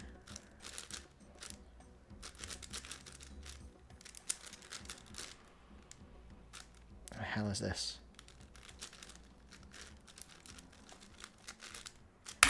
Oh, you swine! Ow, ow, ow. Probably how do you beat that? A call from the nurses got interrupted at 2:26.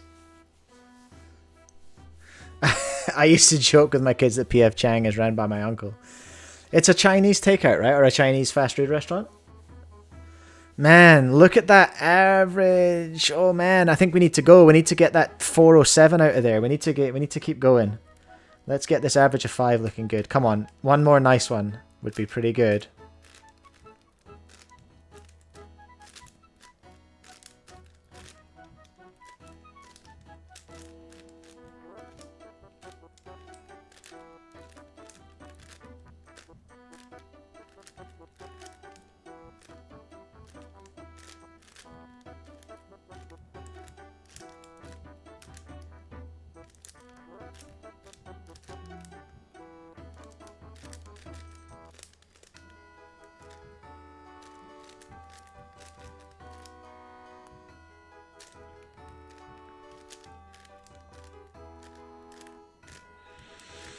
Okay. Just a clean solve. Doesn't have to be fast, just has to be clean. That's all we need. Just need it to be clean.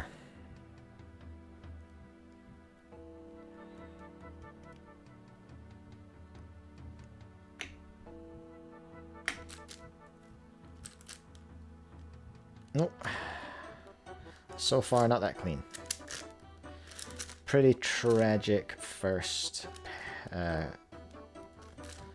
Pretty tragic first center, honestly.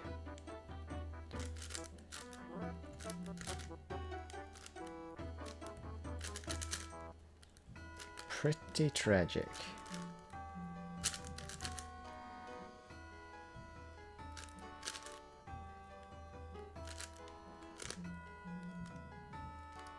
Uh-huh, there it is. Oh, God. Where's the green in the center? Where's the green in the center? It's there.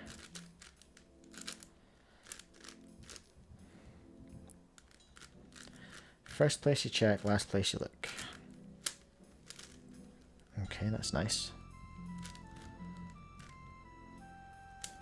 Alright, we need this. Yeah, nice. There it is. And we need that.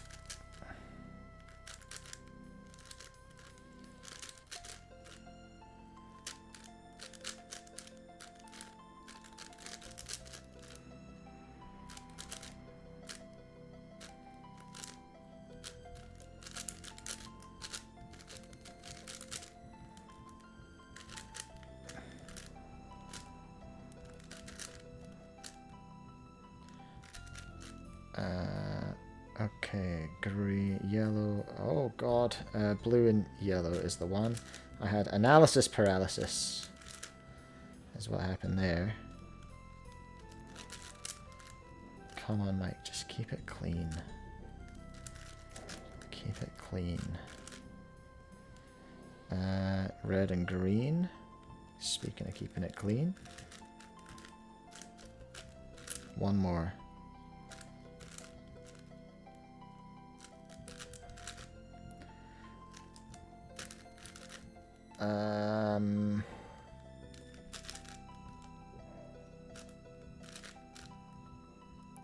Alright. Let's do that. And then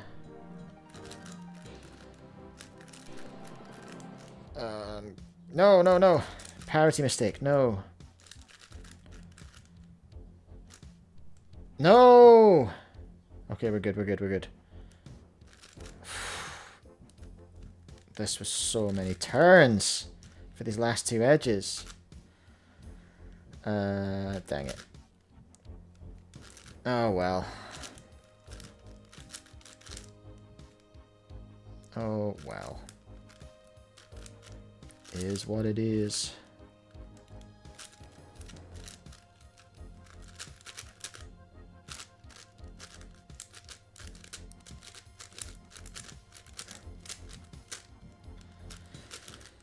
Parity into a dot? That's rough. And then a freaking G.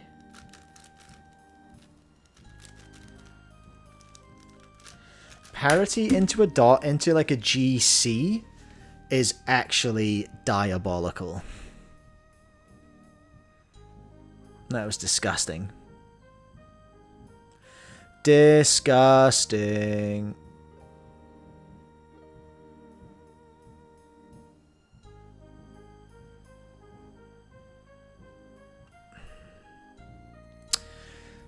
One more chance to count one of these. Well, I want to... So the 341. How do you turn on best possible average and all that kind of stuff?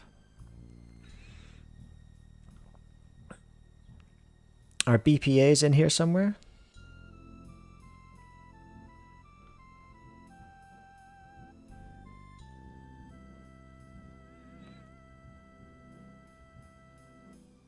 Because that'd be quite fun to see.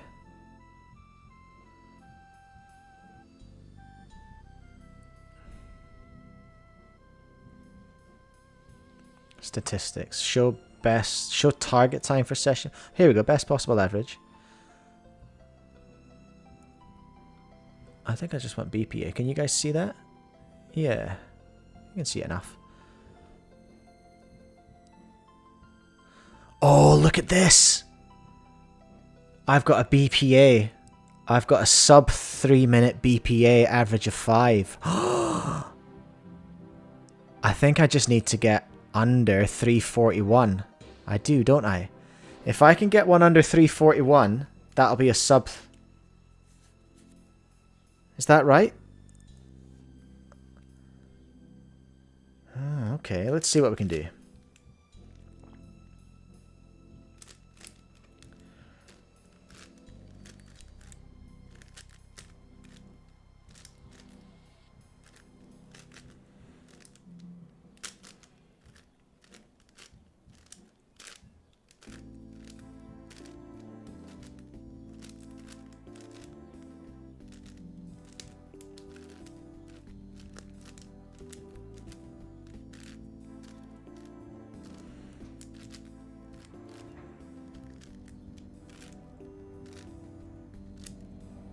Alright, this is going to be my last solve of the session.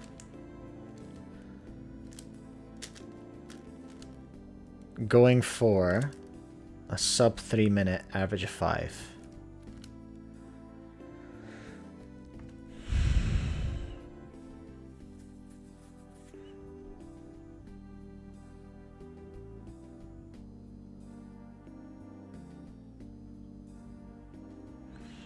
BPA needs to be faster than 256.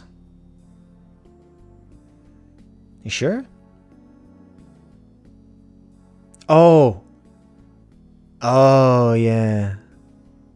I need to beat my fastest time. I need to count my 256 to get the 259. I see what you're saying. Okay, well, I mean, what have we got to lose, eh?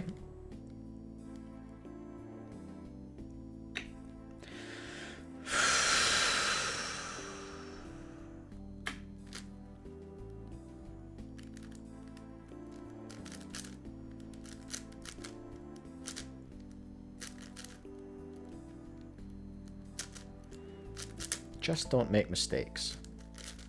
How hard can that be? Just don't make mistakes. Just don't make mistakes. Can't be that hard. I know how to solve the cube. Just don't make mistakes.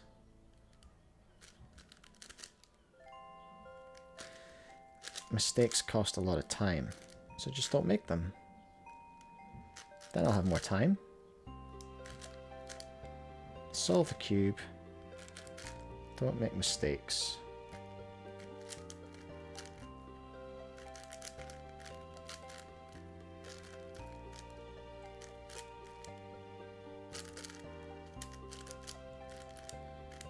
Solve the cube. Don't make mistakes. That was inefficient, but it wasn't a mistake.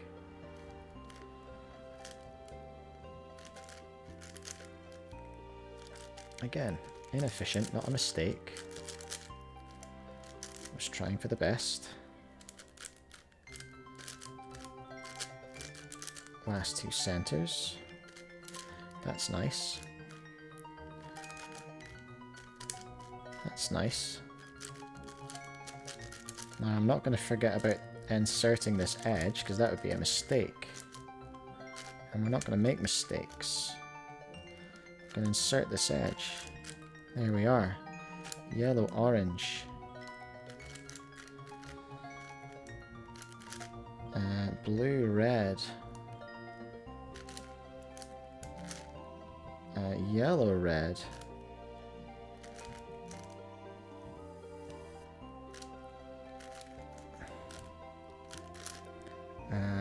Blue, yellow.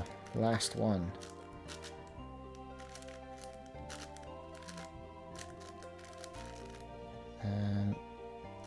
Red, green.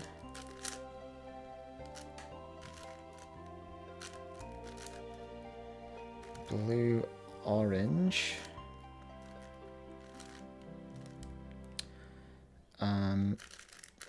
Not going to make mistakes. No parity. That's nice. Don't panic.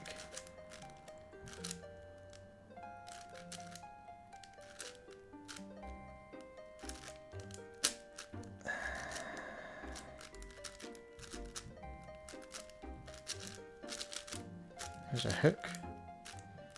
There's a fish. And that is... Dang it! That average of 5 though, 302. It's still PB. It's still PB. It's still PB. So I'm going to take it. I will accept it. I'll accept that. Oh.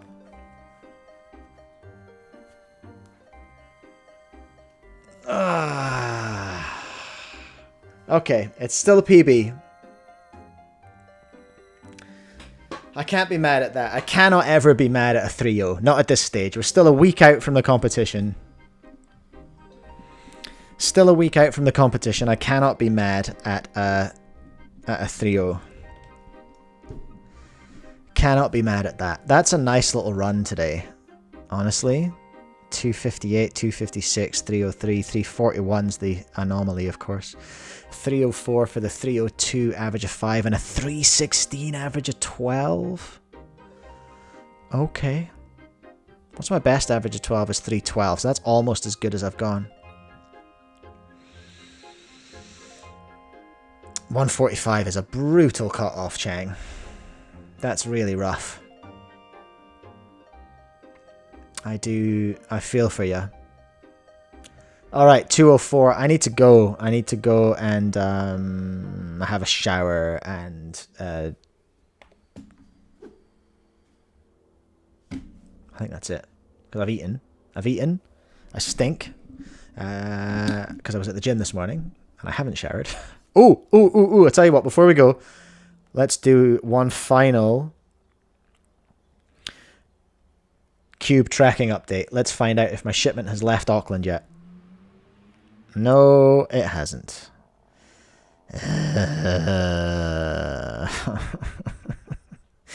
They've been in Auckland for 48 hours. This is what we're dealing with. This is what we're dealing with in New Zealand. Just been sitting in Auckland for 48 hours. Don't start an import store, everyone. Don't start a cube store or any kind of store that involves just importing things from China and having to rely on freaking New Zealand imports. It's really tough. Anyway, it's been a pleasure as always. I love hanging out with you guys on a Friday. It's been great. Love your work. I'm going to go now because I have responsibilities. I can't recommend them either. Anyway, love your work, everyone. Catch you later.